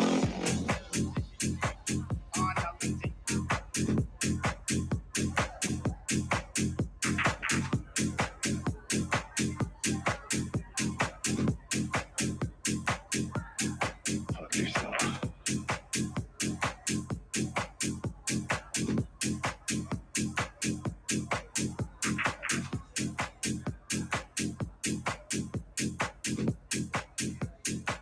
I'm making you go fuck yourself. All right, ladies and gentlemen, good afternoon once again. Welcome back, everyone. I hope you all had wonderful lunch, made meaningful connections, and are energized for the afternoon going ahead. Because this journey is far from over. In fact, the best is yet to come. So let's continue our journey with 4 more extraordinary speakers, each bringing unique insights, powerful stories, and transformative ideas. To begin with, may I please welcome Mr. Josh Davies to join us on the stage. I hope Mr. Josh is here from the lunch. Yes, he is. Ladies and gentlemen, let's give a huge round of applause for Mr. Josh Davies. All right. Excellent. Well, good afternoon. You guys are obviously already energized. Fantastic work doing that. My name is Josh Davies. I am from the United States of America, but it is great to be part of this global family today. We've been talking about a lot of different topics and areas, and we'll continue to, but there's a theme that weaves through everything. It's about change. And I don't know about you, but it feels like the pace of change has just gotten crazy. Anybody else feel like the pace of change is so fast now? I mean, I certainly have experienced it. I don't know about you, but the good news is there's data to back it up. Sociologists track technology and see how quickly it gets adapted worldwide to see how fast change is happening. And they've been tracking this for a while. In fact, if you look at it, in order to hit their metric, you have to hit 50 million global users. And it took 64 years to get 50 million people onto a plane. By the time we get to automobiles, it's 62. We work our way all the way down. And for the internet, it only took 7 years to get 50 million users. Like, it is 10 times as fast as it once was. That's crazy to think about until you think that Pokemon Go did it in 19 days. 19 days is all it took.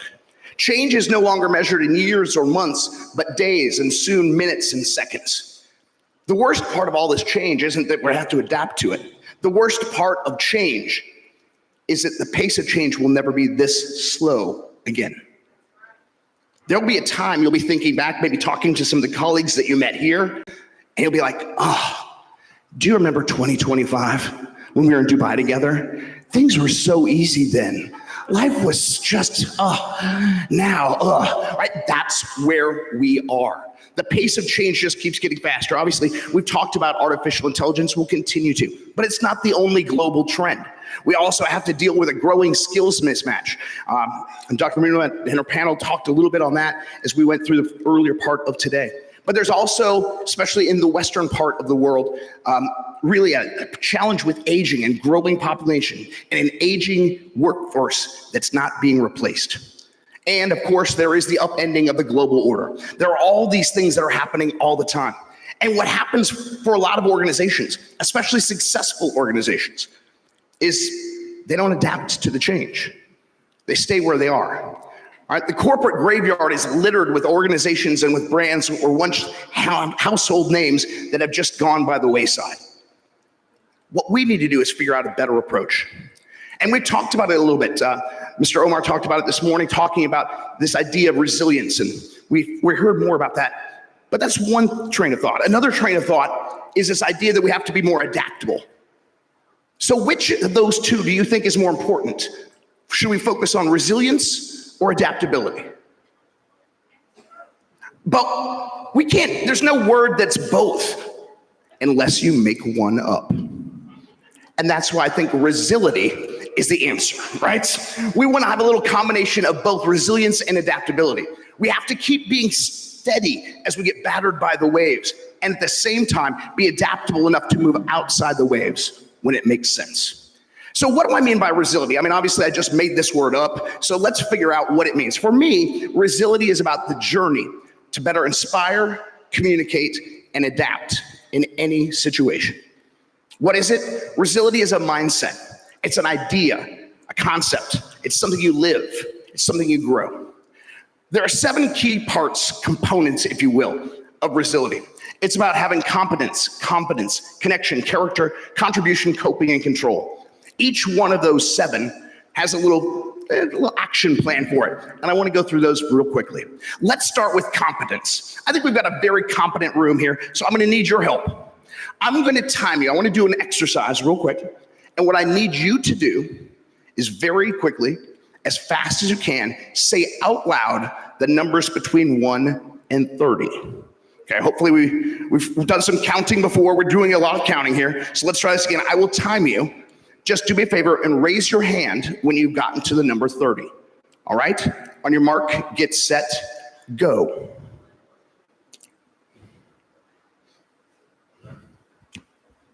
Oh. Anyone else still working? Oh, got a couple. All right. Pretty much everyone here was in 15 seconds or less. I think we may have had 9 seconds up front. I'm not entirely sure, but we were close, right? Okay, good. Now let's try this. We're going to count again. We're going to count this time from 1 to 60, but I only want you to do odd numbers. So skip all the even numbers. Just count from 1 to 60 using only odd numbers. This time again, raise your hand when you're done. On your mark, get set, go.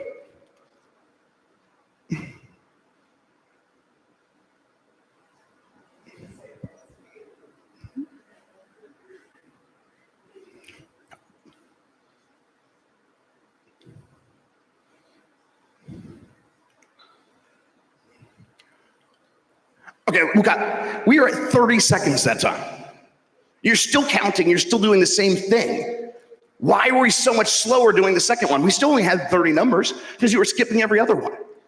What was the problem? Your brain was trying to do 2 things at the same time. We have another name for that. It's called multitasking. How many of you think you're good multitaskers? Yet none of us are. Our brain is only wired. When you look at the neurology behind it, the brain only is wired to do one thing at a time. If you do multiple tasks at the same time, you run into problems. It takes 40% longer to complete tasks. Your error rate doubles. Your IQ drops by 14 points. You literally get stupider. How can we have better competence? It's by monotasking, doing one thing at a time.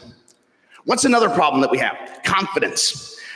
Not that we don't have confidence, but oftentimes we have false confidence. Let's bring the lion back. Sometimes when we look in the mirror, not all of us are lions, my friend. Dr. Mayama points it out, but for many of us, we have terrible self-perceptions. Globally, what percentage of people believe they have an above average IQ? Any idea? 66% of people believe they have a higher than average IQ. Just for those of you who don't follow, only 50% can. The problem is when we try to get feedback from people, typically our friends and colleagues, what kind of feedback do they give us? It was great, it was good, you did well. If someone gives you negative feedback, how do you respond? Ugh. What did you know? You don't know anything. The problem with feedback is that we don't get very real feedback. For me, one of my early speaking experiences, I did a workshop, a presentation, a big room, and I got feedback at the end. All my friends were like, "You're great, you're great, you're great." I thought I was amazing, and I got some feedback from one of the participants.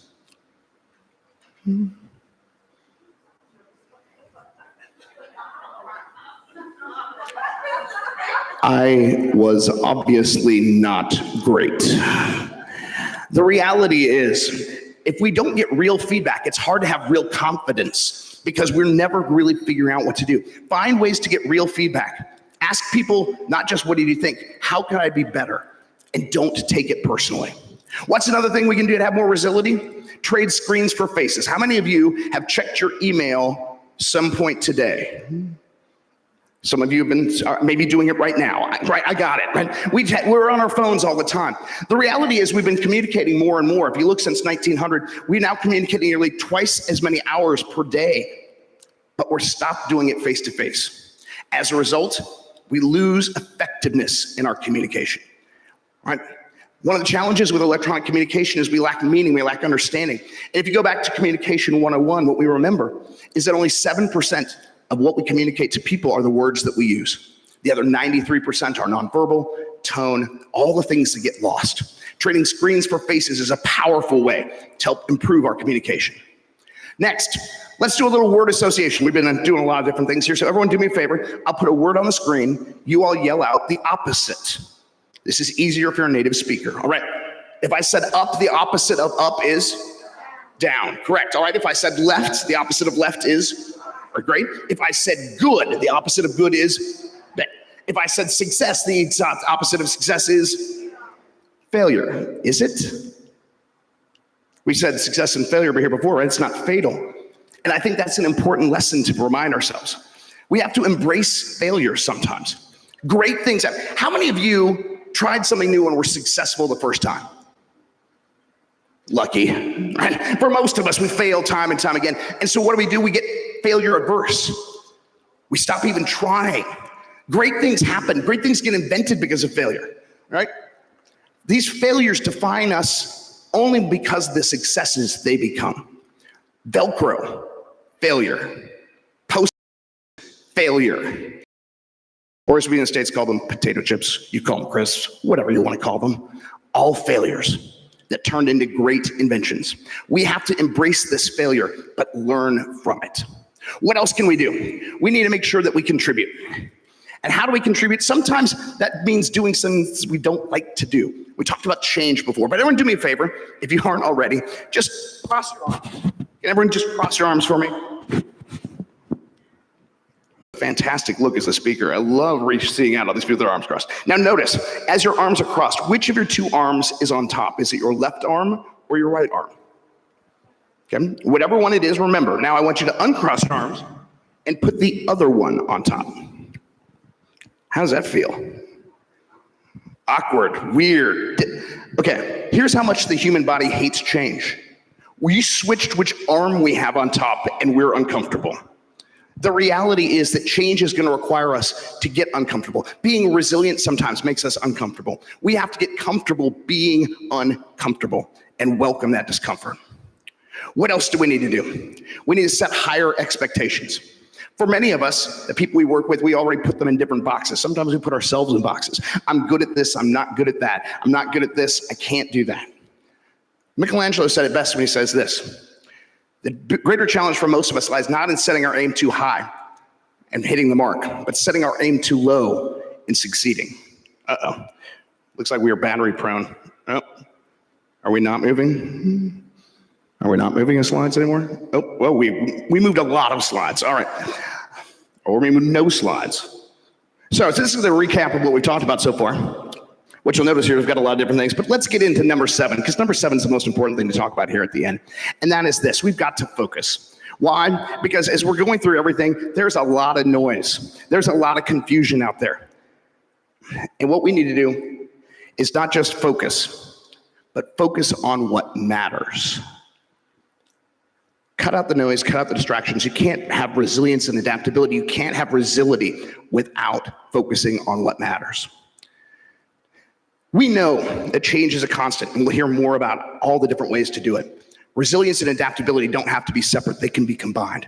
Resiliency thrives with competence, confidence, connection, character, contribution, coping, and control. No matter what you think of this, we all have to do more of that. Today is awesome for a lot of different reasons. We've connected with different people. We're going to learn lots of things. But I want to share one thing to you that I think will be important no matter how and why you experience this event. So everyone, do me a favor, raise your right hand above your head. All right, now do me a favor, wiggle your fingers for me. Great, now take your thumb and your forefinger, make a little O. Show that O to the people at their table, because they are oh so awesome. Okay, now do me a favor, take that circle for me, put it right on your chin. All right, now take a look around the room and see how many people have their hand on their cheek and not on their chin. I love those of you in the room that did this move. Why do so many of you put your hand on your chin, your cheek instead of your chin? Because you're watching me. What speaks louder, actions or words? Actions. We can talk all day about all the great networking we make and all the fantastic ideas we've gotten. But if all we do is talk when we leave this room, we're not matching our words and our actions. Make sure that you take this conference and put your hand where you say it's going to be. Thank you for being here. Continue great work throughout the day.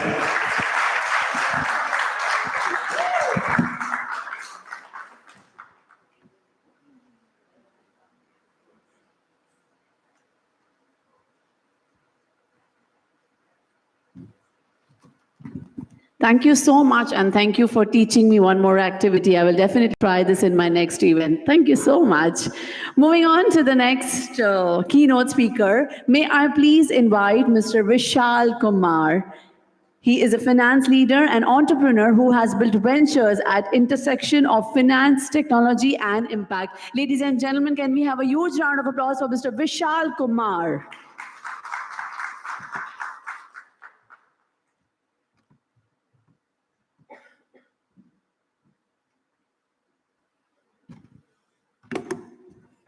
Good afternoon, everyone. This is Vishal Kumar, founder of FinWealth, co-founder TradeLab Technologies, and I'm part of Gokhana, that's Tobox. It's a $2 billion company as a chief investment officer. Excuse me for this, that I'm a very bad speaker. I don't tend to speak much because we try to always handle the back end of India's largest brokerage houses like HDFC, Kotak, and Zerodha.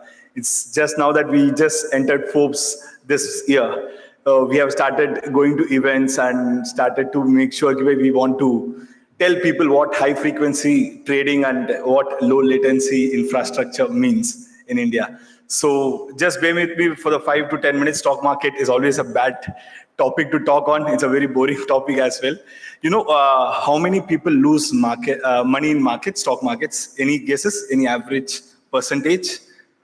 Come on, guys. It's almost 92% of people across globe lose money in trading and investing in stock markets. The reason is, again, AI now. Because with the introduction of high frequency trading and low latency, you know what is high frequency? Have you heard about high frequency? Yeah. So, it's all about speeds. You know, we ourselves, we are a high frequency company. We trade at 4,000 microseconds. You know what is 1 microsecond? That's like 1 second divided by 10 lakhs. So that's the speed we trade with. We have partnered with BlackRock. There's a company called BlackRock. I don't know how many of you have heard about it. So I have my small introduction here. So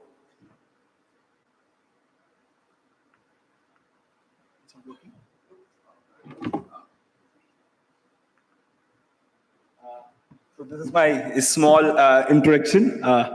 I serve as a chief investment officer in Gokhana Tobox. Tobox is a unicorn in India. It acts like a Zomato or Swiggy, or in Dubai you can say Karim, which is an app like Uber in US and other things. And I'm a co-founder in TradeLab Technologies, which is in India, obviously India and Singapore. We have an office in Singapore as well. And we deal with high frequency trading and low latency. We develop infrastructures for companies like stock markets and cryptocurrency exchanges. So I started, I don't know how many of you know Indian rupee. So I started my career with, I asked my dad that I want to trade in stock markets. So I asked him around, say, 50,000 rupees in 2017. I'm 32, by the way. So yeah, it's 8 years back. I asked him that I want some 50,000 rupees to trade on. I started learning strategies for like 2 years. I didn't make any money, frankly. And then I started making money with whatever I had learned in stock markets. Then I joined in TradeLabs in 2021 as co-founder. And this is my small introduction. FinWealth, I think it's one of those apps in India where I have around like 3.5 lakh downloads. We just started this year, where we give short, crisp info about news regarding financial markets across India as well as globe. Then trade labs, as I spoke about high frequency trading, as I told, 92% people lose money in stock markets. The first and foremost reason is intraday trading. I don't know how many people know, we do maximum of intraday trades today in India as well. So in intraday trading, people trade in two options called futures and options, where a lot of people lose money. One reason is because of manually they trade. That doesn't work in India because there are systems which are now built. Companies like Vanguard, BlackRock, you take Morgan Stanley, you take any hedge fund or funds across globe, they all use machines, that is AI, artificial intelligence, who make billions of dollars. Like this year, I don't know how many of you have heard, Jane Street, there's a company called Jane Street in Singapore. They made around 40,000 crores.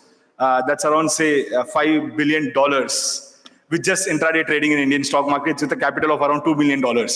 That's like they have doubled their investment while trading with the machines. Last year, we did also with around, say, 175% returns in high frequency trading. We trade at 4,000 microseconds. I don't know. I know it's very complicated, but just believe me, it's just 4,000 microseconds we trade on. And we have built softwares like TSS, Quantra, and Spreadbot. So these are softwares which we discuss on. So I'll just give a brief about what high frequency is. In 1990s, I don't know how many of you are there, there was no demat. There was all physical distribution of shares across India. Then in 2000s, you see people have demated the shares. After 2008 crash, people started using AI. It cannot be an AI, but machines to trade on. And then after that, after especially COVID, people started making their strategies inbuilt in systems that's called as LMLs, learning modules, and using that, they including us, we trade at depends 4,000, 5,000 microseconds. So this helps us make a lot of money because retailers in India or investors, they don't tend to have such machines because these infrastructures take a lot of money to build on.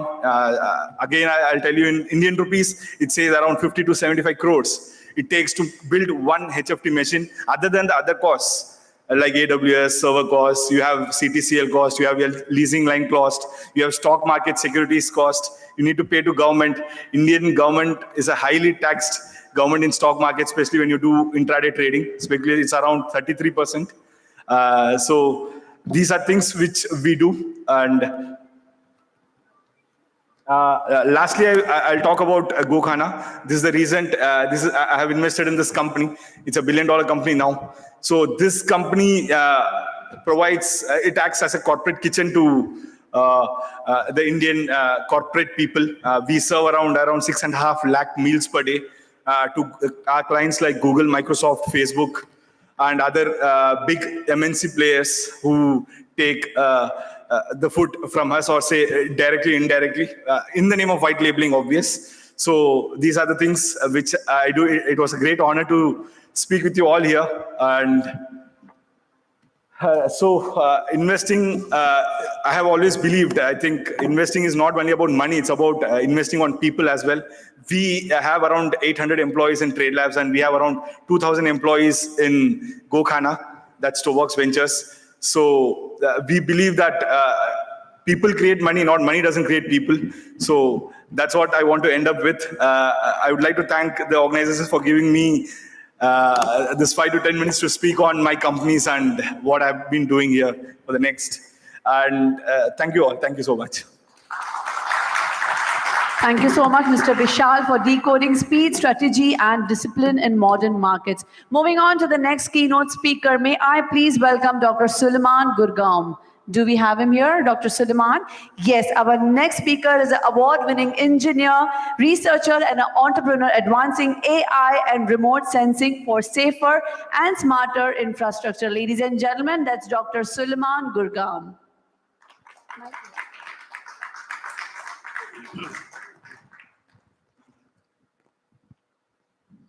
Either one of them? Yeah. Okay. Okay, good afternoon, everyone. So yeah, as introduced, my name is Solomon Gargum. I'm a professor at the University of British Columbia in Canada, and I'm a co-founder of Reflector Tech. So what I'm going to be talking about today is how we can use our minds, the human intelligence, the asset that all of us have in the age and era of artificial intelligence. So does artificial intelligence mean it's going to replace our minds, or does it mean it's going to complement our minds? And who's going to be better off making the most impact? When we talk about new technology, when we talk about bubbles, when we talk about trends, the best thing to do is to compare it to historic events. So when we talk about AI, one of the best things to compare it to is the internet evolution. So the internet evolution, the boom of the internet happened in 1995. So between 1995 and 2001 is when the boom happened. So there was a huge boom, as you can see in the graph here, and then there was the bust. The difference between a boom and a bust in an industrial setting, an industrial boom versus a financial boom, is there's lots of value out of an industrial boom, which is what is the case with AI. So by the end of 1995, people were still questioning the value of the internet, which might come as a surprise to some of us today, but this is a famous interview in the US. What is that exactly? I'll let you listen. It's become a place where people are publishing information. Right. So everybody can have their own homepage, companies are there, the latest information. It's wild what's going on. You can send electronic mail to people. It is the big new thing. Yeah, but it's easy to criticize something you don't fully understand, which is my position here. Go ahead. But I can remember a couple of months ago, there was like a big breakthrough announcement that on the internet or on some computer deal, they were going to broadcast a baseball game. You could listen to a baseball game on your computer. And I just thought to myself, does radio ring a bell? You know what I mean? There's a difference. You can listen to the baseball game whenever you want. All right. Do tape recorders ring a bell? So that was 1995. Not everyone understood what the internet was. It's similar with AI these days. We're split into two groups when it comes to AI. The skeptical group that thinks it's the enemy and we need to fight against it. And then the other group, the more relaxed group that think it's the biggest thing ever. And we're going to live in luxury for the rest of our lives. So one thing that we need to understand with AI, just like with the internet, is it creates an opportunity. So people didn't make an impact by creating or replicating the internet. What happened is people built businesses on the internet. They made value of the internet, and it's the same. It's the case with AI. Now, one person who understood this more than anyone else at the time, again, we're going to take you back in time, is the guy on the right here, who we've all dealt with in some capacity, founder of Amazon, Jeff Bezos. Well, I think all internet companies, the stocks are incredibly volatile, and but even long term. Long term, I believe that it's very easy to predict that there are going to be lots of successful companies born of the internet. They're going to have very large market caps and so on. I also believe that today, where we sit, it's very hard to predict who those companies are going to be. So you can make bets on these things. And I think that Amazon.com, if we're not one of those important, lasting companies born of the internet, we will have nobody to blame but ourselves, and that we will be extremely disappointed in ourselves. But there are no guarantees. It's very, very hard to predict. If you go back and look at the companies created by the PC revolution, in 1980, you probably wouldn't have predicted the 5 winners, the 5 biggest winners. There have been lots of winners, actually. So this interview was 25 years ago, and he was right, and they did make the most of the internet. Now, some of the companies failed. The companies that were built on the internet failed. 48% is the statistic. Of those founded in 1996, survived until 2004. But there is companies that still exist today that were founded on the internet. Some of them we know, some of them we use. So Google, Facebook, Twitter, X, if you want to call it, all of those were built on the internet. They're basically services that were built on the internet. So when we come to the AI evolution, AI didn't start yesterday, didn't start in the past 10 years. It didn't start when we were first introduced to ChatGPT. It started ages ago. There was a gradual growth, but now it's becoming a consumer-wide tool that every single one of us in this room is able to use and deploy. Now, the pessimist mindset is, and what's been mentioned today is, AI will take my job. This is the pessimist mindset. Even your termination letter might be written by ChatGPT, so you want to be careful with that. But that's the pessimist mindset. The entrepreneurial leader's mindset is, if you're not engaging AI actively and aggressively, you're doing it wrong. You're not going to lose your job to AI. You're going to lose your job to somebody who uses AI. Your company is not going to go out of business because of AI. Your company is going to go out of business because another company used AI. There's no question about that.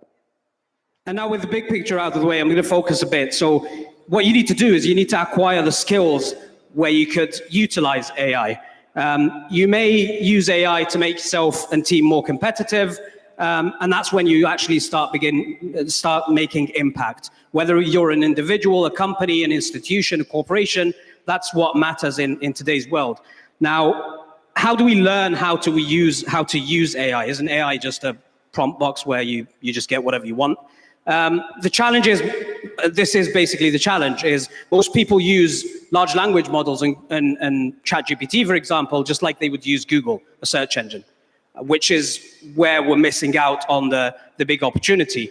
That's not by any means where the full potential lies.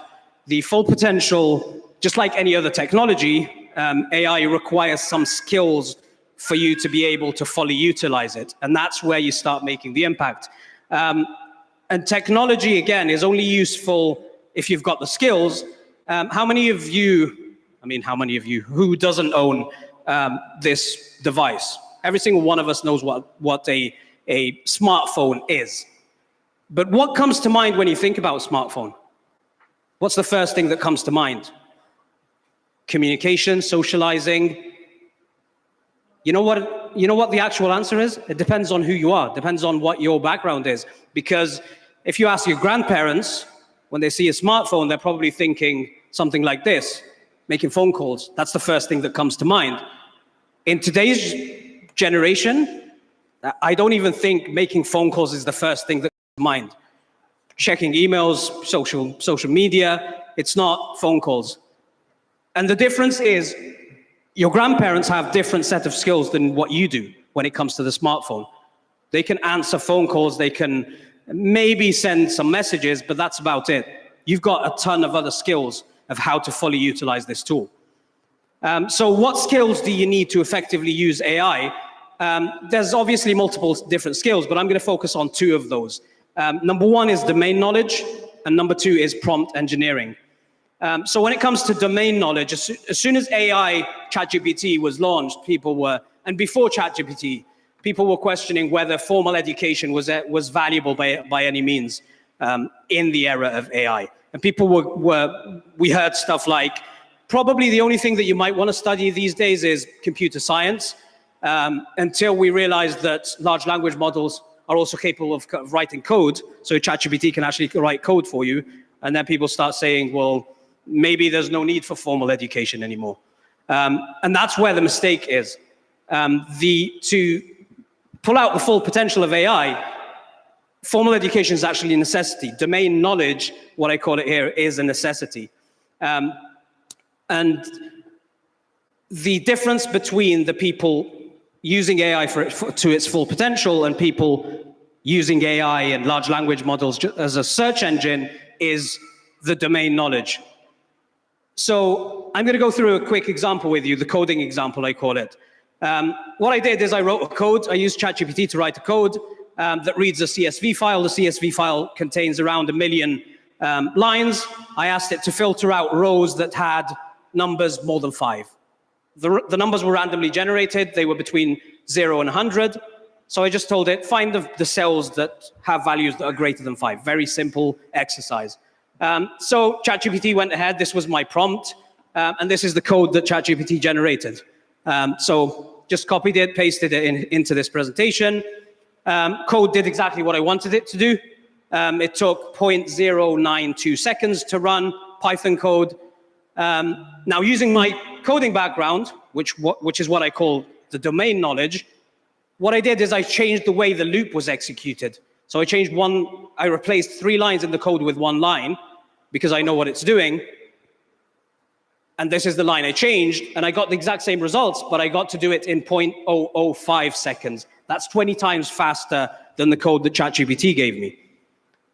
So for a business, this might not sound significant, but for a business looking to scale, the difference is 100,000 operations, 4,200 seconds, which means over 100,000 operations, it's 4,200 seconds, which is 70 extra minutes of runtime.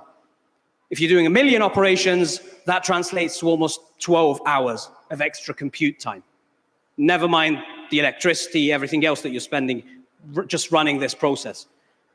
So this basically shows you the value of domain knowledge. You need to understand, you need to have the technical background when you're using or inserting those prompts into your large language model. The other thing is the prompt engineering, and some of you touched on this a bit during the day today. And prompt engineering is a skill that an entrepreneur leader must possess.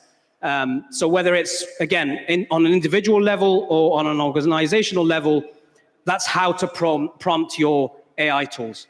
And now it's growing into a discipline, and they're calling it prompt engineering. But prompt engineering doesn't start when you prompt the large language model. It's not when you type in. That's not when prompt engineering starts. It starts way beyond that. So it starts when mastering the entire interaction with the AI tool. So that includes the data that you feed it, the models that you build, and the prompt that you have at the end. So it's basically understanding how to guide the AI model to the solution. The difference prompt engineering, the skill that prompt engineering gives you is explained using this maze here. So this maze, you might look at this maze and think, the only way to solve this maze is to follow this red line. If you're good at prompt engineering, you might be able to solve it by having a breakthrough and significantly improving on the process. So that's basically what prompt engineering gives you. So prompt engineering, again, includes the entire process. What training data am I using for my models? The data preparation. What am I collecting? What type of data am I collecting as an institution, as a corporation? What model am I going to choose? What model gives me the best results? What is the prompt action itself? And that we'll talk in a bit more detail about this in the next 2 slides. The persona, the context, the references, the iteration, the organization, all of that is covered in the prompt that you give your large language model. So these are examples of those items in the prompt itself. Obviously, we're not going to talk about the training data that you're going to collect or the model that you're going to select, but the simple prompt, the end prompt that you're going to give the large language model makes a difference. So these are a couple of examples. If you're writing something as a customer service representative, you want to write an email, the persona is highlighted in blue. The task that you want it to do is in pink. The yellow is the context, and then the format is in green. It's not a Google. It's not just, because with Google, even the order of the words traditionally didn't matter. As long as you gave it, you threw it in the search engine, you threw the 5-6 words, it was going to get you kind of where you wanted to go. With prompt engineering makes a difference. The order makes a difference. The persona makes a difference. The format, the context, and the task itself that you want the large language model to do. So these are just examples: a founder, business owner, customer service representative, head of a product department. Depending on who you are, the context is going to make a difference, and the prompt that you give to the large language model is going to make a difference. So if you're interested in learning about prompt engineering, there are resources that are available for free. Andrew Unge, one of the pioneers of AI, ChatGPT prompt engineering for developers. He has an actual course that's for programmers who are looking to improve their prompt engineering skills. Prompting Guide 101, that's a Gemini document basically to help you how to format and produce your prompts. So with that, prompt engineering, domain knowledge, that's how we are going to make impact and make the most impact in the age of AI. So with that, I'd like to thank you all very much for your attention, and my contact information is here if you want to connect. I'd be happy to chat afterwards as well. Thank you so much for bridging this rigorous engineering with visionary leadership. Moving ahead, may I please request the next keynote speaker, Michelle D. Almeida, to please join us. Michelle D. Almeida. That's here. All right. The theme of our keynote is authentic leadership during the AI revolution. Over to you, ma'am.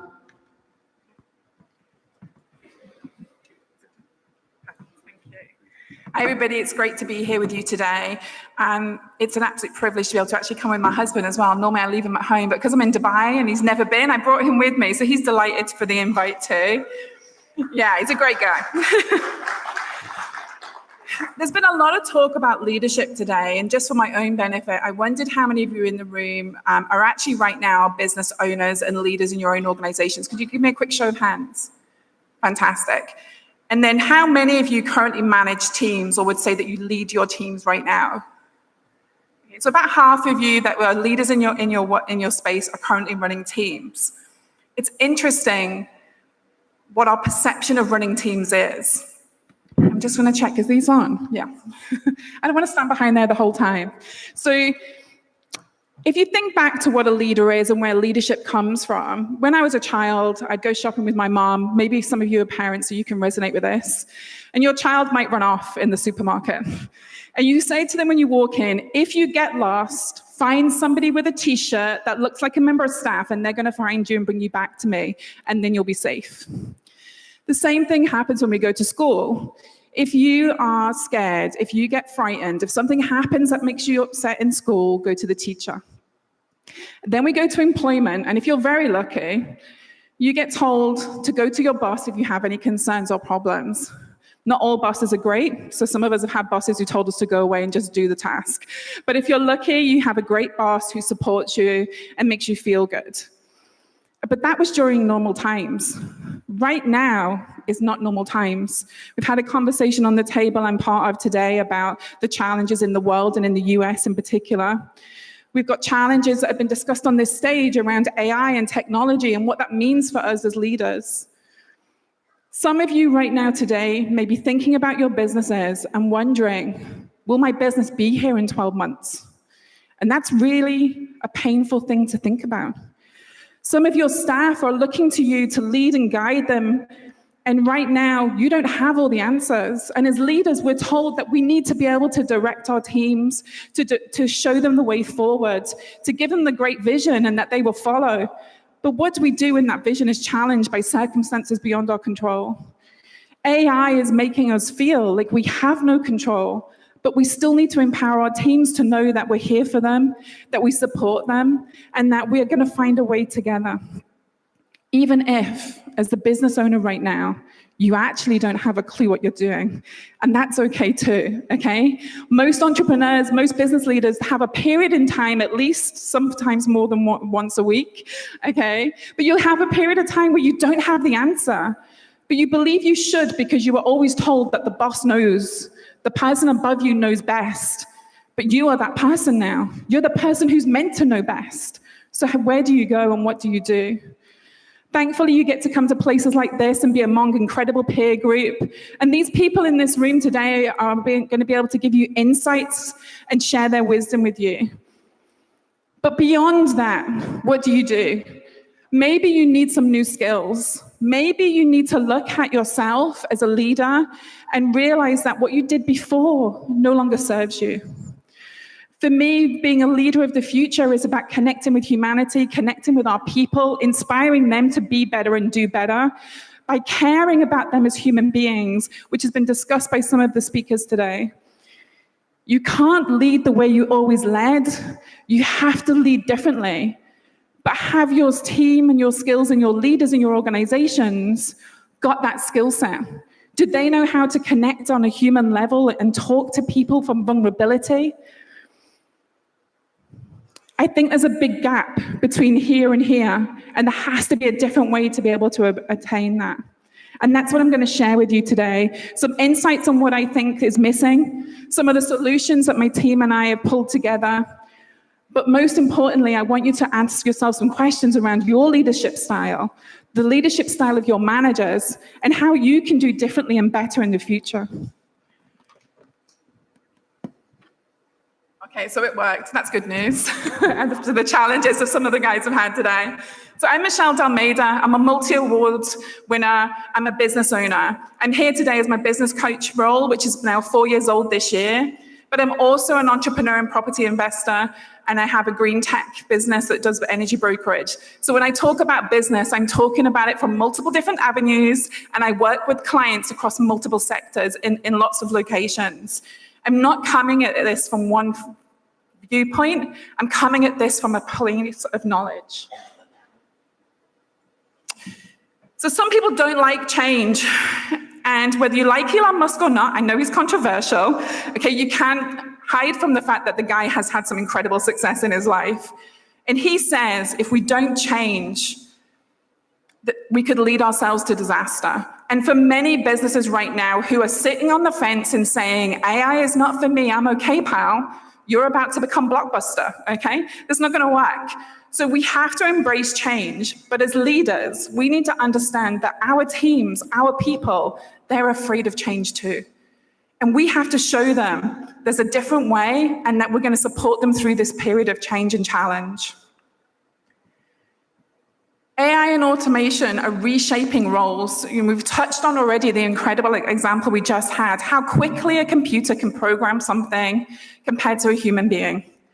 A friend of mine recently tried to build a website using AI and built it in minutes. Now, it may not be the best website in the world, but it was done.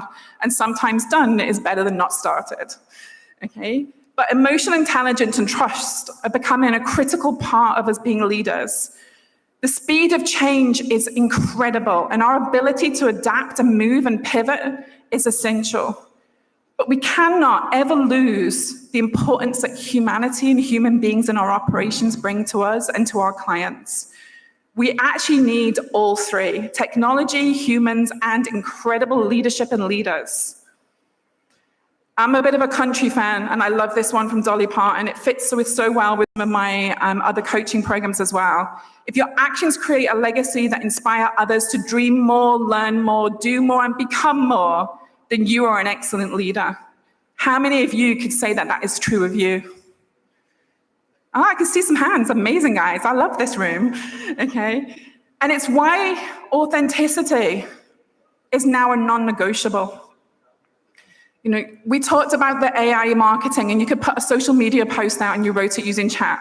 Okay, we've all done it, don't lie, sometimes we're busy, okay? But you can tell the person who wrote it and who rewrote it and who cared about the language and the person who went on chat and copied and pasted. You know the difference. It's not authentic when it's duplicated from there. People know, whether it be your teams or your clients, that they're aware. AI can mimic our actions, but cannot replace our authenticity. And a leader of the future needs to be able to embrace who they are, know who they are, and not be afraid to be vulnerable and honest with their teams. People crave connection, whether that be our clients or our teams. And it's no longer a nice to have. You need to anchor your values on being an authentic, trustworthy, incredible business. And by doing that, you'll buy their loyalty and they'll follow you and stay loyal throughout this transition. And it's not just my opinion, although I love my own opinion, it's got to be said, okay? Deloitte tells us in a recent survey, 23% of organizations don't believe that they're ready.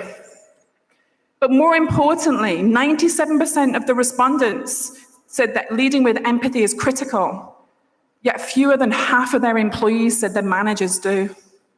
So there's a huge skill gap between what we say we're going to do and what we're actually doing in our organizations today.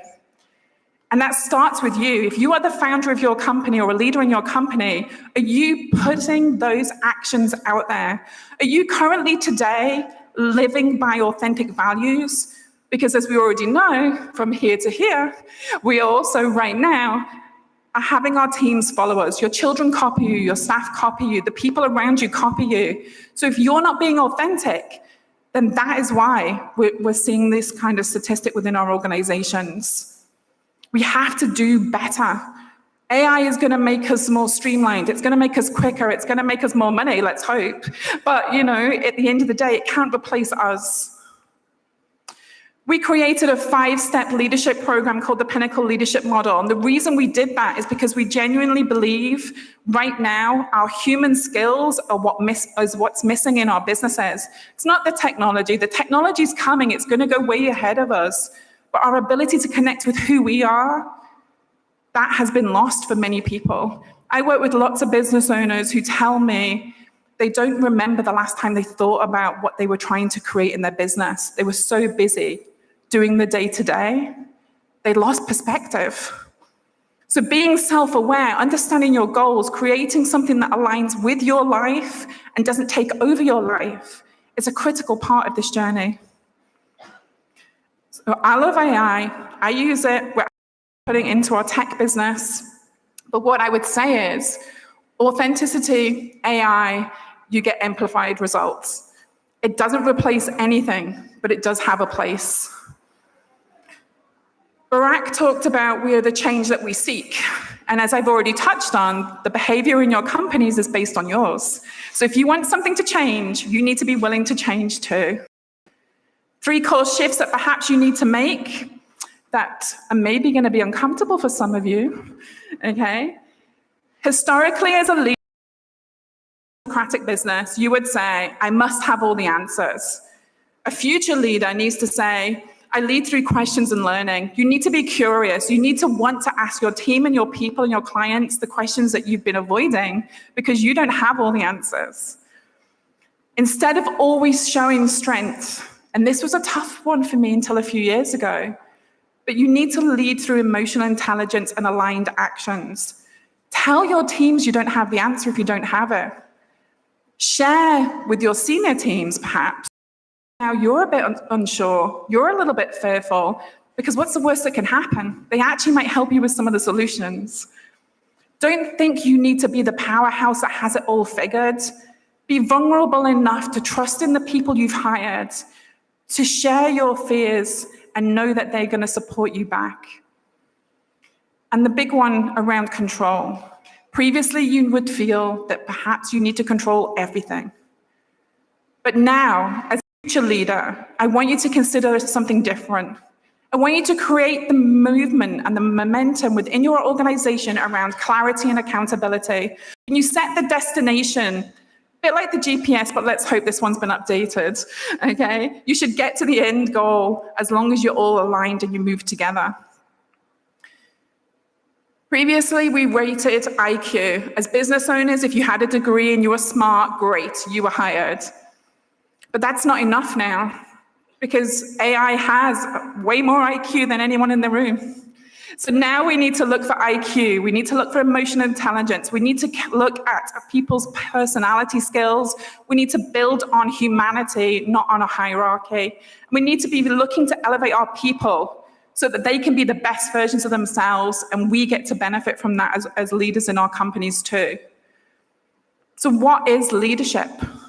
It's a great question, and it's ever evolving. My current one that I like as an answer is this one here. It's the ability to elevate human potential, create meaningful impact, and build trust at scale. In a world where technology can replicate tasks, but not authenticity, vision, or emotional resonance. Yes, it has a place. Yes, it's important, but so is our leadership style, the people we work with, and what we're here to do. Courage is not the absence of fear, but the triumph over it. Nelson Mandela used that many times in many speeches. And for me, yes, today is fearful. We can choose to sit in fear, do nothing, and our companies can diminish. Or we can choose to learn, to grow, to put ourselves forward, to want to do better, to empower our people, and to be more in our businesses and our country. We must step forward into this new era with a new passion, a new commitment, and an energy beyond anything we've had before, because we can't keep up with the pace unless we're excited by what it brings. I'd like you to write these 2 questions down for yourself, and perhaps you can talk about it during the day today, or you can catch me. I'll be here most of the evening. So right now today, which belief about leadership or AI might be limiting you? There will be something that you've decided is fact, whether it's fact or fiction is another conversation, but right now today it's limiting you and potentially your business. And if you could shift one belief to lead more authentically, what would it be? These are questions I'm putting to my clients. These are things that were discussed within my masterminds. It's part of our conversation on a regular basis, because for us to lead better, to do better, we have to be willing to ask ourselves the tough questions. I'm going to share one of my clients' stories with you, not because I think it necessarily resonates with some of your businesses in the room, but because her journey is a journey that we're all on. So I worked with this company in Scotland, but they started from nothing. And the owner of this company to 3 kids, now 4, because during the time she's had an extra baby. And she believed she was just a small business, and she was operating like a single unit business, the way she always had, working the way she always had, and she had lost connection from the business and also from her family. And the very first question I said to her was, how do you want to live your life? And she didn't know. And I think maybe that would be true for some of you in the room too. Because actually, over time, she'd been going 13 years. Her business had taken over her life. She'd grown her kids to a point that she was taking them to fashion shows. She was buying things with them. They were used to jumping on planes. But when did she connect with her husband and her kids? Did she get time to put the things that are important to her ahead? She said she worked for them, but she never saw them. Does that resonate for some of you? So instead, we took her business. We looked at the model. We decided that things needed to change. We put in new internal processes. We put in some automation. Structures her team. We changed how the whole thing come back from a 6-week holiday, and the company continued to thrive and the to rise, and her like-for-like is in excess of 15% on the year to date, which for a retail business in the UK right now is phenomenal. One of the things that she's done, and for those of you living in Dubai will be nice to know, they've soft launched in Dubai this summer and they're properly launching in Dubai next year. So their fashion will become readily available to you. We've opened up new stores and we continue to change. But it was done because we changed her mentality from thinking she was a single business owner who just did what she did to start to be an operator who ran her company. We looked at mindset, we put in some metrics, we built some momentum and built new habits in our organization. So instead of every team member, there being nearly 40, sending her a text on a Saturday morning to say they'd been out last night and they weren't coming to work tomorrow, instead of that, she never speaks to them now and they've got their direct line management. Simple changes that needed to be put in place for her to embrace a business of intent. Couple of other organizations I've worked with. So Chica works in a nonprofit, and nonprofits, I think many of you will be familiar, they generally rely on foundation money and funding. And I said to him, it's got to change. You need to be a company that trades and makes money and does good work, not a company who does good work and puts your hand out asking for something from somebody else. So we changed his model. He started to get paid by corporations for some of the work he did. He also has expanded into other locations, and he's taken over 50 children who have been disconnected from employment, who were thrown out of school and forgotten, onto trips around the world to explore new cultures and open their minds to possibilities they believed were far beyond their imagination. Dr. Jennifer Williams, she created a great product, but she was not a salesperson. She believed that selling was something other people did. She was an academic. Some of you are academics, I know. Okay? She was a great product person, but she didn't want to be the face of her business. She'd even trademarked something she'd created, but for what purpose if no one ever saw it on the shelf? So for her, we changed her mindset. We made her realize that being the best kept secret would never give her the outcomes that she wants. She linked her profits to a charity, and that charity, the ability to feel good, was the reason she was willing to step forward and sell. So all of this is based on owners and founders deciding what matters to them, finding their purpose, as many of you discussed today. Being here and sharing with you is my purpose. I believe every single person can have a business if it's truly what they want, but they must be willing to take the action, to step forward, to be uncomfortable, to sometimes fail, get back up and say, not today. You have to be willing to be vulnerable and be open to the power of opportunity and possibility, and say yes when the team here sends a message saying, do you want to stand on our stage? Okay. So one of the things I created specifically for this event was based on the fact that I currently have two different ways clients work with me. One is a 12-month group coaching program, and one is one-to-one, but one-to-one is full. So I've created the Pinnacle Icon Elite Fellowship, a 6-month program that includes one-to-one sessions with myself and elite trainers who work with highlight people such as Tony Robbins around the world. You get masterminds and also an immersive leadership journey if you choose to come on this journey with us. But this is not for everybody. I am a fierce coach, okay? So I expect people to take action. If you commit to me, I commit to you. But if you turn up half-hearted, you won't belong. So this package is going to allow you to make decisions based on data and structured learning. It's going to give you the opportunity to gain from others in the community through networking and relationships.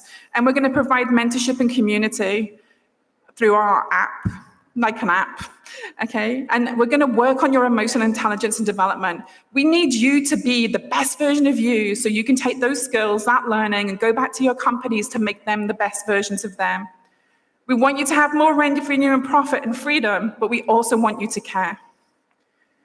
The immersives that we're running next year, one will be in the spring in Caribbean, it will be in Europe in the summer, probably in Venice, and in Dubai next autumn. You get to choose one of these immersives to attend if it's something you feel like you would be interested in. I'm here to have the conversation.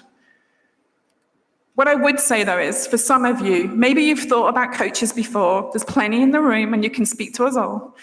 Okay, but maybe you never took the step. It might be you didn't take that step because you're afraid to be challenged, or you don't think it's for you.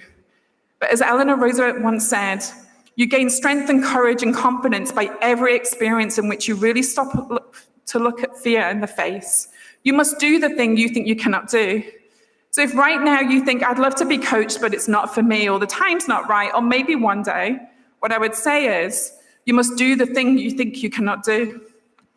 We put this package together, but obviously the guys here spoke to me and said, we need a deal, it's Dubai.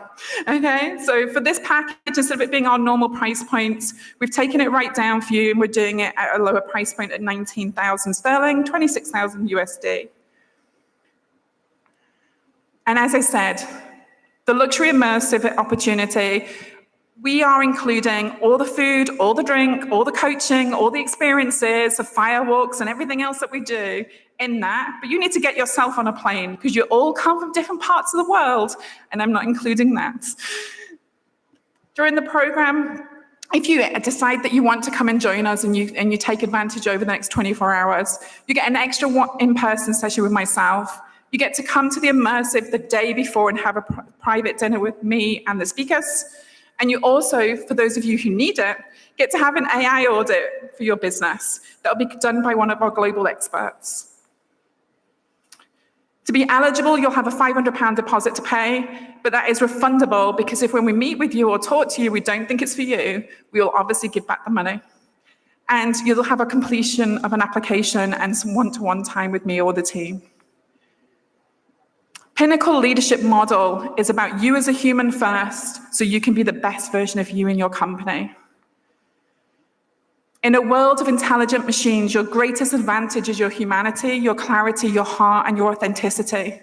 I want you all to lead from the inside out and to know that you are worthy and valued and that you make a difference. Thank you for your time today. I appreciate all of you.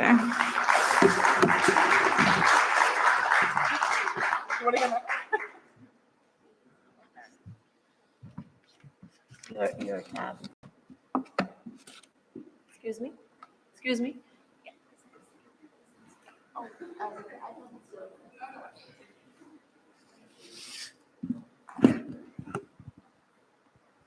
Thank you so much for providing authenticity in comprehensive advantage. That was Miss Michelle for us, and she was the last keynote speaker for this segment. Moving forward, may I please request Mr. Paul Doherty to please join us on the stage so that we can felicitate all our keynote speakers of this segment. Why are we so quiet? Good morning, everyone. I'm not used to seeing you all so quiet, not clapping, because you have made my day so easy since morning. Sir, may I please request you to please stand here?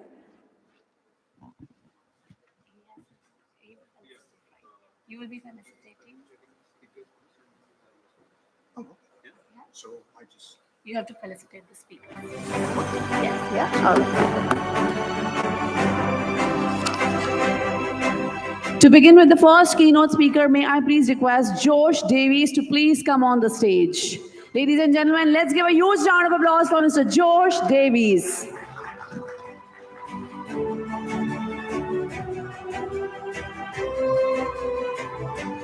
He shared some wonderful insights regarding the key to survive in uncertain times. That's Mr. Josh Davies.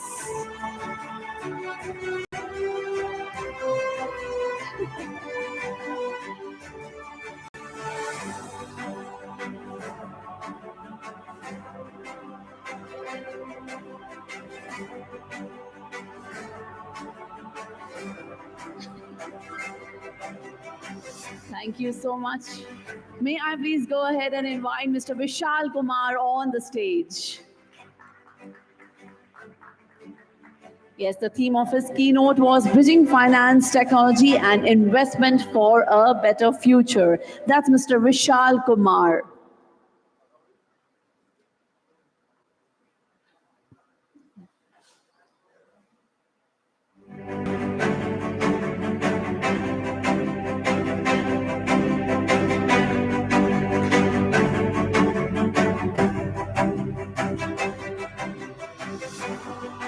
May I go ahead? Congratulations, sir. May I please go ahead and invite Dr. Suleiman Gargam, please, for providing insights on bridging rigorous engineering with visionary leadership.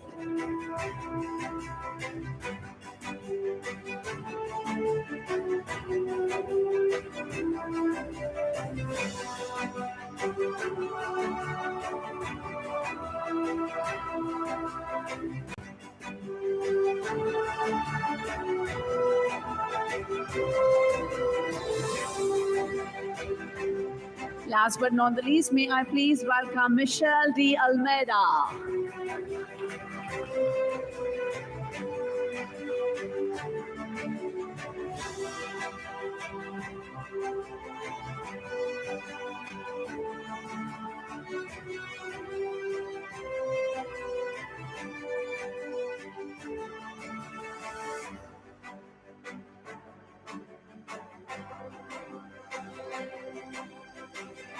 Thank you and congratulations, ma'am. Thank you so much. It's done. Yes, yeah. I will request Mr. Paul to please speak a few words now.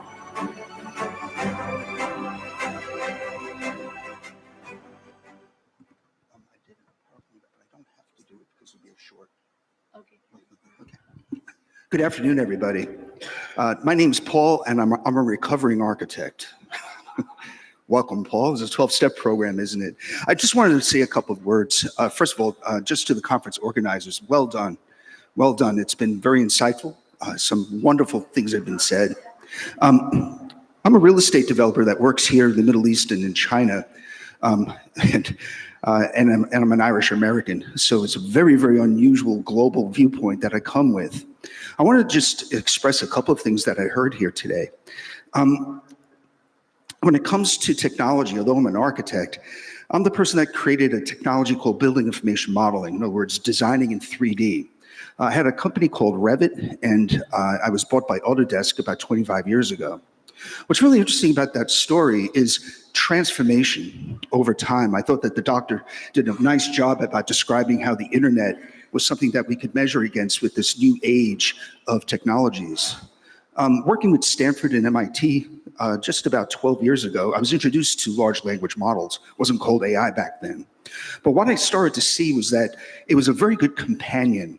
It doesn't lead, it doesn't tell you like an oracle, but what it does is it helps you ask consequential questions. And I think that's the best thing that you can actually get out of these tools today. So I wouldn't be afraid of it. I thought the doctor said it very well. You're not going to lose your job to AI, but someone using AI will take your job. But that means also just, define this new world of jobs. I'm looking at tasks and workflows in this world of data that can be kind of scary. So what we've done for our real estate work, let me describe a couple of them. I was in 2016 brought in as a subject matter expert by McKinsey & Company to Riyadh. And we created this plan called Vision 2030. My job was to write a chapter about the city of the future, and it's called Neon. So yeah, I'm responsible for it. Everything but the line, that's a dumb project. But everything else is really, really, really cool about trying to transform from within. That the tools that we're using to help the transformation process must be transparent to the process.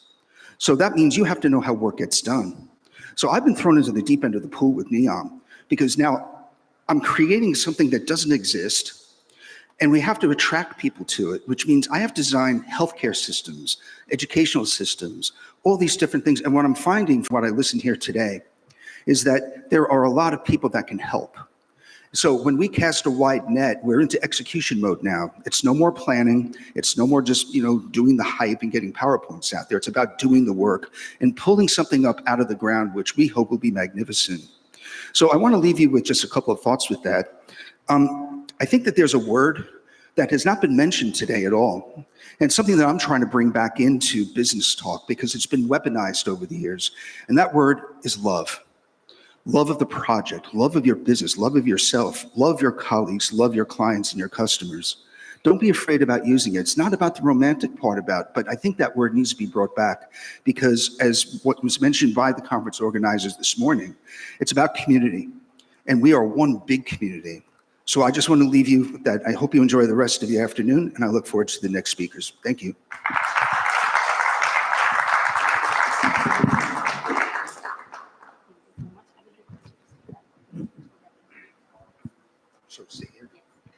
Sir, I will request you to please stay back on the stage so that we can begin with the award ceremony. May I also request Ms. Huda to please join us on the stage so that we can begin with the award ceremony. Yes, ladies and gentlemen, yes, we return to celebrate excellence. Careful, careful. I hope you're fine. You need any help?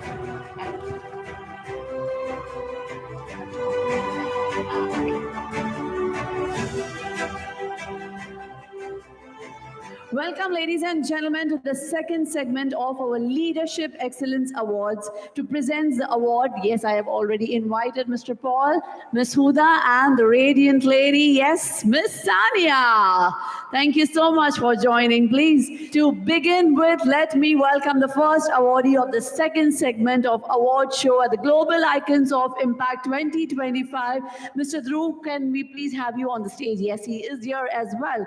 To begin with the first award, may I please go ahead and welcome Professor Flomnai Menon, the Elite 25 Visionary in Leadership and Education.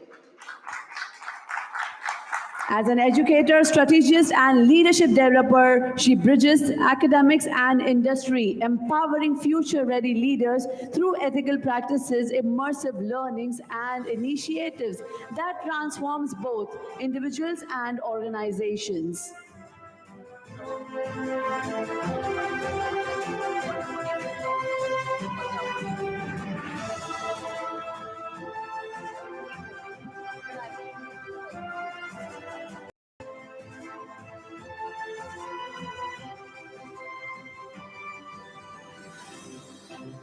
I will request all the awardees to please speak for 30 seconds about yourself or your business or whatever you are comfortable with.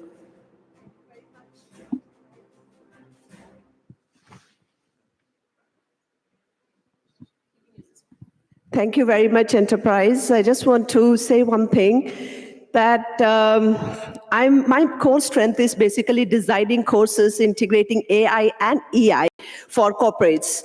So recently I was asked in Dubai that, can you create a course for women leadership? I said, women are leaders already. They're born leaders. What do you want to do?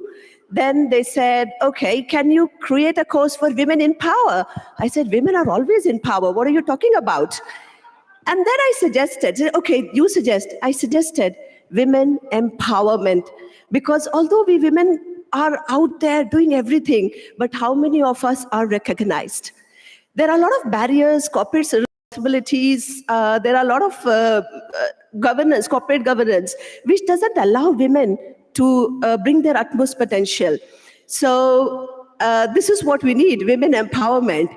And to all the women here who have come across so far, congratulations to you. And all the men who are behind this success, thank you to you all. Thank you very much. Congratulations, Professor Menon. Congratulations. Going ahead, may I please invite the next awardee of the evening, none other than Ignacio Bonella, Elite 25 Transformational Leader of the Year, Art, and Impact. As the founder of Literate in Madrid, Ignacio redefines leadership by merging creativity, emotional intelligence, and human development.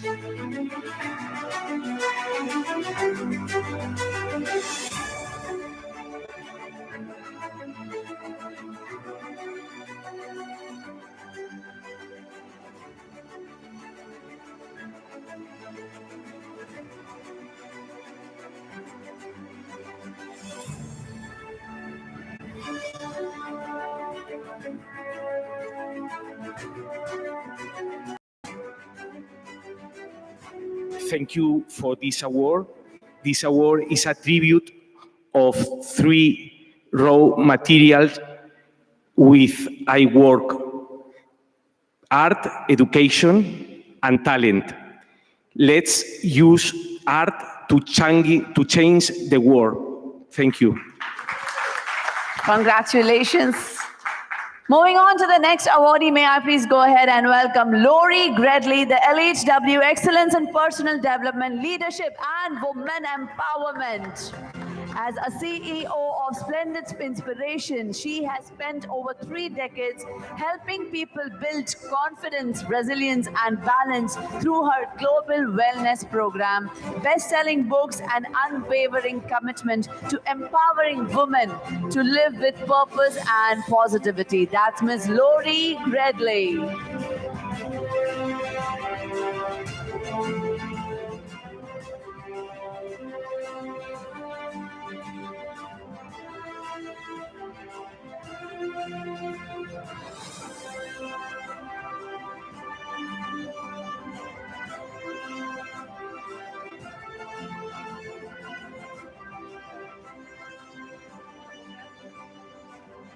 I'm very honored to be here today. I told my kids I was going to go to Dubai to get an award, and they both dropped through the floor. And they wish they were, but anyway, I've been in personal development for close to 35 years. I help people untap their potential to become the best they can be, all positive mindset. And the key thing, and I think I'll bring up Harold, about purpose. Purpose and passion and a desire to do what you want to do, that gets you up in the morning, that gets you triggered, gets you wired, and it helps you overcome all the obstacles that we all hit through our lives, right? And I think if you have that, you can literally believe in yourself and you can do whatever you want.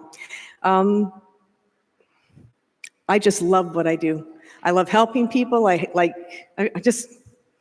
love doing my books, my online courses, and I'm so thankful for the Enterprise World to do this beautiful event they put on, and all these amazing personalities that are here today. It was just spectacular. They're a great group. Thank you so very much. Congratulations, ma'am. Moving on to the next awardee, may I please go ahead and welcome Melinda Foods, Elite W, mentor, cultivating success mindsets. May I welcome Melinda Foods as a founder of Success Starts With. She combines over 25 years of physiotherapy expertise with executive coaching to help leaders uncover blind spots, enhance emotional intelligence, and build organizations grounded in self-awareness.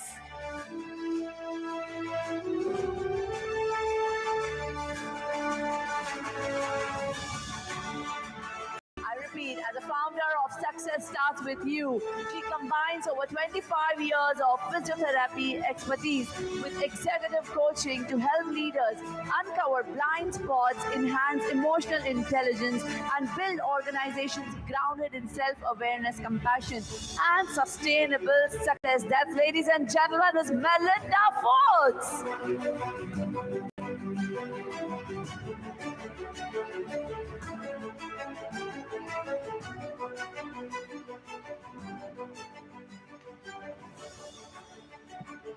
It's really wonderful to be here and meet amazing people.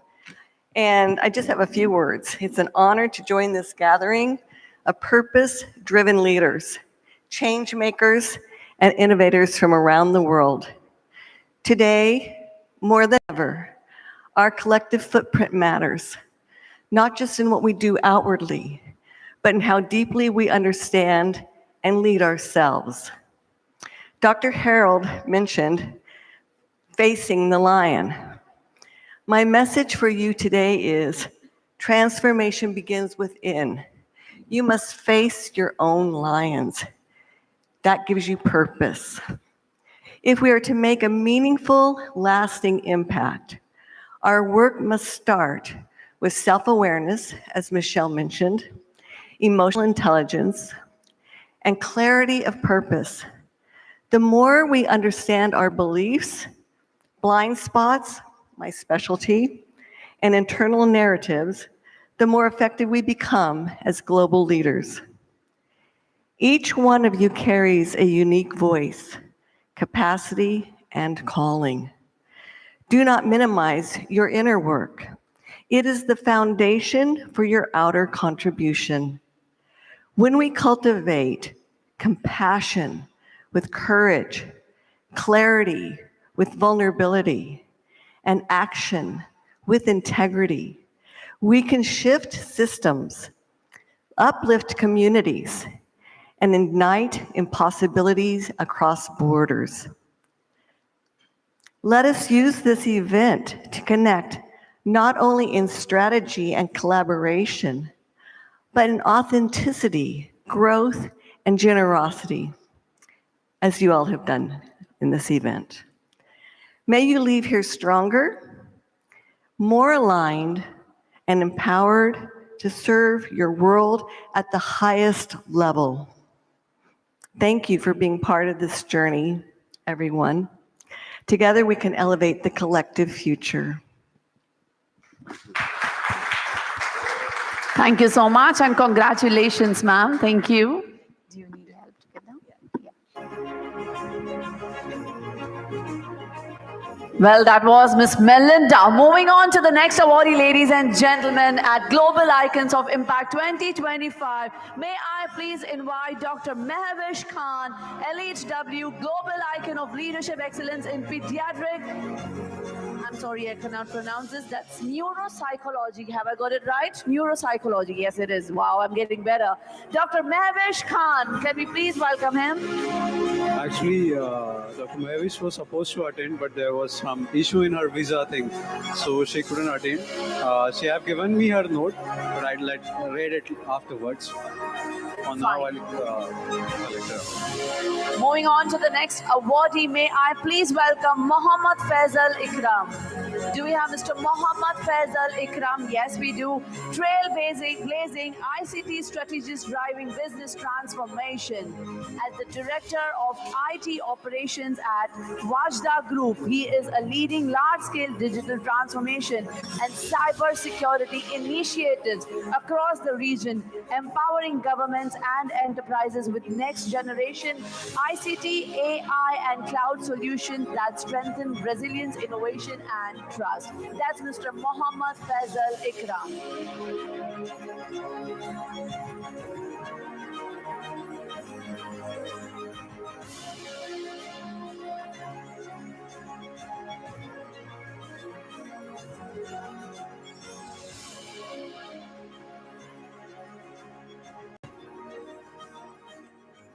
Thank you so much, Mr. Darav. I would really like to thank you, the enterprise world and the global icons impact 2025. It's an honor to be here, and the company I represent is Wajda Group.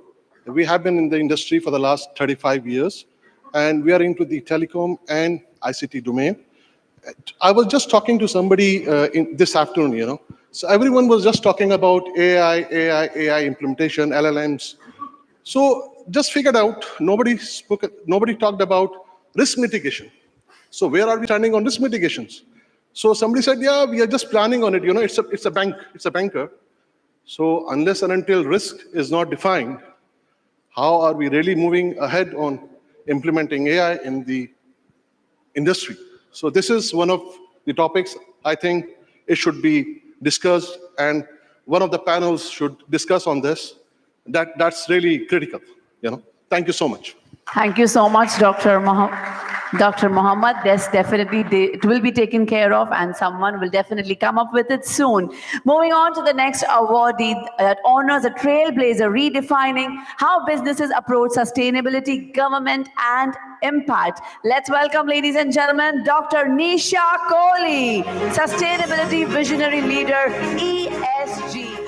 As the co-founder and CEO of Corp Stage, she is driving a global shift towards authentic, measurable ESG practices, empowering organizations to align profit with purpose, integrity with innovation, and sustainability with long-term growth. That is Dr. Nisha Kohli.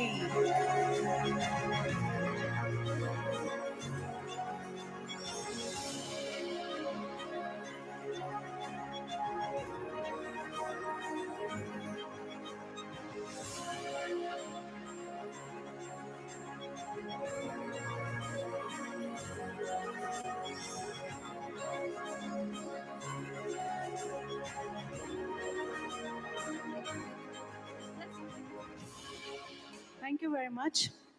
Thank you to the organizers. And I would like to thank my family, my boys and my husband, my parents for this. Also, I want to say that this award is not an end, but it's a further fuel for my passion. And my passion is to bring credibility, transparency, and reliability on the data which is produced by the companies, so that ESG and sustainability can actually impact or lead to change. What we really need to solve is global problems of climate change and sustainable development goals that we need to achieve. So that should really happen with credibility. Whatever we talk, we should walk. Okay, so yeah, thank you very much. Thank you so much, Dr. Nisha, and congratulations. Moving on to the next awardee, may I please go ahead and welcome Mr. Pablo Diaz, Visionary Renewable Energy Leader of the Year. Mr. Pablo Diaz.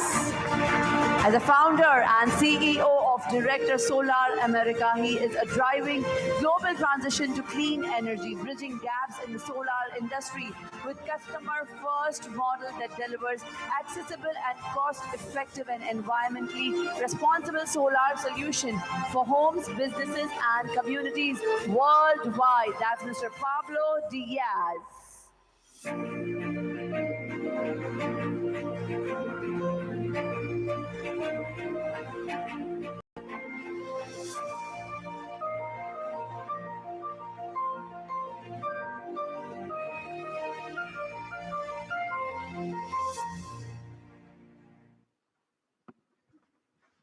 Just wanted to take a little moment to share a little thought here. I'd like to begin with gratitude and appreciation. Thank you to our host, very gracious, and family. This is all for you. Above all, as we all say, we mean it, glory to God. But my message to everyone here is really a challenge. As I look out at this esteemed platform and audience, I see leaders, economic leaders that will literally shape the next 25 years of humanity's experience. It comes from rooms like this.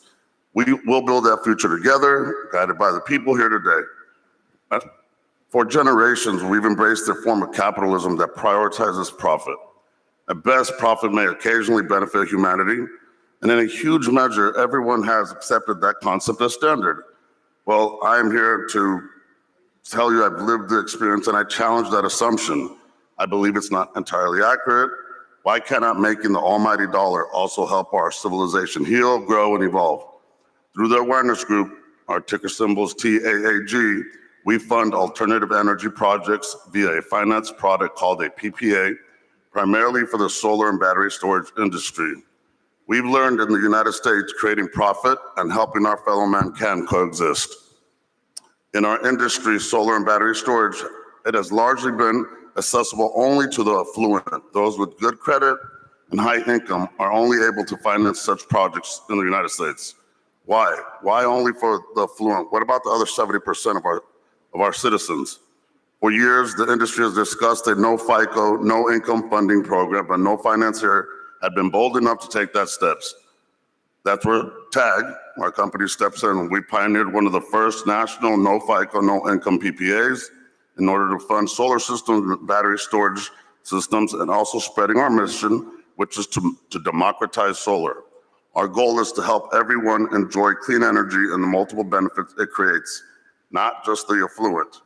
Through TAG programs, which consist of 627 sales reps, 142 licensed contractors for installations, we operate in 40 states and have created 61 million in assets in the first 6 months, have a 60 million installation pipeline. Our investment partners have committed to over 240 million in capital for the program. Only problem is we need about 500 million to create a 5 billion in cash flows, but that's why we're out in the world. In the process, we are helping everyone, not just the affluent, as I said earlier, save money. We are creating compelling returns for our shareholders and helping Mother Earth by lowering the carbon footprint. Everyone in this audience knows how to make money, but I challenge you to do more. Make money and help mankind. It's possible, it's a choice, an internal decision. I want to say bravo to everyone here. You've earned your recognition. Now it's time we spread the love a little. That's it. Thank you.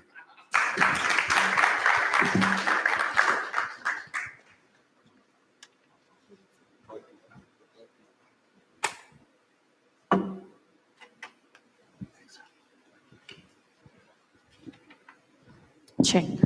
All right, ladies and gentlemen, calling the next awardee this evening, may I please go ahead and invite Rami Nasser, Elite 25 Pharma Innovator of the Year. That's Mr. Rami Nasser as the head of pharma at Sanofi. He is a pioneering patient-centric healthcare across the Arab world, driving regional access programs, advancing AI-driven innovations, and leading transformative strategies that bridges science, compassion, and sustainable growth. That's Mr. Rami Nasser.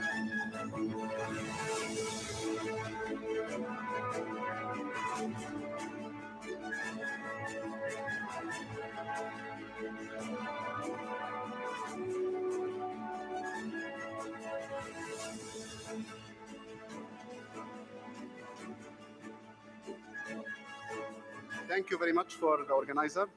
Thank you very much for recognizing me. I'm really honored and pleasure to be with you here among these leaders from different countries and from different industries.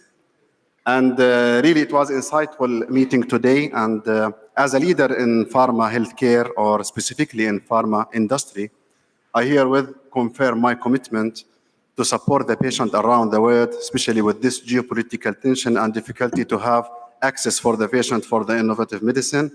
And also will continue working with health authorities and health agency to ensure that we build more and successful healthcare ecosystem, because we believe that we can change the miracle of science to improve people's life. Thank you very much, and glad to be here.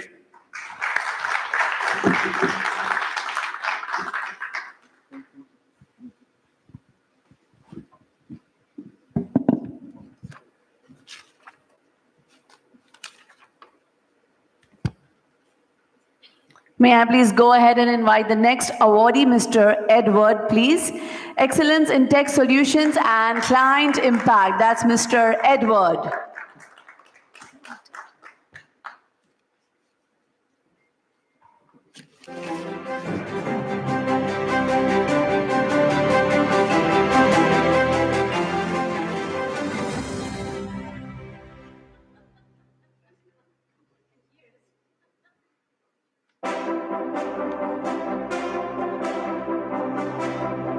As a business strategist and entrepreneur, he is redefining smart infrastructure, EV charging network, and construction supply chain through his venture VIP Systems, Volite Group, and Stromberg Supply, blending cutting-edge technology with sustainable, human-centered solutions. Ladies and gentlemen, that's Mr. Edward. Excellence in Tech Solutions and Client Impact. Over to you, sir.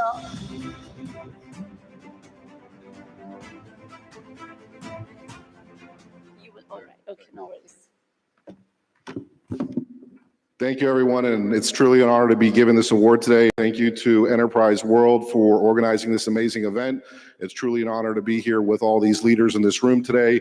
This has been a long journey, 20 years in the making, and being persistent in one thing, meaning having a vision and finding people to see that vision and collaborate with those people.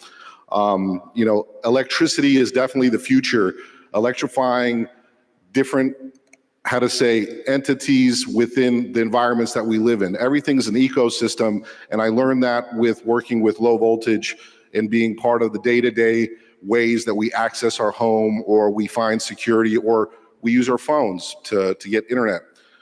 And as that evolved within my world of solutions that I was offering to customers, we quickly saw the need for electrifying charging stations and quickly became the third largest charge point operator in the United States with over 160,000 chargers currently. I definitely have to thank that to the people that see the vision that I have, that work with me, the partners, and of course my core, which is home family. Today, hearing a lot about these individuals that are here today, watching me speak right now, really was inspiring to the point where, I just wanted to make a quick little note that I took down. And, when I'm hiring people to work with me and seeing different individuals, you always have someone that can, make the requirements that you think are needed to fulfill the job obligations that you're trying to envision and get function within your environment. But the world is made up of a lot of people with different types of instincts. And I always try to associate, the leaders that are operating the different goals that I'm trying to tend to within my organization with people that have the killer instincts to win. And the people that have those instincts that really have the want to win are the people that I see emerging and really getting above and working above the line that it takes to meet the annotation of what your vision is. People that are competitive and drive with a certain instinct to win are the people that we see here today. And I just want to thank everyone for their attention and thank you for this award. Thank you very much.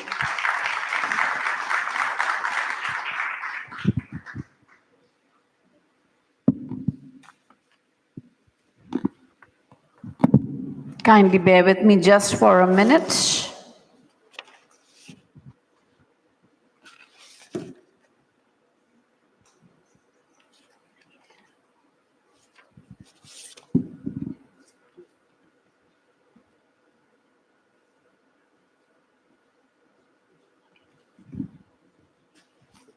Sorry for the inconvenience. Moving on to the next awardee, may I please go ahead and welcome Ms. Simla Subodu for Outstanding Social Entrepreneur and Environment Advocate, Empowerment Advocate. Ladies and gentlemen, let's welcome Simla Sudobu.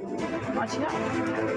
She's not here. Moving on to the next awardee, may I please welcome Somak Banerjee, AI and Digital Transformation Visionary of the Year. Somak Banerjee.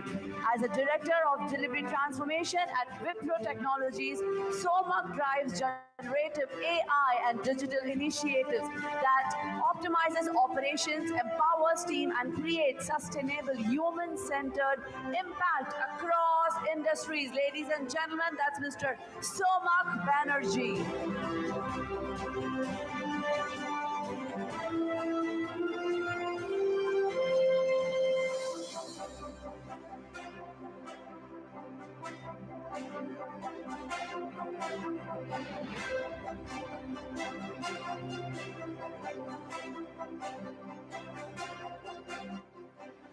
So thank you so much, Enterprise World and Global Icons Impact. Marhaba, Dubai. It's a pleasure and honor to the organizers. I also thank my parents who have come all across from India. And well, it gives me a lot of pleasure. I have been working in Wipro as a director and delivery head, driving AI innovation for almost 2 decades. Passion towards change. I was hearing a lot of conversations around resilience, how to bring in experiments, how to take risks. In this field, it's all innovation, it's all new ideas, use cases, opportunities. So AI, we always think about AI skill set, AI mindset, and AI tool set. So with this, leadership always brings in a change, and we look forward that the country, the world continues to grow, and we see, again, an opportunity to come and receive from, in Dubai a lot of awards. And I wish all the best. Thank you so much. Congratulations, sir. You can keep the mic there. Moving on to the next awardee, honor a leader whose work bridges science and soul, transforming wellness and mindset globally. Ladies and gentlemen, let's welcome Dr. Srimanti Mangesh Gijare, most inspirational woman leader in Holistic Wellness 2025. As the founder of Healing with Sri, she pioneers holistic healing and subconscious reprogramming, empowering individuals and organizations to achieve mental clarity, emotional resilience, and purpose-driven success. That is Dr. Srimanti Mangesh Gijare.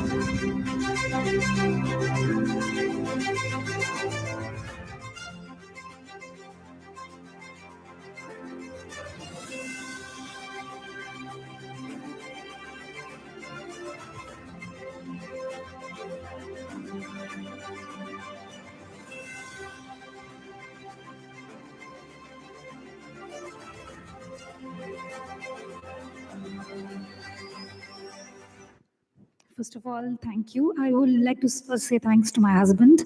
He's my rock. When I say rock, I mean diamond, guys, okay? Diamond. I want to thank the enterprise world for this recognition, but most importantly, the recognition for wellness. All that she mentioned over here, I also specialize in reversing chronic health conditions, and that happens through the power of the subconscious mind. So the power to transform is already within you. So we just dive down and understand what is that subconscious telling you. In this world, like we are talking about AI, do you really think artificial intelligence is all what takes it forward? The true intelligence is the bridge between humanity. So emotional intelligence and artificial intelligence is the key for the future. We cannot forget who we are. And together the tech and humanity, if it can bring the human race up, that's what it is. And I heard all these beautiful speeches. It's about, yes, he said resility. Yes, all that counts. So resilience is a new word I've learned in today. And thank you, everyone. Thank you once again. It's lovely and honor to be here. Thank you. Thank you, ma'am, and congratulations. A very important announcement. Has someone taken my phone from here by mistakenly? Please, if you can check. Thank you. Moving on to the next awardee, may I please welcome Mr. Vikram Oza. We have a finance leader whose vision, empathy, and strategic acumen have shaped global business success. With over 4 decades of experience, Vikram has driven growth and resilience in the textile industry, nurturing teams, fostering collaborations, and creating lasting impacts while steering one of the Asia's largest denim manufacturers of global prominence. That is Mr. Vikram Oza.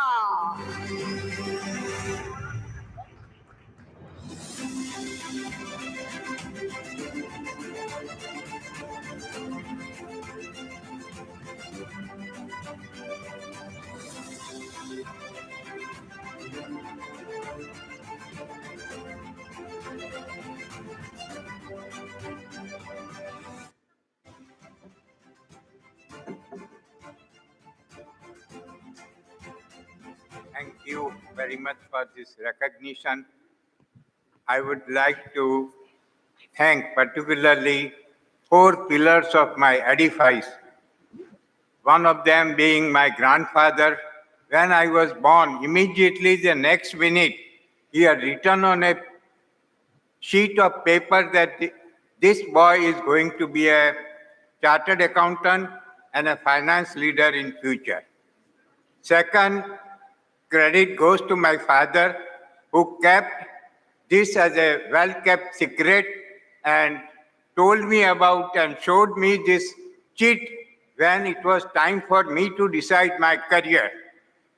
And he asked me that whatever you take up, this is your grandfather's wish and prediction. I am talking about an era when chartered accountancy was in its infancy. And subsequently, when I cleared this, maybe 42 years before, many of you were not even born also. And then my family came into picture and they are supported.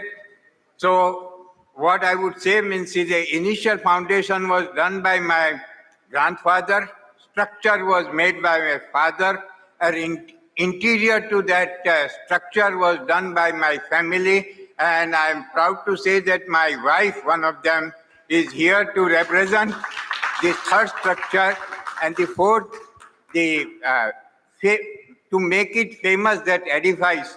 I thank my team, and what I say means I am not receiving this as an owner of this award. Whatever recognition I am getting is as a trustee, not as an owner. All those 4 pillars who have helped me to come up to this level, I am truly indebted to them and wish them all the best. Congratulations, sir, and such a wonderful and inspiring story. Thank you so much. Moving ahead, may I please go ahead and welcome Francicia Helena, Women in Fashion Business, empowering women in fashion business. Frances Helena, do we have her here? May I please go ahead and invite Vatsalya Verso, trailblazer in human capital and organizational transformation, a leader who is redefining what it meant to lead with consciousness, compassion, and clarity in the age of AI transformation. That is Vatsalya Verso.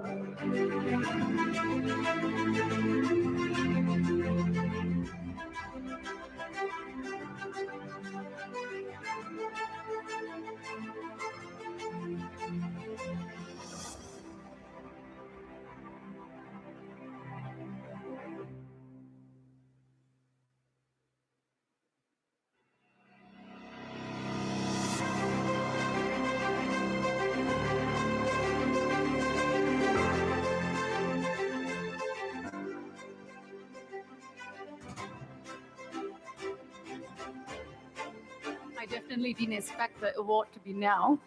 I thought it's going to be a later part of the day, but thank you, the Enterprise, for It's amazing that I'm being part of this global team, global leaders, change makers, and visionaries and entrepreneurs.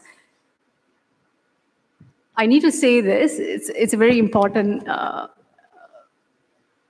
message. I thank my husband, who's also my co-partner to the business, and my boys back home. 23 corners of the world, one collective heartbeat, and the rewired global culture. How amazing can it be to be honored and receive this award? Thank you. Congratulations, ma'am. Thank you. Thank you, dear. All right, ladies and gentlemen, we are done with this segment of award. Now let us take a moment to recognize these remarkable individuals and their contributions through our next set of awards. To begin with, I will request you all to please be on the stage, yes, for 5 more minutes. To begin with, I will request to start with Jocelyn Morgan. May I please request Jocelyn Morgan to please come and receive your award. No?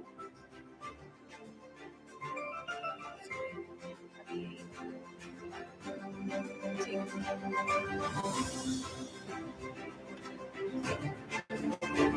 all right. All right, these are virtual awardees, so we will begin with this session after some time. I will request everyone to please be seated.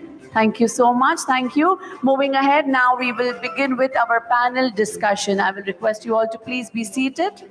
Up next, ladies and gentlemen, let's explore a question that defines our era. How do we lead in the age of AI while honoring our responsibility to people, to planet, and prosperity? Because technology without humanity is empty. Progress without sustainability is short-lived, and prosperity without purpose is meaningless. Our next panel brings together 5 extraordinary leaders from across the globe, each championing human-centered growth, inclusion, cultural transformation, and a responsible innovation at scale. Guiding this critical dialogue is a distinguished leader whose own journey embodies service, resilience, and advocacy. May I please welcome Dr. Normani Mackenzie Rickey, please, on the stage. I repeat, Dr. Normani Mackenzie Rickey. All right. Yes, she is a former officer of United States Navy, motivational speaker, volunteer, and a patient and an advocate. Ladies and gentlemen, let's give a huge round of applause for her. Joining her on the stage are 5 visionary leaders. Thank you so much, ma'am. Please be seated. Moving ahead, calling the 5 visionary leaders, may I please go ahead and welcome Carlota Dugolo, please, on the stage. Miss Carlota Dugolo Irmado. Founder and CEO of Cognitive Business Solutions, bringing over 2 decades of strategic business consulting expertise. May I go ahead and please invite Michelle D. Almeida, Company Director of MDA Business Coaching. Michelle D. Almeida. Thank you so much. May I go ahead and invite Dr. Mehvish Khan, Founder and CEO of Wonder Kids, Easy Learning Center. Dr. Mehvish Khan.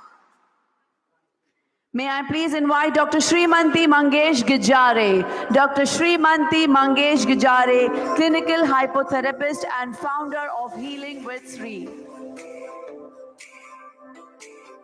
Hypnotherapist and founder of Healing with Sri, integrating neuroscience with holistic wellness.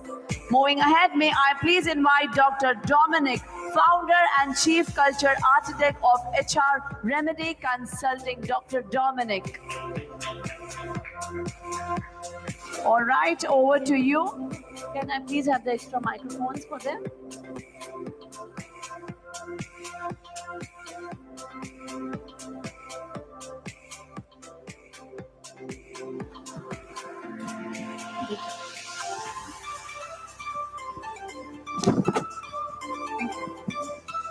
Mic test.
Hi, everyone.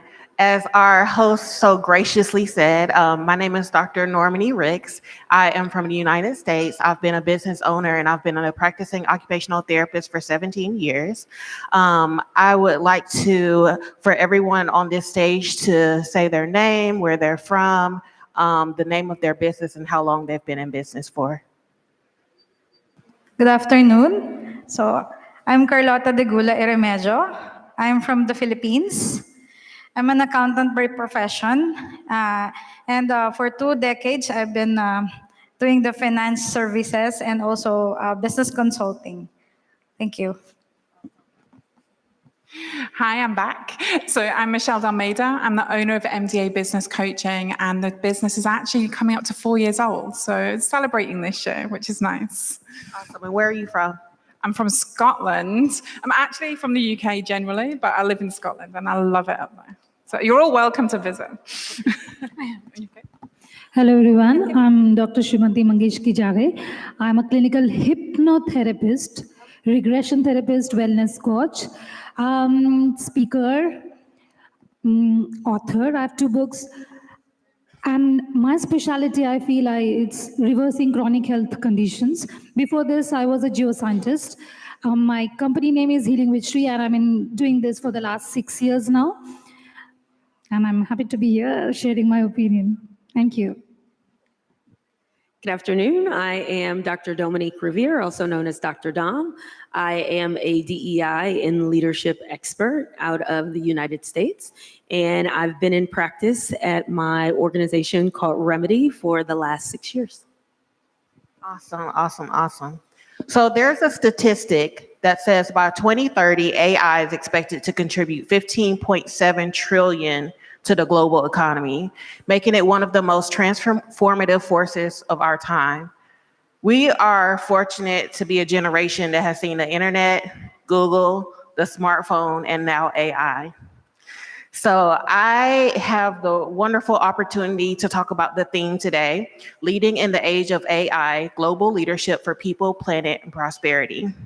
I would like to ask all of these ladies an opening question.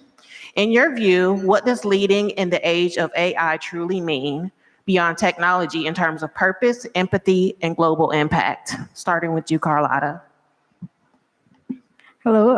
So that was a good question. So actually, for the last decade, we are prepared by the modern leadership style of Agile. So we were taught of collaboration and adapting to change. And this is the change. And now, we don't just collaborate people, but we have to collaborate people and machines. So I think that's where we're in right now. And that's the big challenge for the leadership. Most definitely. So for me, I obviously shared a little already. I think it's more about us as human beings and leaders than it is about the technology. So you need to understand who you are, the purpose you have and your organization has in a wider field, and the impact and the difference you want to make to your business, your location, and also potentially on a global scale. The technology, it can do data, it can do tasks, it can do things that mean that you have more time, and that time should be spent in curiosity, it should be spent exploring things in a different way, looking for new ways of being, and potentially even working a little bit less so we have a bit of a happier life. You know, it's not a case of we should work 40, 50, 60 hours a week forever. If AI gives us more time, then we need to use that to become more balanced as human beings and encourage our teams to do the same. Wonderful, wonderful.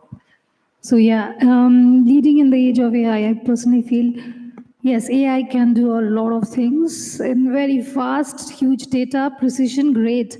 But what AI can't do is human connection. So in this realm where we are, that is the key which can bridge the gap. Without that, without human beings, there's no AI. It has no meaning. So I personally feel this bridge needs to be made and defined and well, so that the future ahead of us, the world we leave for our kids, is safe and happy. Yeah. I think you said something really important there. You said embrace it. So. Yeah, and I would just expand on that and say that what we're hearing and what we're seeing is that no longer can we separate personal and professional. right? So when we talk about balance, I really believe that it's more or less harmony that we need to find. And AI allows us to do that. It gives us a little bit more time, right? It allows us to be a little bit more curious, certainly allows us to ask questions, not only what are we using AI for, what are the solutions that we're trying to seek, but also who are we using it for, who's been considered, right? So I think that it allows us to ask different questions or calls on us to ask different questions, and at the same time finding harmony in our lives, right? Slowing down so that we can speed up, really taking one step back and leaning in so that we do have an opportunity to learn, not only using the tool, but then also learning from one another. Awesome. Taking a step back and leaning in. Wow. This next question is for Michelle. As someone who empowers leaders and teams, how do you see AI reshaping the leadership mindset and the way we nurture human potential within organizations? So as a leader of a team myself, also a coach and a mentor, I think the big difference for me is actually AI is calling me to be more. It's telling me I need to do better. I can't rely on my skills in the task that I do to be an incredible leader. So I need to instead develop my skills around developing my people, spotting talent, caring for people, nurturing people, and make sure that my mindset is more resilient and able to adapt. And those things being embraced within my team and developed with them to allow us to be able to grow stronger together. AI actually challenges me to do better. And I think that should be in the same for all of us, because if it's replaced us in the day-to-day, what are we going to spend that time doing? And we've all touched on curiosity and spending more time thinking and more balance. But it also comes with a different kind of responsibility to spot your potential and develop your people and to care more. Empathy. Yeah, 100%. Okay, this next question is for Carlotta. You've worked extensively on organizational transformation. What strategies have you found most effective for helping teams embrace AI and digital transformation without losing their human touch? Okay, so nowadays, AI is everywhere, and it's not only pressuring the people, but actually the business owners of not being left behind. But we have to take it a step, to have a step back and discuss it with our team, discuss the transparency of our alignment of our plans, because you might be surprised that your teammates have ideas that will help you move towards AI journey. So I think that's important. And also, this morning we were discussing about change management, about leadership, empathy. So I think those we have to consider those right now. Not a drastic jumping into AI, but doing it together as a team. And we have to discuss all the plans that were, because it's not just being adjusting to what's new. It's just having the journey within your team. Yeah. I think you said something else important there. You said the team. So they say teamwork makes the dream work. So even if you're not the person on your team that's great at AI, if you have somebody on your team that is, like, pull them in, let them help you, let them teach you, let them teach the rest of the team. So, okay, Dr. Dominique, you work deeply in diversity, equity, and inclusion. How can AI be leveraged to reduce bias and create equitable workplaces? And what are the risks if it isn't handled mindfully?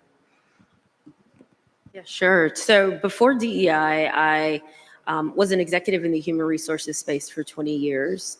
And the one thing that I'll say is that there's duality when we talk about AI, right? So I think one of the things is that AI can help to be the spotlight. So when you talk about how could it enhance and what opportunities there may be, it certainly can shine a light on things such as pay inequities, some of our hiring decisions. It can certainly help to sift through data when we talk about engagement scores and the overall employee experience. I think the other part of that, right, the other side of that coin, however, is that it can also be a mirror. So we have to be very mindful of the data that's going into AI, because otherwise it just illuminates chaos, right? And things that may not be true. So again, it's one of those things that we have to be very cautious, right? And use it as a tool and not allow it to be the end all be all, because if we're putting in bad data, then we're going to get more bad data out of it, right? And that's just going to continue to exacerbate any type of inequities or inequalities that we see within our organizations and certainly within our world. What are you guys' opinion on AI and I guess ChatGPT and authenticity? I had a situation where I was hiring a younger employee and she was responding to me and I could tell that she was using AI or ChatGPT. So I asked her, was she using it? And she was embarrassed, and I really didn't understand why she was embarrassed. But moving forward, should people just say, yes, it was ChatGPT? I guess this question is for Dr. Shri. So as you just now mentioned, is it okay to own up that you used AI? Why not? The whole idea is the AI is here to leverage and help you reduce your work time. So do I use it to make my posts? Yes, because I really suck at it. So if I'm using it to use my social media presence better, why not?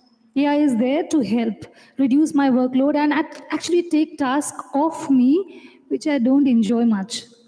So yes, I do use AI, and people should be okay to say, did I modify the text a little bit to make it me? That's it. Yes, I did that. So that is what AI for you, not just copy paste. Yeah. And Dr. Shri, healthcare is witnessing a major AI-driven change. How do you see the balance between clinical intuition and algorithmic intelligence shaping leadership in your field? So yes, AI has made remarkable changes in the healthcare sector. The precision with which it can detect anything much before it is even visible, it's like mind-blowing. So yes, AI can detect disease, but healing always begins with intuition, or how to eliminate or how to remove that disease cannot come with human connection. So even though AI has made huge leaps and bounds of changes in the healthcare sector, and I think it's for the better, so that something can be diagnosed much earlier. Yeah, and then when it's already diagnosed, you already have a lot of time to work on it to make it better. And they're human beings. So luckily, I'm in a field where human beings will be always needed. And I think it's not just about my field. Human beings will be needed. As I said in the beginning, without that, AI has no significance. Yeah. That's a great example of using AI as a tool to speed up the process. This next question is for everyone. As leaders from different domains, business, academia, policy, and coaching, what common qualities do you think will define AI-ready leadership in the next decade? We can start with you, Carlotta. Sorry, what the? As leaders from different domains, what common qualities do you think will define AI-ready leadership in the next decade? AI ready, okay. So actually, I'll just share my country with my country. So more than 90% of our economy is comprised of micro, small, medium enterprises. So imagine that's 67% of employment and contributing 40% of our GDP. So imagine in the 99%, more than 99% as MSME are different leaders. And everyone is, before they would like to apply innovation, and now we're towards sustainability. And some of these businesses are already on the second, third, fourth generation passing on. So, and I noticed that they have one common quality that made them successful, which is the what we discussed this morning. It's leadership by purpose. Because if you look at it, not all of them are really focused on profit, but the profit follows because the reason why they sustain is that they led by purpose. And even with this AI and whatever advancement that we have, it's for me, it's the best leadership style that we should have apply. Thank you. So I think there's a few different elements to the future leaders. One being that they need to have emotional intelligence, which we've all covered and many people today have discussed. I think the adaptability is there. Like we need to be able to change our business models and move, but we also need to be able to adapt to our teams and their circumstances, because this is a period of changing and for some of them, chaos, let's be honest. Like they don't know where they're coming. There's still people in the workforce today with 5 generations in work who don't know how to use computers in the way that maybe someone who just left school did. We can't assume that we're all starting from the same base, and we need to be able to be adaptable to the workforce that we have. And I think there's a big responsibility, and I think one of the people earlier today touched on that around our ethical responsibility. As a leader, we must be willing to still say no when the smart technology says it should be yes. And that's our responsibility.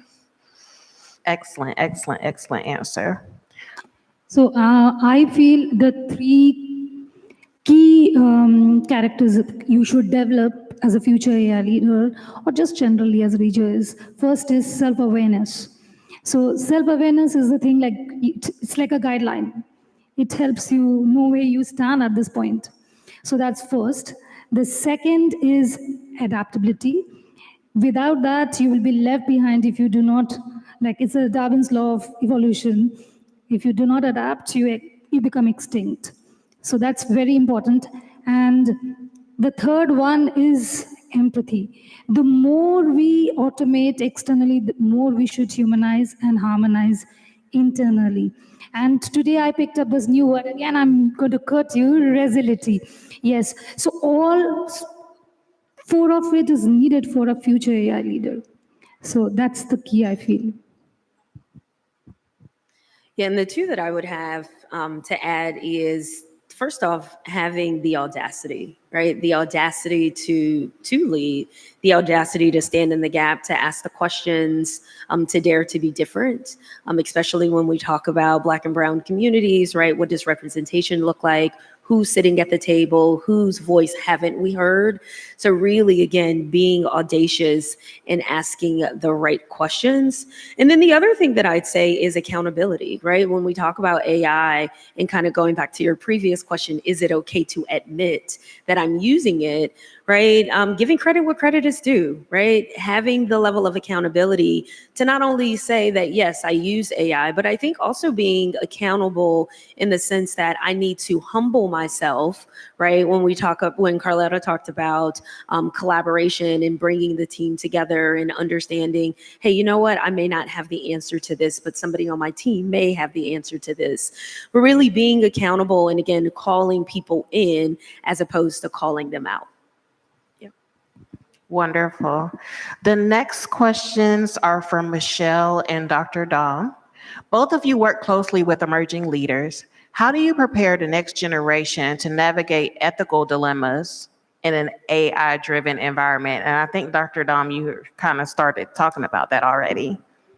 Yeah, I think for me, it's really about reminding them of who they are, right? Reminding them that they are the plug, right? They are the creative genius. They are the ones that are going to move and fuel the world, and that they need to stand in their purpose and power. Also reminding them that they're in the room for a reason. So don't allow their voices or their mics to be muted. The other thing that I like to tell emerging leaders is to remember that your title is rented, but your integrity is yours. So when we're using AI or we're just leading our teams, ensuring that our values align with our actions, that we say what we mean, that we do what we say we're going to do, and that we lead from a place of integrity. Yeah. Awesome. Michelle? I just really like all of that. So I think the other thing I would put in there is around the mindset piece. Like, ultimately AI can make faster decisions than us, but it makes decisions based on what we tell it. It makes decisions based on our values and our beliefs and what we've given it as information about what matters to us as companies. So it will only give out the information that we put into it. So if I have bad standards, if I am a leader who doesn't really care about my people and I'm just about profit, if I'm not doing something with good intention, then that's how it's going to respond. If I'm instead asking it as a tool to guide me on how to do better, how to be more, and how to inspire others, then it's going to give me ideas for that. And I think we touched on it with the social media post as well. It should give you ideas. It's almost like mind mapping and being creative and curious through AI, but still ultimately being the person responsible for what you take from it. That is something that is still ours to control. Awesome. For Carlotta, sustainability and innovation are often seen as opposites. How can global leadership harness AI to drive both? Fostering prosperity without compromising planetary well-being. Okay, so for me, sustainability and innovation should come together because if you look at it, this technology advancement that we have, if you take it as a blessing, you can use it to our advantage.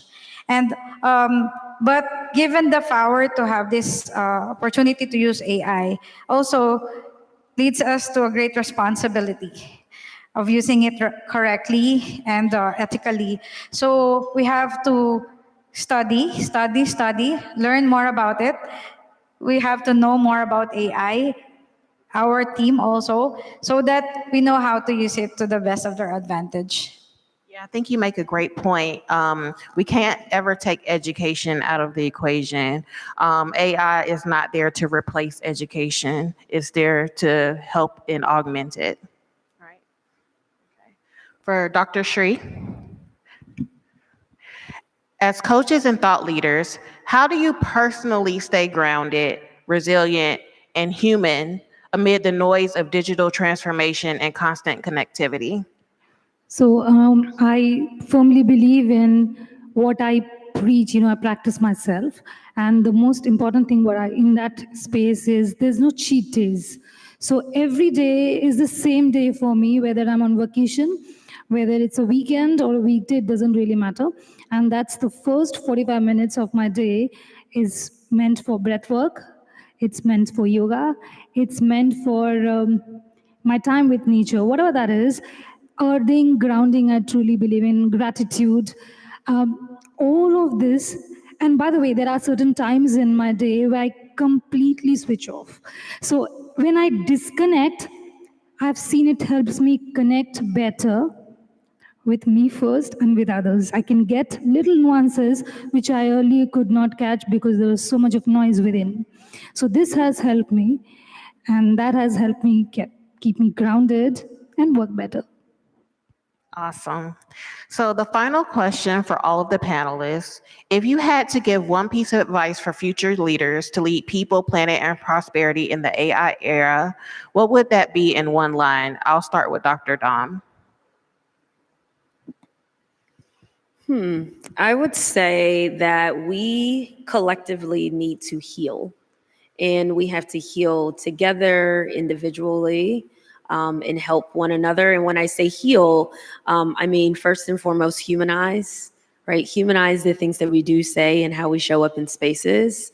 We need to be willing to evolve, right? AI isn't something that we can shy away from. It's something, again, we need to adopt, lean in, and learn more about so that we can use it in a safe as well as ethical way.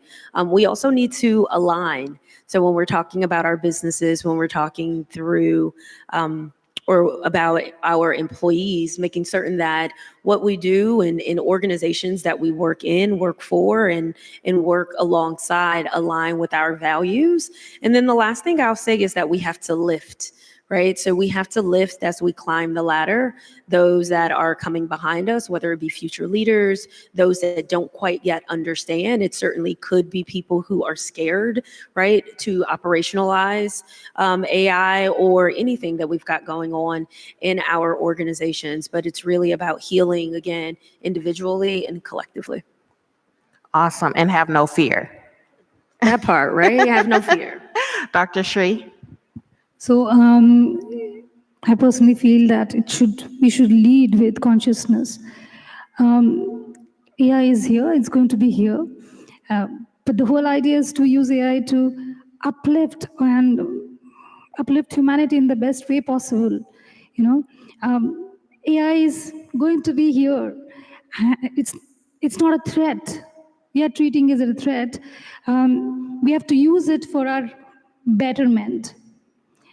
That's what I feel, and it's going to happen only when we use it in the best possible way using our consciousness. You know, I work in the mind space, as you know, and what I see is that human mind, no algorithm can beat it. Yes, AI is here to make things faster, larger things can be done quicker, but nothing can beat a human mind. So nothing can outsmart it, truly. It can be faster, correct. So there was a statistic that was put out earlier that we only use 20% of our brains. So I think in the age of AI, we have to be careful with what we are allowing AI to do, because, for example, now we can just Google everything and we have smartphones. And I remember a time where we all used to remember telephone numbers, and we can't remember telephone numbers anymore. So I think AI is definitely going to be helpful, but we still can't let it like take over our mind space. Michelle? Just on that, Stephen Bartlett recently did a test for 5 days using ChatGPT every day, and his critical thinking deteriorated within just 5 days. So he's now restricted it. He's still using AI in his businesses, but it was one of his podcasts recently. So he said the difference was just 5 days. It diminished his ability to critical think. So we do need to be a little bit cautious as well. For me, what I would say to future leaders is really around stay curious. Use your curiosity to fuel your company's growth. Use AI to supercharge your performance, but never forget that you are a human first. And that while we shouldn't shy away from saying we want more sales and profits, and I know for some people it's still a dirty word out there, you know, certainly for some of my clients, they hate talking about sales and they don't like talking about making lots of money. But, you know, we're all in business to make money. And the sooner that we stand up and admit that, the better it'll be for us all. So yes, use AI to supercharge success, make more money, make more profits, but also make sure you're doing something of purpose and intent. Awesome. Carlotta? Yeah, okay. It's simple. For the leaders, I suggest that you always have in mind that leadership is a power that is given to you, but it also comes with a great responsibility. So your leadership should, one, have common goal, which is to make this world a better place. Awesome. We wanted to leave some time for questions and answers, Q&A session from the audience. Does anybody have any questions for this group here?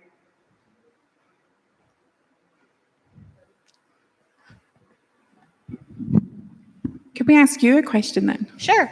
Okay, so you're obviously asking us what we think future leaders need to take with that. I'm curious, with you working with young people and the work that you do, what do you tell them about their future when they look at their careers in 10 years from now? What are those conversations like? That's a really great question. I always like to tell people to capitalize on their strengths and don't focus on their weaknesses. I work with a lot of people with autism and all types of other neurodevelopmental issues. So I always tell them to just capitalize on their strengths. Let's focus on their strengths, because we don't want to be in a box. So you always have to think outside the box. And fortunately, I work with a lot of people that have Asperger's, so their brain power is on 100 million% already anyways. But so the age of AI will be great for people that have that are neurodiverse.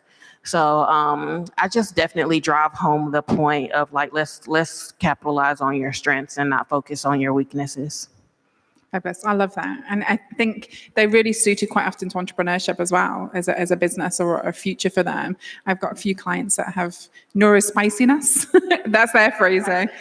So I love the fact that you're encouraging them to embrace who they are and know that that's a superpower. Definitely a superpower. Anybody else have any comments? No? Do you guys have anything? Okay. All right. Thank you, guys.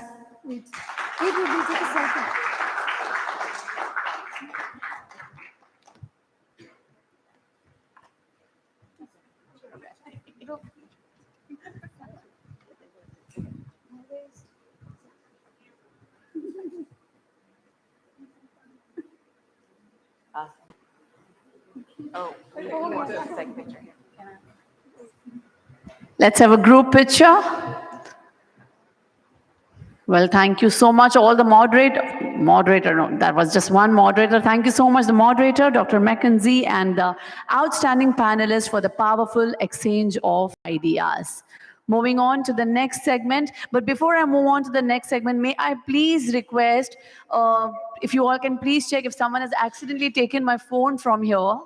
If you all can please check on that. It has a Lord Shiva wallpaper. The second set of awardees, when you all were coming here for your speeches, if by mistakenly you have taken my phone, please, if you can check.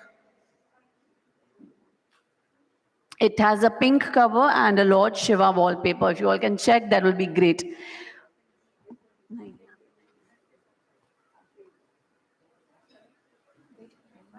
All right, moving further. Keynote speakers. Ladies and gentlemen, we continue our journey with our final group of keynote speakers. And to begin with the keynote speaker, may I please welcome Mr. Thiravarsu Damodaran to please come and join us on the stage. He's a transformative leader whose journey spans engineering, consulting, and global business development. The theme of his keynote is mindfulness in the era of artificial intelligence. Ladies and gentlemen, give a huge round of applause for Mr. Thiravarsu Damodaran.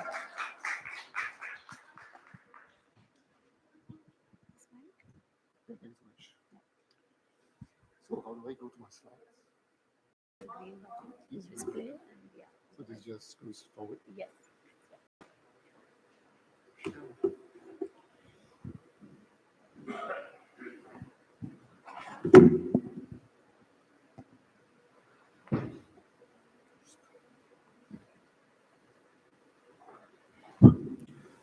Hello, hello. Okay, just testing. I think I'll just use this.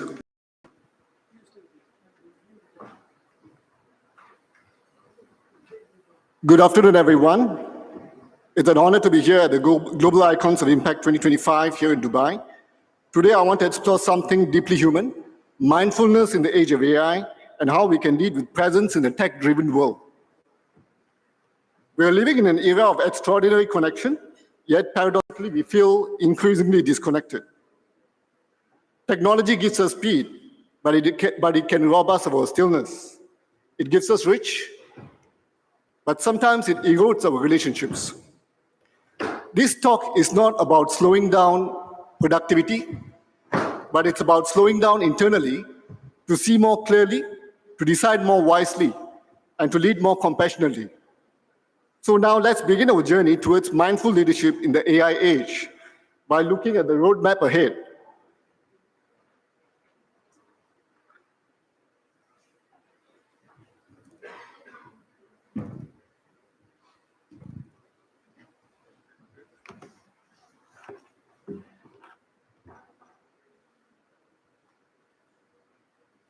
So here's what we'll explore together today. We'll start with the human paradox in the AI age, how we can be more connected than ever, yet emotionally apart. Then we'll discover why mindfulness matters in AI workplaces and confront the human cause of burnout and disconnection. And after that, we'll look into mindfulness and how clarity, focus, and resilience can become leadership superpowers. From there, we'll uncover the synergy between AI and mindful intelligence before diving into daily mindful leadership practices you can start today. And finally, we'll end at the sweet spot, the harmony between humans and AI, and a powerful call to action. So let's start at the beginning with the paradox that defines our age.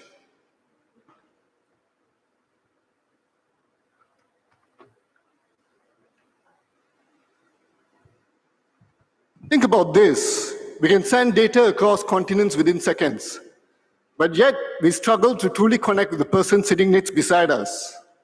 We have smart devices in every hand, but distracted minds in every meeting. This is the human paradox of our time. We are digitally connected, but yet so emotionally disconnected. And the bridge that connects us isn't another app or algorithm. It's mindfulness. It's the ability to be present, to be aware and intentional, even as the world accelerates around us. Now let's see why this bridge called mindfulness is more important than ever in AI-powered workplaces.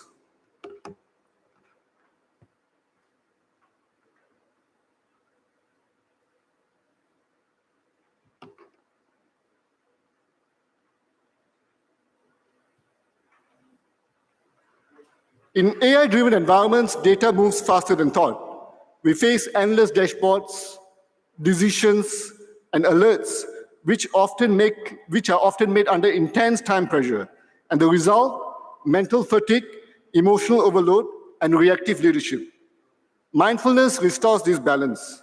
It gives us the ability to pause, process, and respond rather than to react. It's not really about doing less, but it's about seeing more clearly. When leaders lead mindfully, they make decisions with clarity, empathy, and purpose. But what happens when we don't?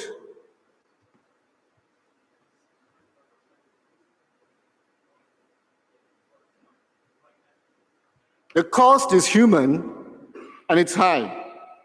Burnout is rising, stress is persistent, and many leaders operate on emotional autopilot. We automate efficiency, but we can't automate empathy. We scale performance, but we can't scale presence. Mindfulness brings us back. It restores our ability to connect, to listen, and to lead with humanity. And that begins with understanding what mindfulness truly is, beyond buzzwords or meditation apps.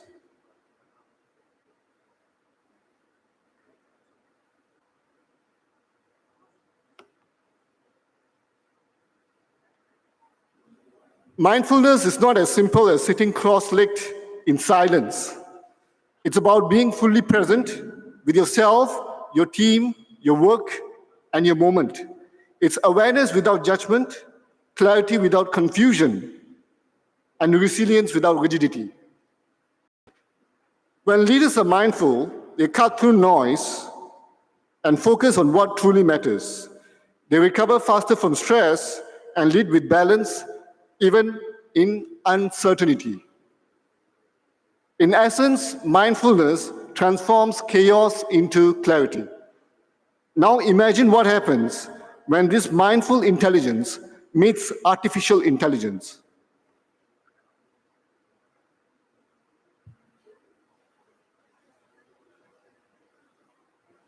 This is the synergy of AI and mindful intelligence. AI excels at processing data, fast, efficient, and relentless. That's where mindful intelligence comes in. When we combine AI's analytical brilliance with human awareness, we create synergistic leadership where decisions are both smart and soulful.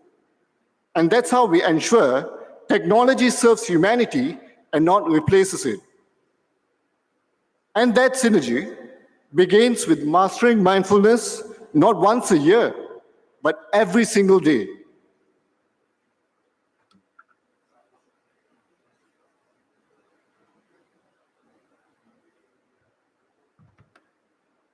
Leadership is not about what we do once a year or occasionally. It's who we are consistently. Mindful leadership is built through daily habits, pausing before reacting, breathing before deciding, and listening before leading. These moments of awareness sharpen our focus, build trust, and empower teams. It's not about adding something totally new out of the blue. It's about doing something what we already do, but with full attention. Now let's start with the most simplest and most powerful habit of all, the mindful pause.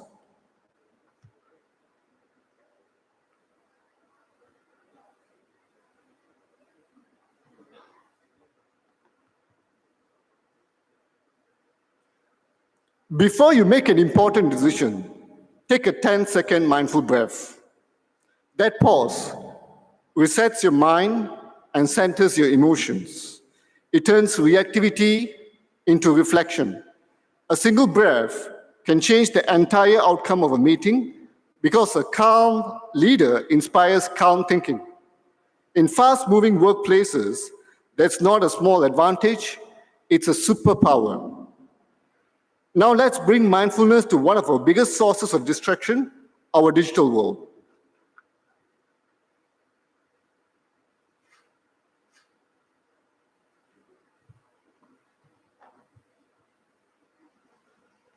Technology is meant to serve us and not enslave us, but constant notifications and alerts keep us perpetually distracted.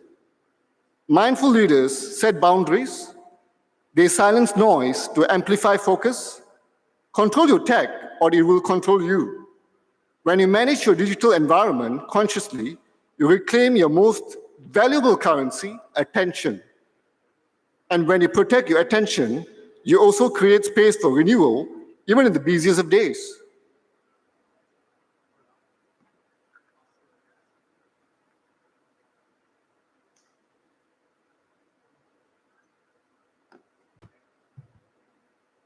Between meetings, take 2 mindful minutes to breathe. Just inhale deeply, exhale slowly, and reset. These micro moments clear mental clutter, restore focus, and build emotional resilience. In a 10-hour day, 2 minutes may seem very insignificant, but it could be the difference between reacting and responding, between exhaustion and excellence. Mindful leadership is also about creating spaces where others can thrive through psychological safety.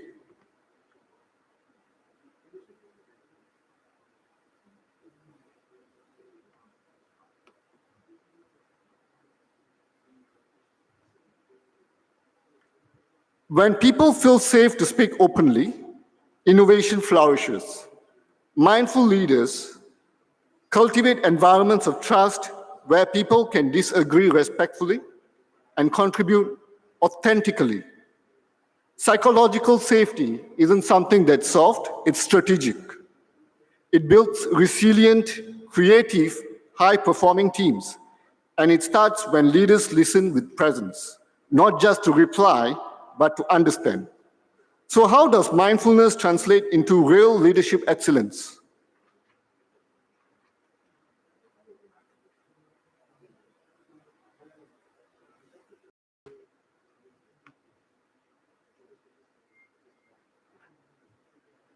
When leaders lead mindfully, they make better decisions.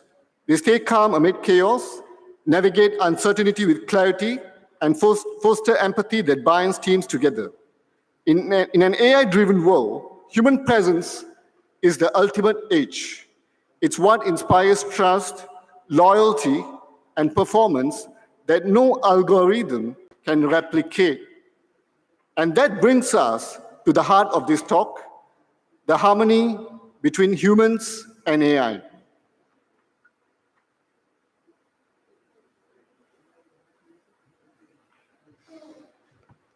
So this is what I would call the sweet spot, the human-AI harmony. The future is not about humans versus AI. It's what I think would be humans with AI. True innovation happens when logic meets awareness and when data meets discernment. AI brings precision and mindfulness brings purpose. Together, they create what I call harmony, a world where technology amplifies and not replaces humanity. Let's visualize this connection through a powerful metaphor, the human mind as a bridge.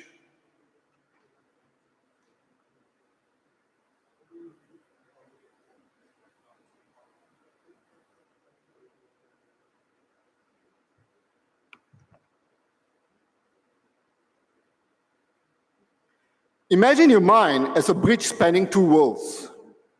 On one side flows the powerful current of AI, fast, intelligent, and ever evolving.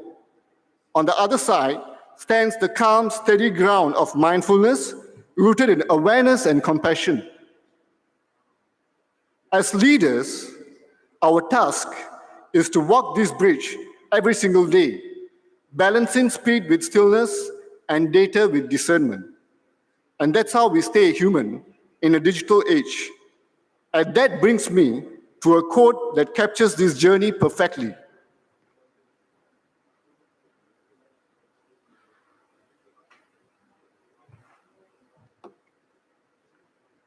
AI may be the brain of the future, but mindfulness is the heart that keeps us human.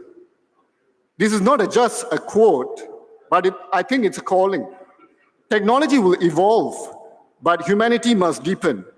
So how do we bring this insight into action?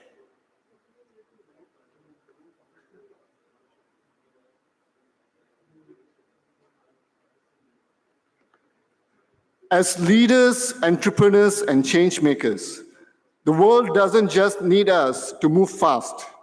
It needs us to move consciously. Embrace mindfulness as your compass in this AI era. Pause often, listen deeply, and lead intentionally. Let awareness be your edge and presence be your superpower.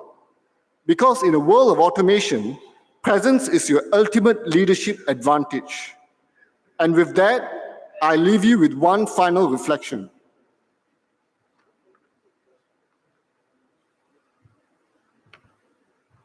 Thank you for taking this mindful journey with me today. May your leadership be guided by both intelligence and insight, by both the mind and the heart, and let's build a future where technology serves humanity and mindfulness strengthens leadership. Thank you, and may you lead with presence.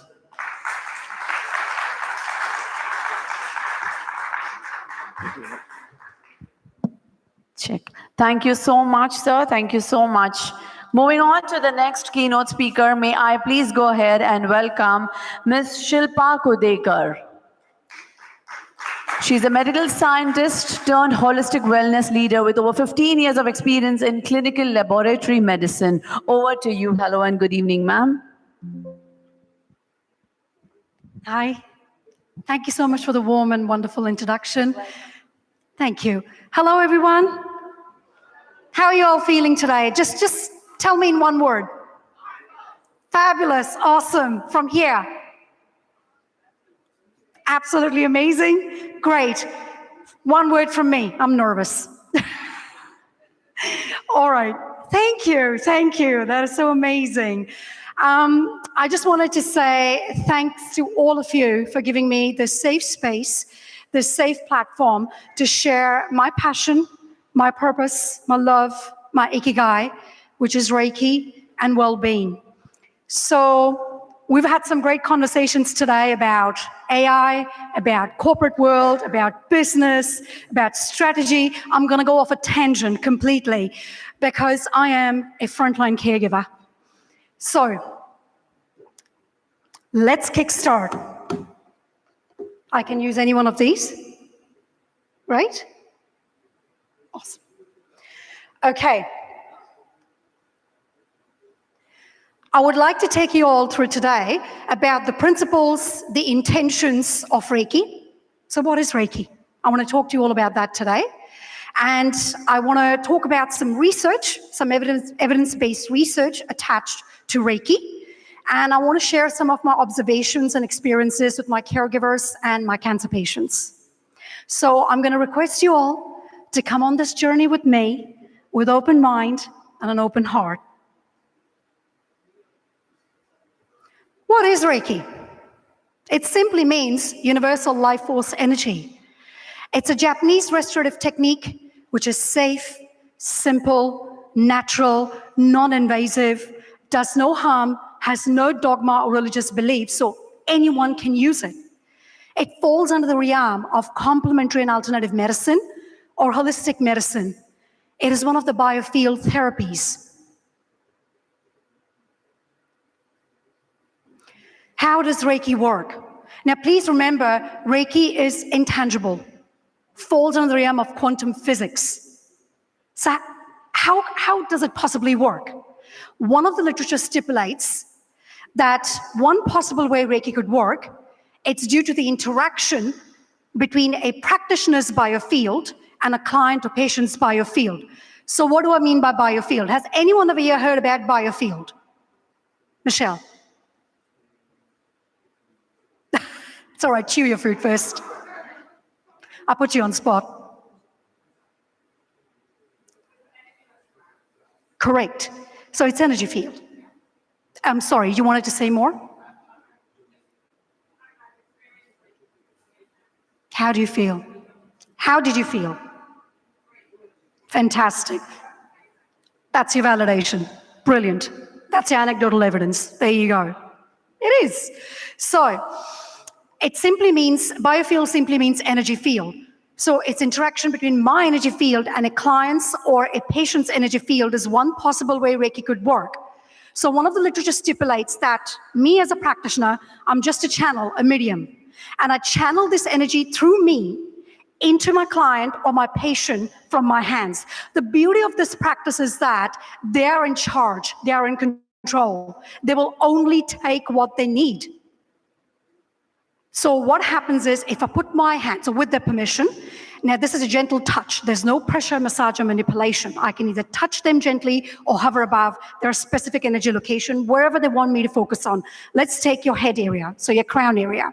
If I put my hand over there, and after a little while, I move my hand from the crown location to, let's say, the shoulder area, the energy field, or the energy that is surrounding them, will freely flow through their inner meridians, channels, pathways, clearing away any blockages that may be present. And I'm talking about emotional, mental blockages. So it works on emotional, mental well-being. So what are the outcomes? The intention of this practice is to create deep relaxation, reduce anxiety, reduce stress, reduce pain, restore your balance, enhance your well-being. Let's look at it from a scientific point of view, because my scientific community loves evidence and it's data-driven. Okay, what's happening? Nervous system regulation. Your parasympathetic nervous system is activated. What happens because of that? Feel-good hormones flood your system. I'm talking about dopamine, oxytocin, serotonin, melatonin, endorphins. You have reduction in oxidative stress.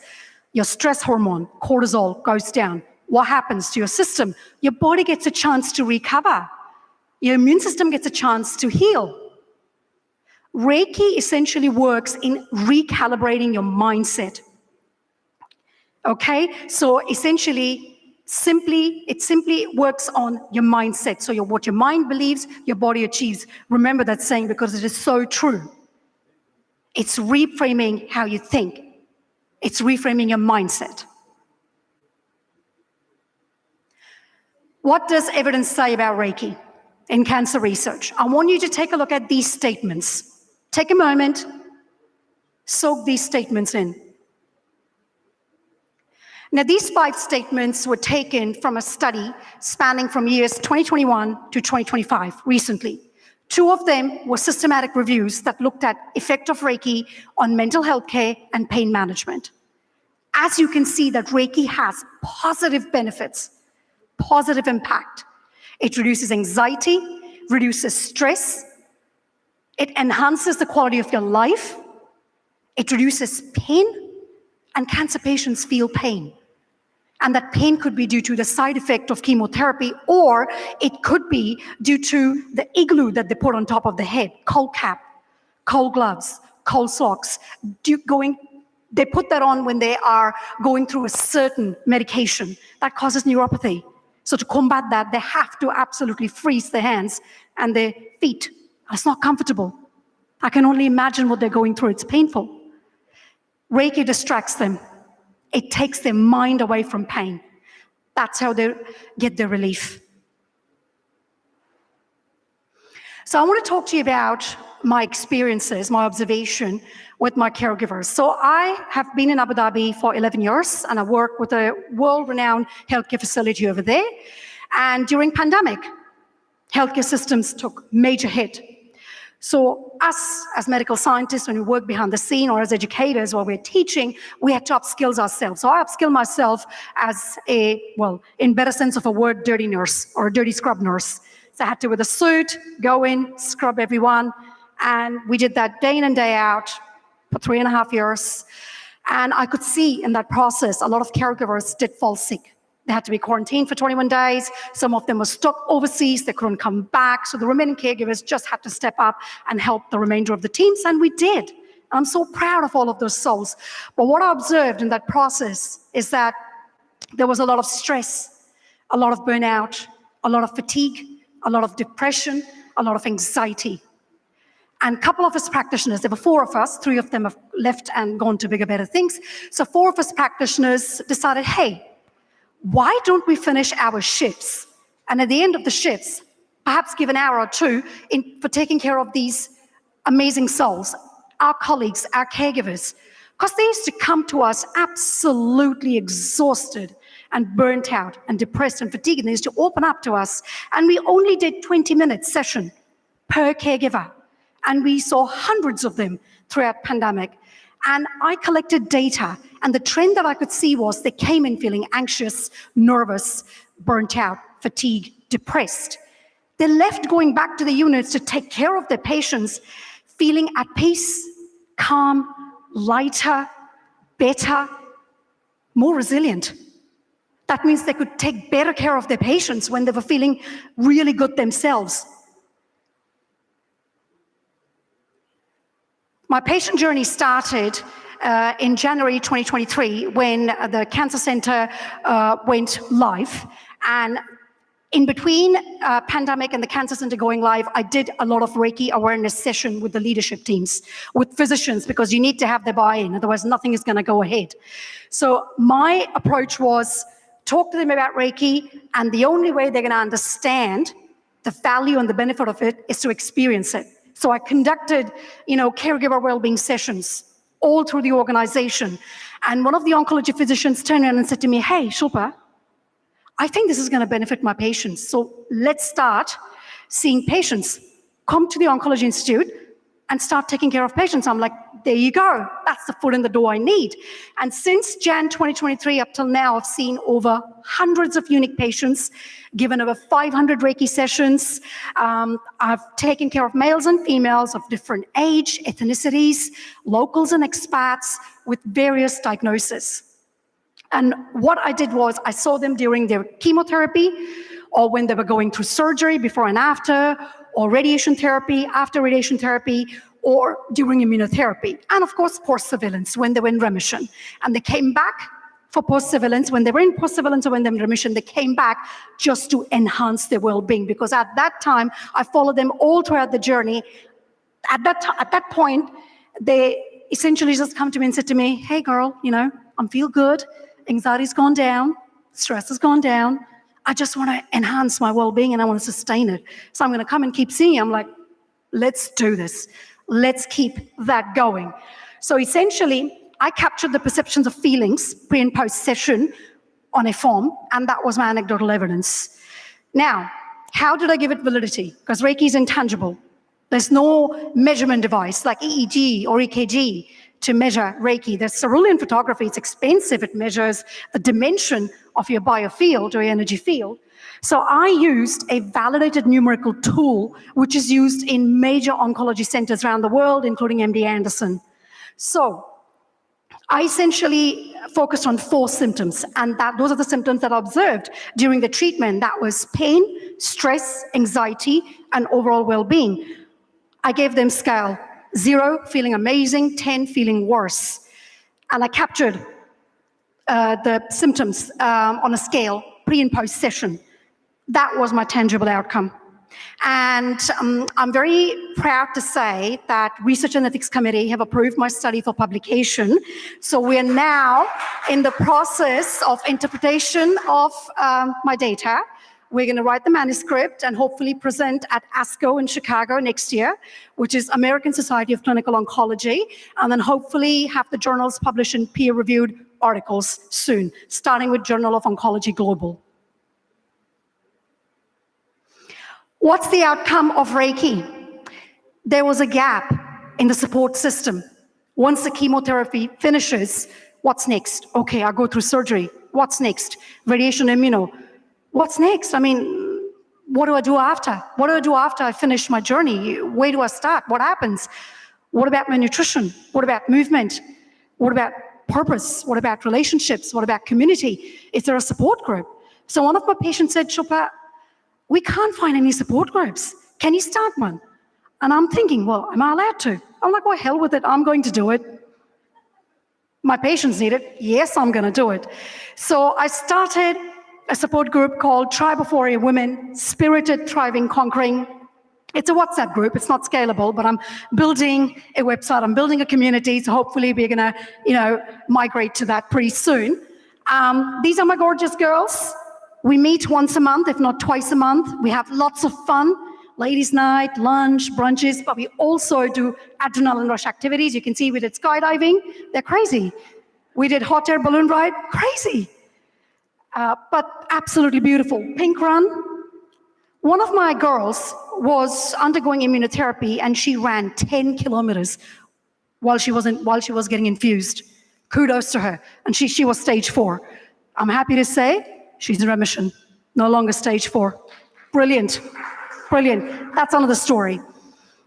So essentially, I also do a lot of well-being workshops with them, and I get a lot of functional medicine, integrative oncologists, or lifestyle medicine physicians to have a chat with them about nutrition, movement, sleep, stress management, community relationships, all the foundational pillars that they need to build, and then move on from there for sustainability. Basically, Tribe of Warrior Women is the pulse, the movement, the heartbeat, my pride and joy. I absolutely love these gorgeous souls that teach me every single day to be better than my best, and they absolutely lead with heart. And that's the beauty of all of these beautiful, beautiful warriors. Here's one of my girls, stage 2 breast cancer, diagnosed about 2.5 years ago, absolutely in full remission, doing fantastic. If you would have seen her 2.5 years ago, you wouldn't have recognized her. Look at her now. She's absolutely, doing amazing with her life. Got into she loves her work. She essentially helps her family with her family business. She travels the world. She essentially works out, focuses on nutrition, focuses on a purpose and mindfulness practices. She's absolutely doing amazing. Can we increase the volume, please? When I found out about my diagnosis, I was 38 and I felt like my whole world turned upside down. Can't hear it. Multiple rounds of chemo, several surgeries, immunotherapy, radiation, the whole gamut.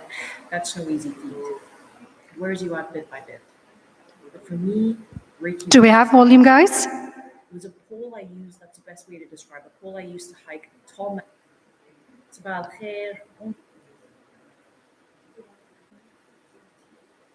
Sorry, guys, technology. And we're talking about technology today.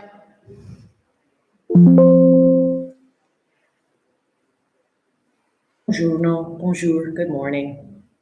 When I found out about my diagnosis, I was 38 and I felt like my whole world turned upside down. Going through multiple rounds of chemo, several surgeries, immunotherapy, radiation, the whole gamut, that's no easy feat. It wears you out bit by bit. But for me, Reiki really saved me. It was a pole I used, that's the best way to describe, a pole I used to hike a tall mountain filled with pressed snow at minus 40 degrees. And boy, was that tough. Before my treatment, I would feel so anxious, nervous, negative emotions. But after receiving Reiki, I would feel a sense of calmness, some happiness, and that kind of translated into less overall pain. And for this, I have Shilpa to thank for. Her work as my healer has played an immense role in my journey to date. And it's been over 2 years where I actively seek Reiki from her, because some days are much harder than others, and I have this sense of immense peace after I receive Reiki. Shilpa's beautiful talent also gave birth to a WhatsApp group called the Warrior Women. This group supports women like me who are going through this tough journey, and it's a forum that helps us all heal collectively. Shilpa, we all have so much gratitude for the great work you do. You truly are the wind beneath our wings. They truly are the wind beneath my wings. These girls, they're amazing, they're gorgeous, all of my patients are, and I love them immensely. And I do what I do is out of that sheer love. By the way, I do that on complimentary, voluntary basis. That's not my main role at the hospital. I am absolutely always going to be grateful to my beautiful patients and their families for having faith in me and having faith in my practice and having that belief that they allow me to be on the journey with them and to take care of them by giving them Reiki. My gorgeous caregivers, always my advocates and my champions, I'm so truly grateful to them. And of course, my amazing teams, my education team and my oncology team, and without them and their advocacy and support, I wouldn't get a chance to do this. These are my references. Any questions, comments, feedback, all are welcome. That's my LinkedIn profile, my Instagram profile. Farasha Wellbeing is the sanctuary that I'm building for my warriors, and it's going to be open globally for all the warriors globally, and it should be launching soon, so stay tuned. And to summarize, I just wanted to let you all know that Reiki is an effective tool. It's impactful, it helps. By no means it cures, no. It's a complementary alternative therapy that increases the efficacy of the treatment that the patient is on. It helps recalibrate your mindset. And how can this, how can you, incorporate this into corporate world? Well, it's transferable. You can incorporate this into workplace well-being, as you saw that I did with my caregivers. And what impact does it have? Well, it, boosts, right? Boosts connection, builds trust, empathy, compassion, and on top of that, promotes resilience. So when you have that in-house, at productivity. So on that note, I want to leave you all with an intention. Just for today, be kind to yourself and others. Thank you so much.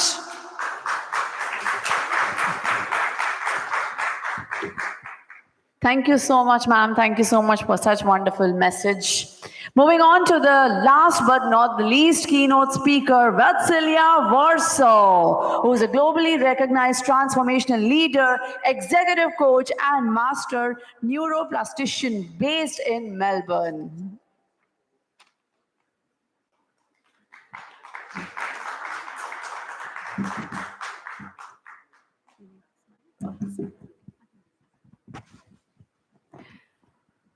Good afternoon to all amazing change makers, visionaries, entrepreneurs. We are here at the Global Icons of Impact. And thank you for those who have stayed back today until, I know it's a weird hour, lots have left, but I think a big thanks to those who have stayed. And, the coherence of hearing each other at least. Thank you. So, I believe it's an extraordinary gathering, a convergence of brilliant minds, courageous leaders, and architects that's shaping the next decade of global transformation. I want to take this moment to acknowledge the organizers, the curators of this amazing event. It's an amazing platform that brilliant minds, IQ, EQ experts, are here. It's a real neural network powering this event. So you've created more than a forum. You've built an ecosystem of ideas, energy, and connection. So thank you. It's an honor to be in this room where the collective, as I mentioned just now, IQ, EQ, and guess what? Caffeine levels that could probably power half of Dubai. Don't you agree? So we are in the caffeine mode at the moment, and that's doing the job. Thank you to that. As leaders, we are told to transform culture, drive innovation, and somehow rewire the world, all while staying mindful, strategic, and guess what? What else? What happens? While staying mindful, strategic, and what happens? I'm just getting some engagement so that people are awake.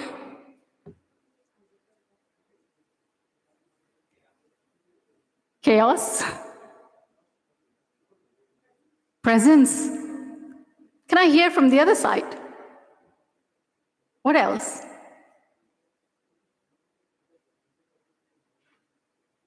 Okay, that's a sign that everyone is in sleep mode.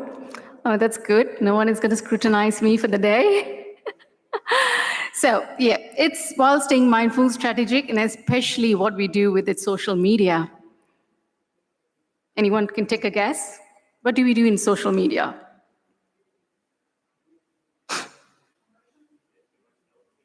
Too much? Sorry?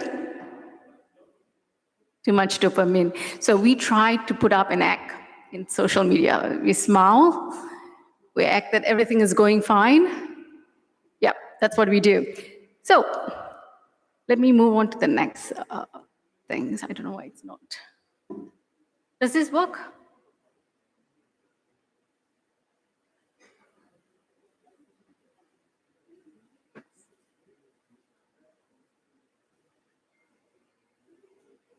So sorry, thank you.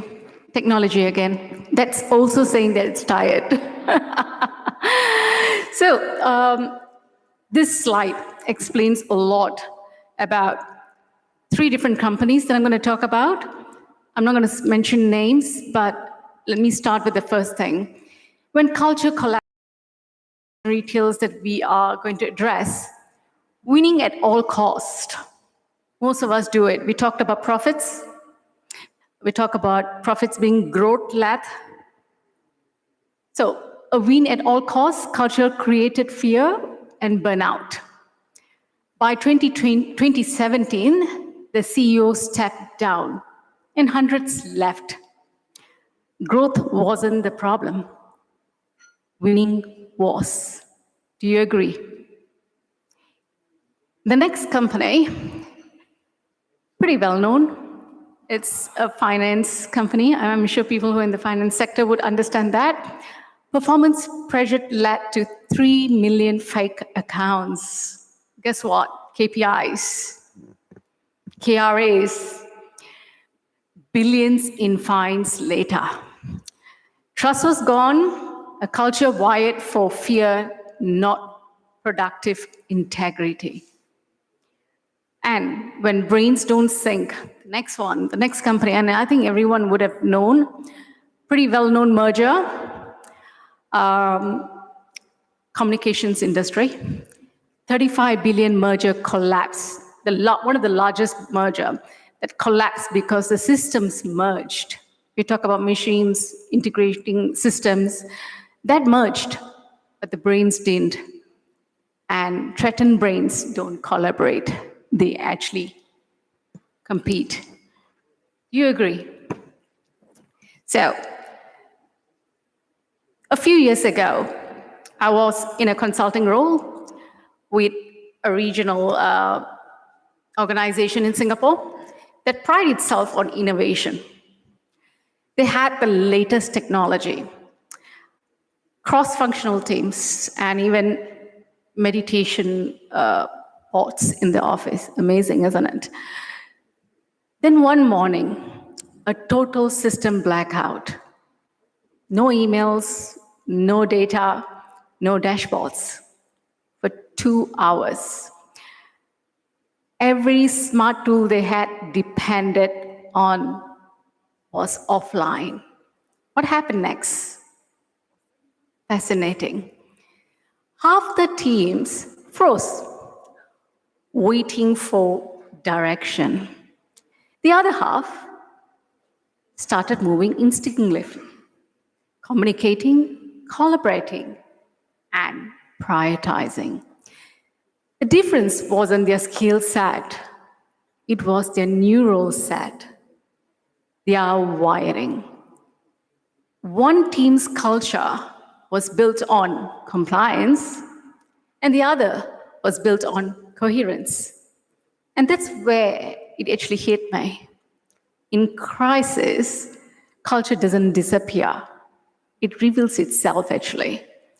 You don't rise to the level of strategy. You fall to the level of your neural wiring. So the day the electricity failed, but the real power of the organization actually showed up. And that's why rewiring culture isn't nice to have leadership. It is a difference between chaos and coherence. You mentioned chaos, especially when uncertainty hits, because systems actually can fail. And markets shift, AI evolves, but a regulated culture, one that wires or rewire trust, adaptability, and resilience, keeps the lights long after the power goes out. Do you agree? Fantastic. I think we have quite a bit of people who are in agreement with me today. I think I'll wrap up. Okay, so, and that's why, as I mentioned, we rewire culture. And have any one of you heard of neuroplasticity? I'm sure Shilpa would have. And here you go. What do you understand about neuroplasticity?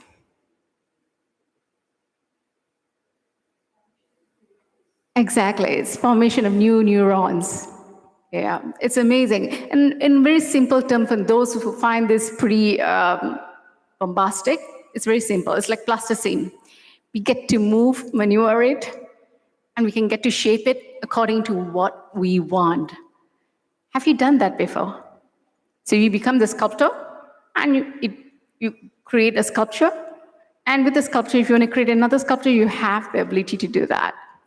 So let's talk about neuroplasticity.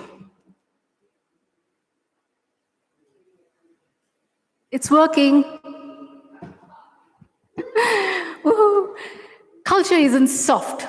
It's strategy in disguise. Do you agree with me? I'm sure you do. So just now we saw the stories, right? The 3 companies. These stories aren't about bad people. They are about unregulated systems. When we fear, when fear becomes the default settings, brilliance never boots up. You agree with me? So you spend decades calling culture soft stuff, but it's the hardest thing to master. And you'll be surprised, only 12% of leaders truly understand how to shape it. The rest posting values on the intranet for their employees will do the trick. But culture is not your slogan. It's your collective nervous system in motion. It shows up in how decisions are made when no one's watching, and in how people feel when they leave your meetings. If you want to know your true culture, please don't ask HR. Ask the intern. They'll tell you in the 3 emojis and 1 meme. You agree? So neuroscience gives us clear mirror. In every organization is a network of brains syncing or not. 94% of executives value culture. They believe distinct culture is critical to success. But guess what? As I mentioned, 12% actually just understands it. Leaders truly know how to shape culture effectively. Such a big gap between 94% who understands, values culture, but only 12% understand. And 3 times higher returns. So what do you think? When leaders are dysregulated, they're reactive, they rush, distracted. That state cascades down the chain. The brain is contagious. I love this word, contagious. The brain is contagious. So if your Monday meetings feel like caffeine with a side of, she mentioned cortisol. How does it feel? Caffeine with a side of cortisol? It is not a strategy. It's a mirror neurons misfiring. So leadership then is an emotional regulation in public. The culture always follows the leader's nervous system. So moving on next. It's working again. Fantastic. So the brain behind culture. the AI era and the paradox behind that. AI can automate processes, but not purpose. And I think every leader that is up here today kept emphasizing this. AI can automate processes, but not a purpose. So it can optimize outcomes, but not ownership. And what we need to know now isn't more about, what we need more now isn't about more artificial intelligence. It's about authenticity. It's about authentic intelligence, emotional regulation, neural resilience, and human coherence. The robots aren't coming for your jobs, trust me, right? They're coming for your habits, for your attention span, and they're already winning. So, and here is where smart tech stress people. Machines are doing a fantastic job for us, but we are becoming very stressed about it. And as I said, the technology, machines are learning faster than humans can adapt. And AI can optimize performance, but it can't build trust. It can't give us the psychological safety, sense, and inspiring purpose. So in the age of AI, we need to be authentic. And here where neuroregenesis framework comes in. I'm the architect of neuroregenesis. And over the years, at least over 21 years being in the corporate sector before I started on my own, my background is in business and then psychology. I came about understanding these are the key elements that actually works. And I use these 9 pillars. They're my favorite. So here there you go. It's about rewiring. So from neuroregenesis, I picked up regenesis. And regenesis, what do you understand by regenesis? Sorry? Beginning, renew, many things that comes up. So neuroregenesis is how our brains are rewired, neuroplasticity. So the 9 pillars is how we rewire how leaders think, feel, and connect. From rewiring to synergizing. So leaders who can move fluidly between grounding and expanding between focus and flow creates teams that are alive and not exhausted. So rewiring isn't about doing more, it's about being different. Culture doesn't shift because they feel safe enough to care again. And from chaos to coherence, you just mentioned chaos. There you go.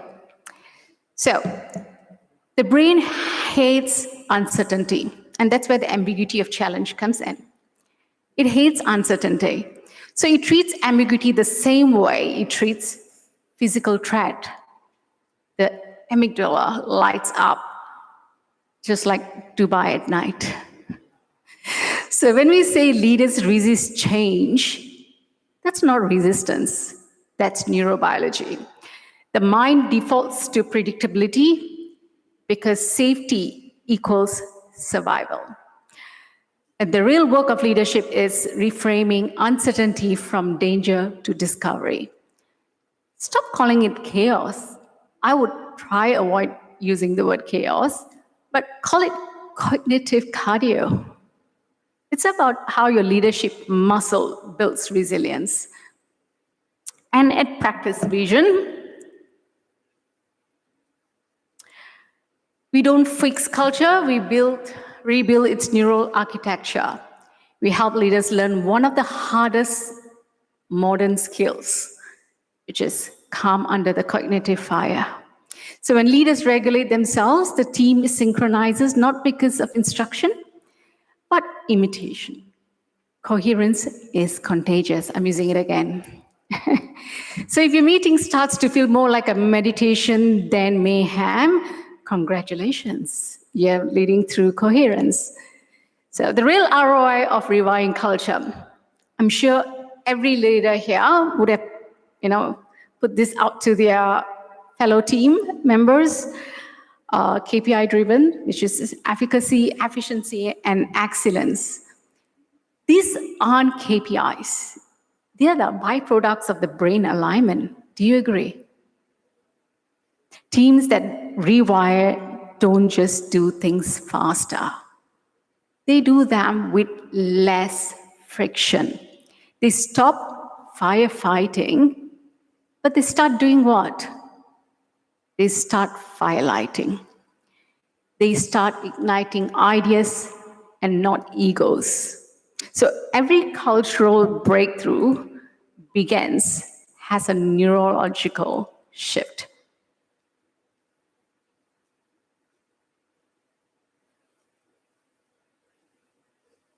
Algorithms can predict trends, but they can't generate trust. Only humans can do that, right? And trust is a neurological event. And that's why the work we do at Practice Vision through neuroregenesis is so crucial. We train leaders to rewire not just how they think, but how they connect. Leadership isn't about influence anymore. It's about internal fluency. When we master neural language, culture actually listens. In this new era, the future belongs not to those who can control, but to those who can cohere, to leaders who can rewire their inner world so deeply it changes how others feel in their presence. To all the icons of impact here today, I would love to share this. Culture isn't changed by speeches we make, systems, or slogans. It's changed by the state of mind. Let's rewire, regenerate, and rise together. And if all fails, remember, the most powerful algorithm in your company is still the one that is sitting between your ears. So let us all lead with purpose and transform with passion. Thank you.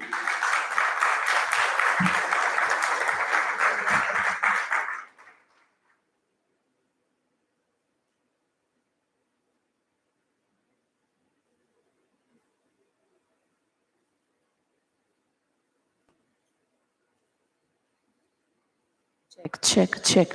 All right, ladies and gentlemen, just to quickly brief you, we just have few more minutes, so please bear with us. And on that note, I will request Ms. Huda to please come and join us and share a few words. After that, we will have one, it's Fireside chat by Dr. Edwin, and then we will do the felicitation of all the panelists and the moderator. Sounds good? Have quickly given you the brief of what we are running short of, and we will try to cover at the earliest. Thank you. Over to you, ma'am, please. Thank you so much. Good afternoon, all. I know it was a long day for everyone, so as an HR practitioner, well done, everyone. I want to say to all the distinguished leaders, it has been a wonderful day and so much insightful so far. My sincere appreciation goes to all the speakers for their inspiring contribution and to the organizers bringing us all together today. It's such a meaningful dialogues. As leaders, we do all share one undeniable truth, which is people are the heartbeat of all transformations. No strategy, no innovation, and no vision can come to life without the power of a human being. In HR, we as HR professionals, we always say talent is the greatest investment of any organization, but I truly believe it goes further than that.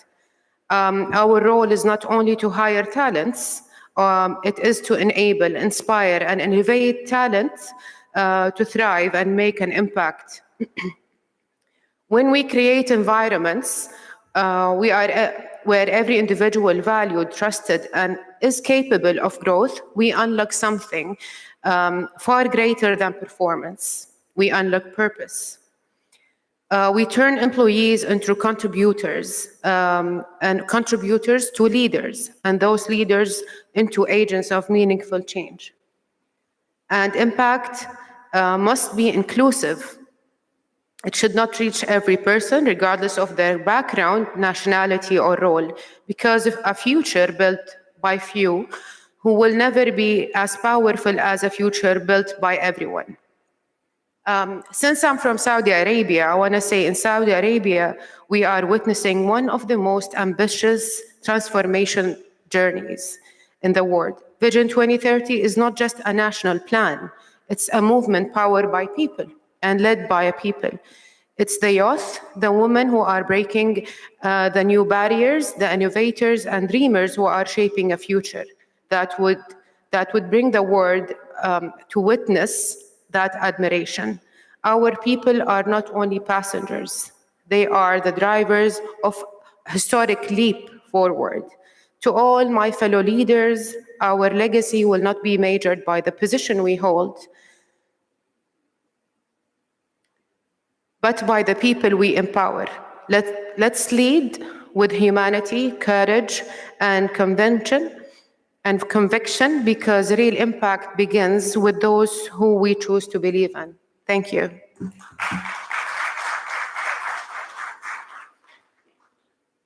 Thank you so much, Ms. Huda. That was indeed quick and short one. May I please go ahead and invite Dr. Edward so that we can begin with the fireside chat, along with Mr. Dhruv, please. And then we shall proceed for felicitation, for which we will need Ms. Huda for some more time to please be seated, ma'am. Yeah, after the fireside chat, I will need you again to complete the felicitation of the panelists and the moderator. May I please request Dr. Edward to please join us along with Mr. Dhruv, please.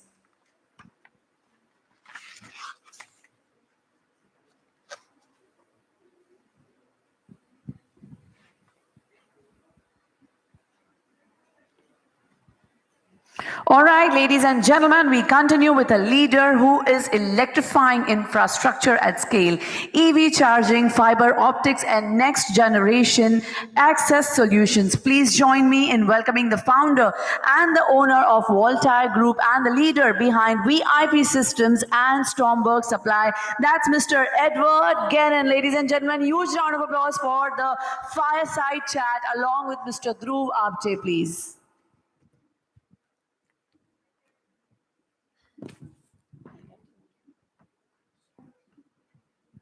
So before beginning this talk, I would like to thank everyone for the patience.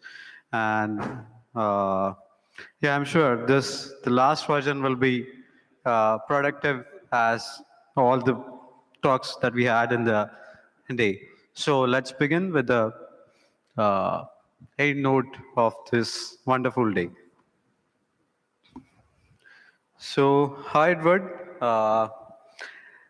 I would give the brief introduction about Edward and his work.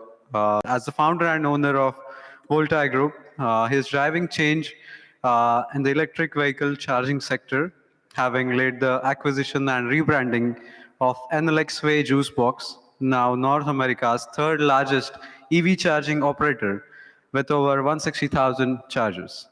He also leads VIP Systems, spearheading North America-wide fiber optic integration and access control innovations.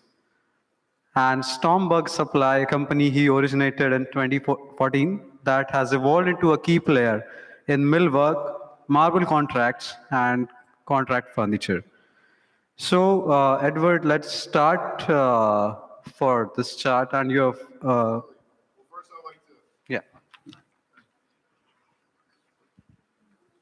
First, I would like to say thank you. It's truly an honor to be here in Dubai, surrounded by so many leaders shaping the future. What I've always admired about this region is how vision translates into execution. And really here in Dubai, this is the central meeting place of the world today.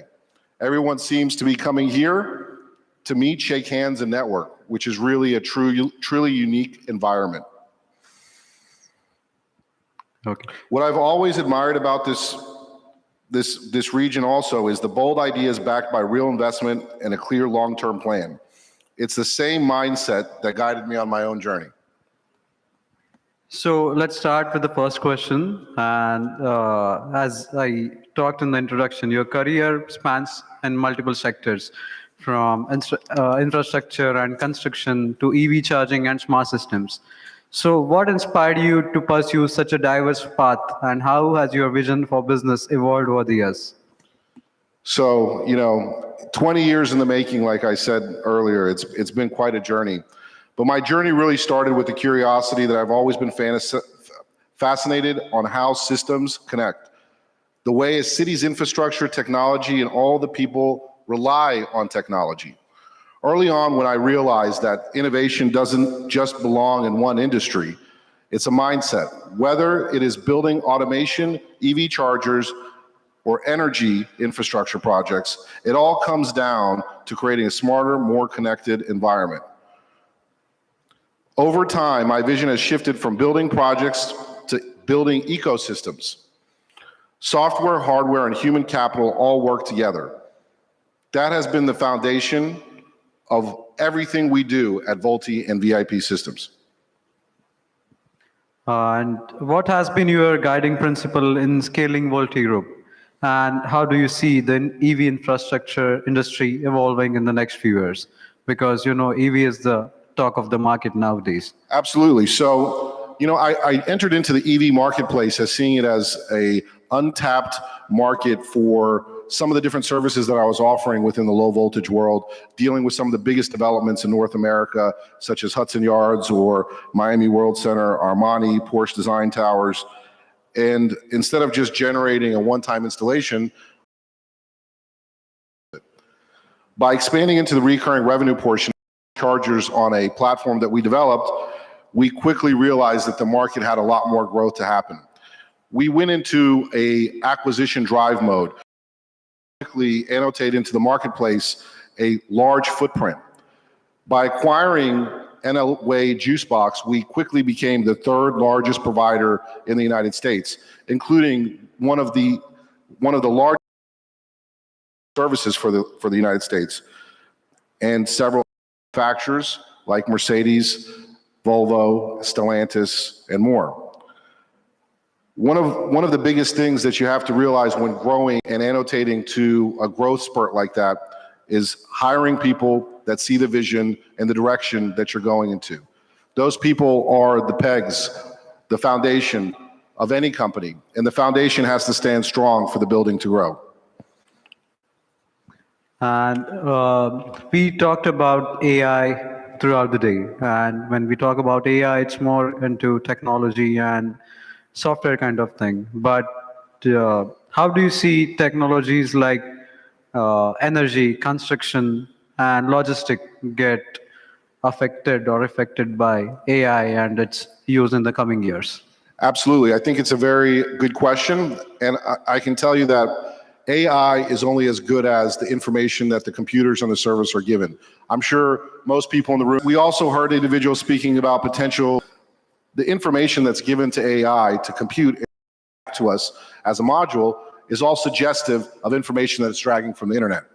The same thing correlates with electrical infrastructure and EV charging.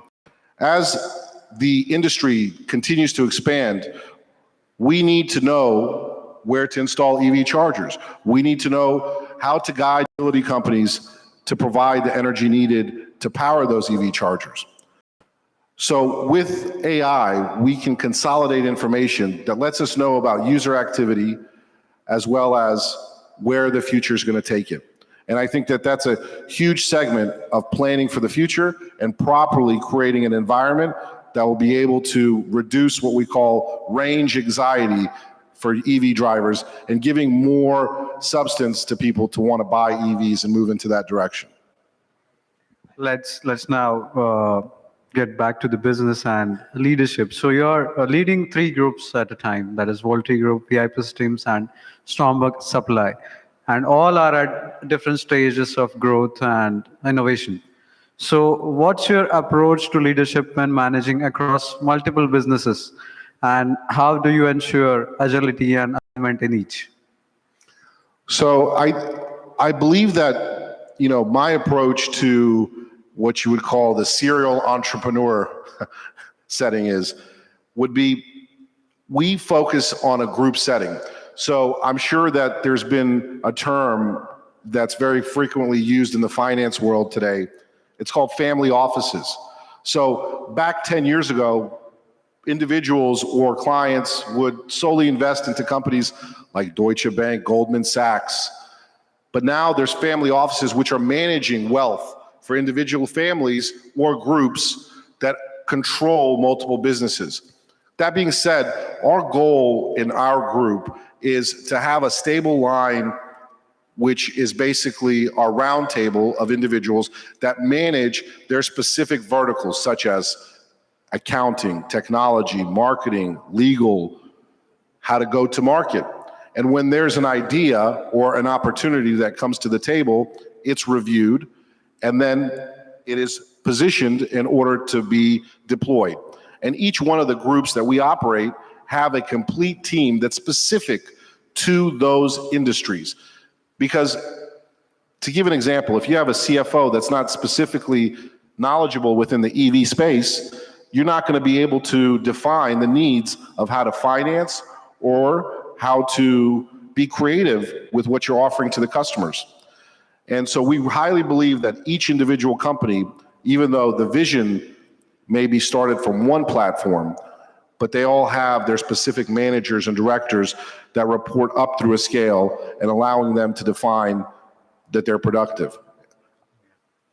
That's really insightful. And would you like to share any specific lessons that you have learned in your leadership journey that has specifically shaped your leadership philosophy?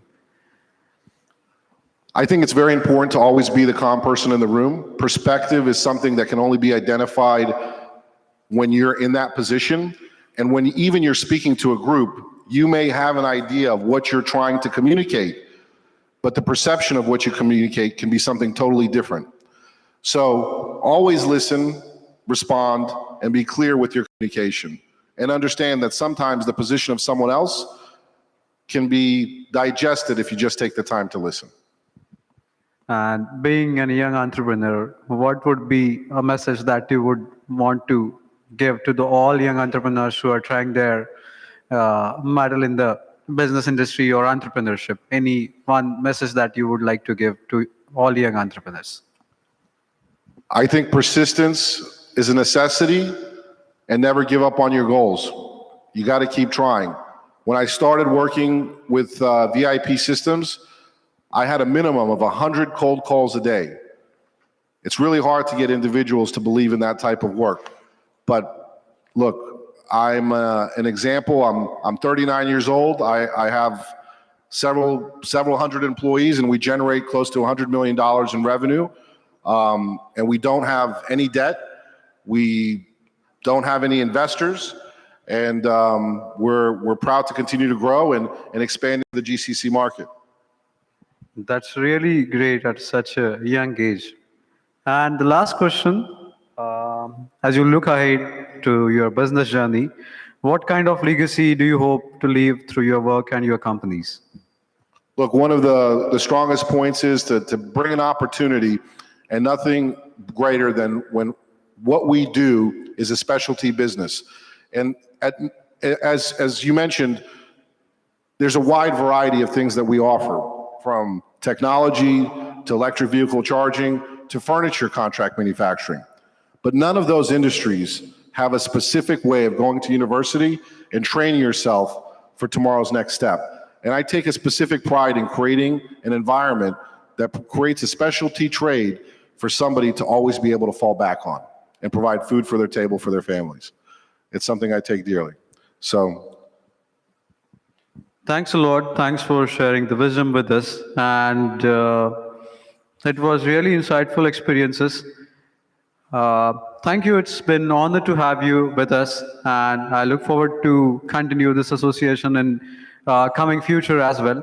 So thanks a lot. Thank you very much. It has been a privilege to share this stage with you. The world is a changing place very fast. but with collaboration and purpose, there's never more exciting time to build the future. And I appreciate all the leaders here that have listened and entertained the speech and our questions today. And I hope everyone also was entertained by some of the words that I've shared. And thank you very much. Thanks a lot. I wish you all the luck in the coming future.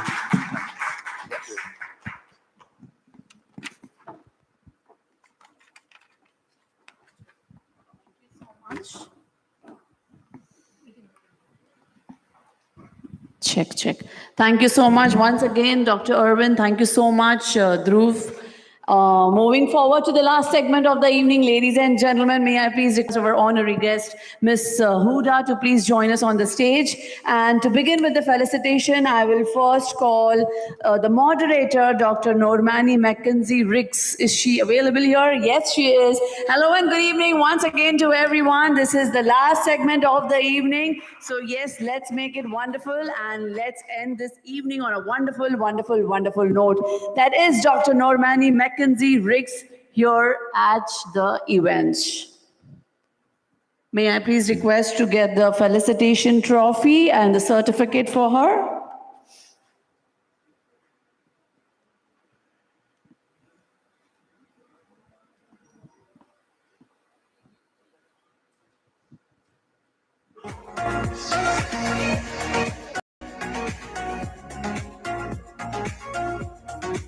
May I please go ahead and invite Carlota Di Gola Irmado, please, on the stage.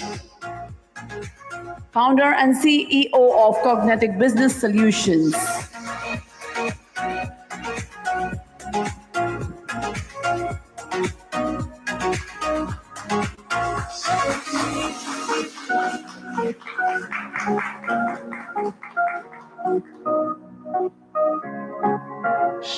Thank you so much, ma'am, for your time and patience. Moving ahead, may I please invite Michelle D. Almeida.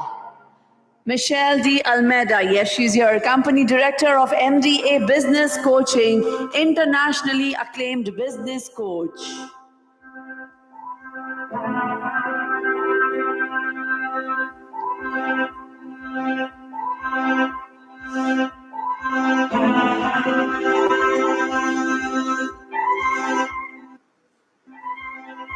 Thank you so much, Michelle D. Almeida. May I please go ahead and invite Dr. Mehvish Khan. She's not here. May I please go ahead and invite Dr. Shrimanti Mangesh Gujare, clinical hypnotherapist and founder of Healing with Sri, integrating neuroscience with holistic wellness.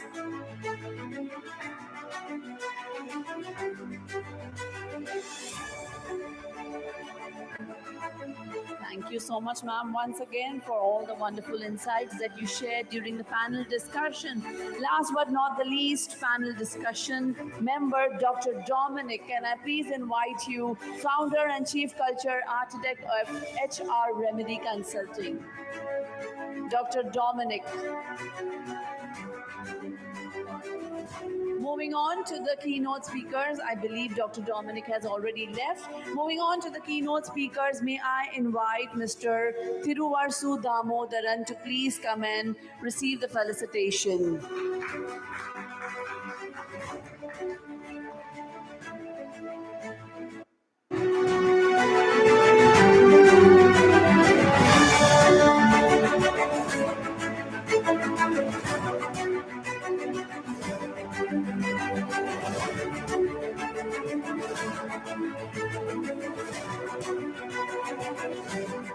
Thank you so much, sir. Moving on to the next keynote speaker, may I please invite Shilpa Kudekar, a medical scientist turned holistic wellness leader with over 15 years in clinical laboratory medicine. That's Shilpa Kudekar.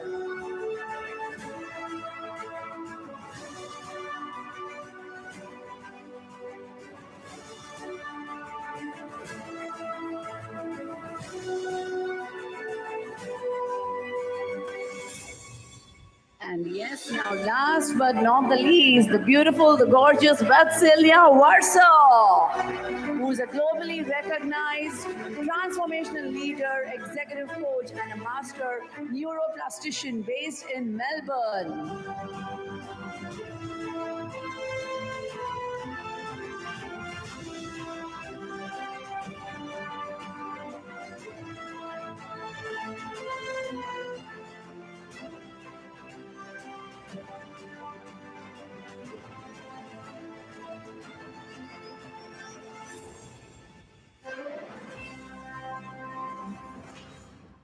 Thank you so much, ma'am. All right, ladies and gentlemen, thank you so much, ma'am, for all your time and patience. Thank you so much. All right, ladies and gentlemen, as we approach to the close of this extraordinary day, I find myself filled with gratitude. Gratitude for every story shared, every idea exchanged, every connection made. Today, we began with a vision. Vasudeva Kutumbakam, the world is one family. And as I look around this room, I see the vision realized. I see leaders from 23 countries who came as individuals, but yes, left as community. I see diversity celebrated, not just tolerated. I see collaboration championed, not just encouraged. Today, we heard from 12 visionary keynote speakers. We engaged into 2 powerful panel discussions.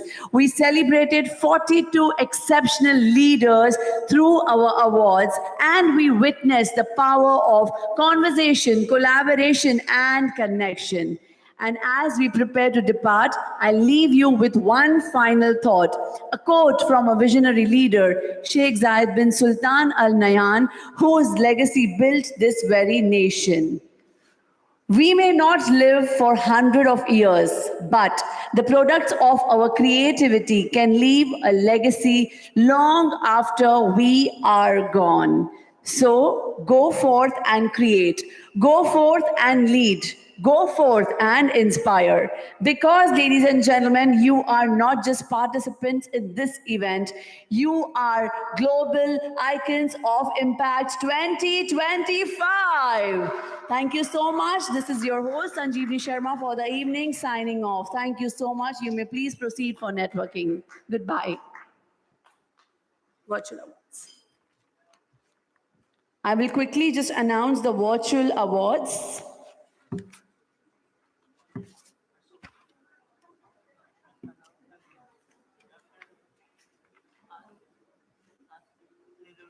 Okay. I will need the support of AV team to please start playing the videos of the virtual awards. To begin with, Jocelyn Morgan. Hello, I'm Jacqueline Morgan, CEO of HealthFice Inc. with our brand WellFed. I am honored to receive the Leadership Excellence Award from the Global Icons of Impact of 2025 from the Enterprise World magazine.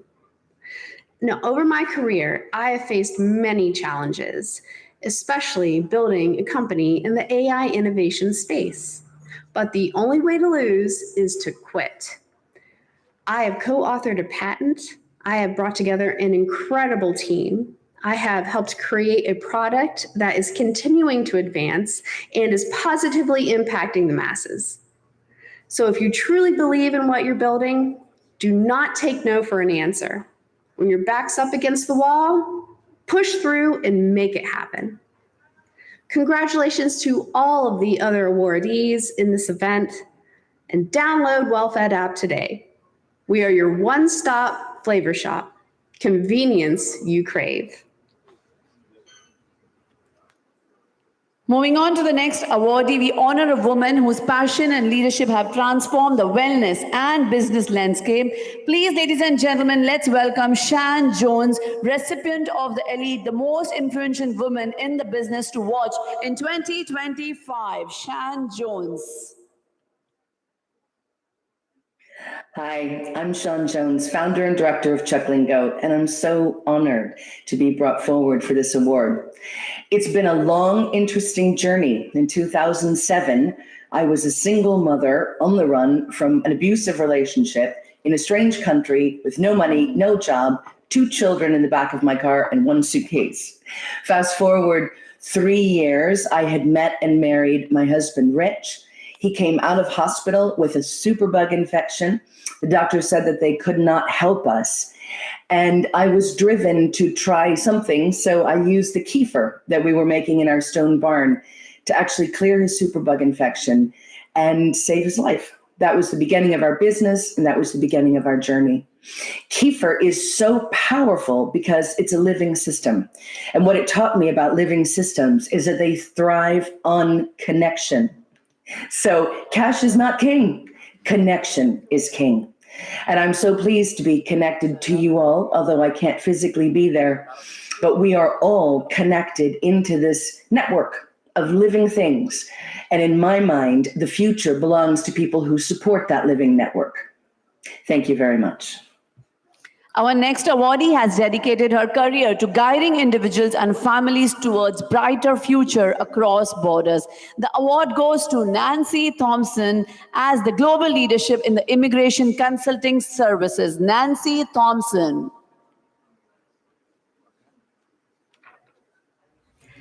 Hi, everyone. I'm Nancy Thompson, founder and CEO of Crossing Canada Citizenship and Immigration Services. I want to sincerely thank Global Icons of Impact 2025 for this incredible recognition. It's truly, truly humbling to be acknowledged among so many inspiring leaders like yourselves from around the world. At Crossing Canada, our mission is simple: to help people find their place and purpose. We guide employers, individuals, and families through the Canadian immigration process with compassion, professionalism, and integrity. Every client story reminds me that hope and determination can truly change lives. I've witnessed families come together again and newcomers start fresh, building lives full of promise and opportunity. So to anyone listening, keep going. Believe in your mission, trust the process, and remember, the work that you are doing right now matters. Even the smallest act of impact can inspire change in someone's world. So thank you again, Global Icons of Impact, for this honor. And thank you to my incredible family, team, and clients for being such an important part of this journey. I truly wish I could celebrate with you all in person and meet each one of you who are making such a meaningful impact around the world. Together, let's keep building a world where hope knows no borders and every dream has the chance to find its home. Truly means the world to me. Thank you. Ladies and gentlemen, please join us in congratulating Amanda Raddy, honored under the category of Iconic Woman Leader of the Year. Dr. Daniel Andrea. Please join us in recognizing Dr. Daniel Andrea, recipient of Transformational Visionary Advancing Brain Health Award. Okay. Our next award recognizes a rising talent in the world of storytelling and communication, Marco Gam. Done. All right, so yeah, we are done with the virtual awards as well, and we are done with the physical awards, keynote speakers, panel discussions, moderators, everything done and dusted. Thank you so much. Goodbye.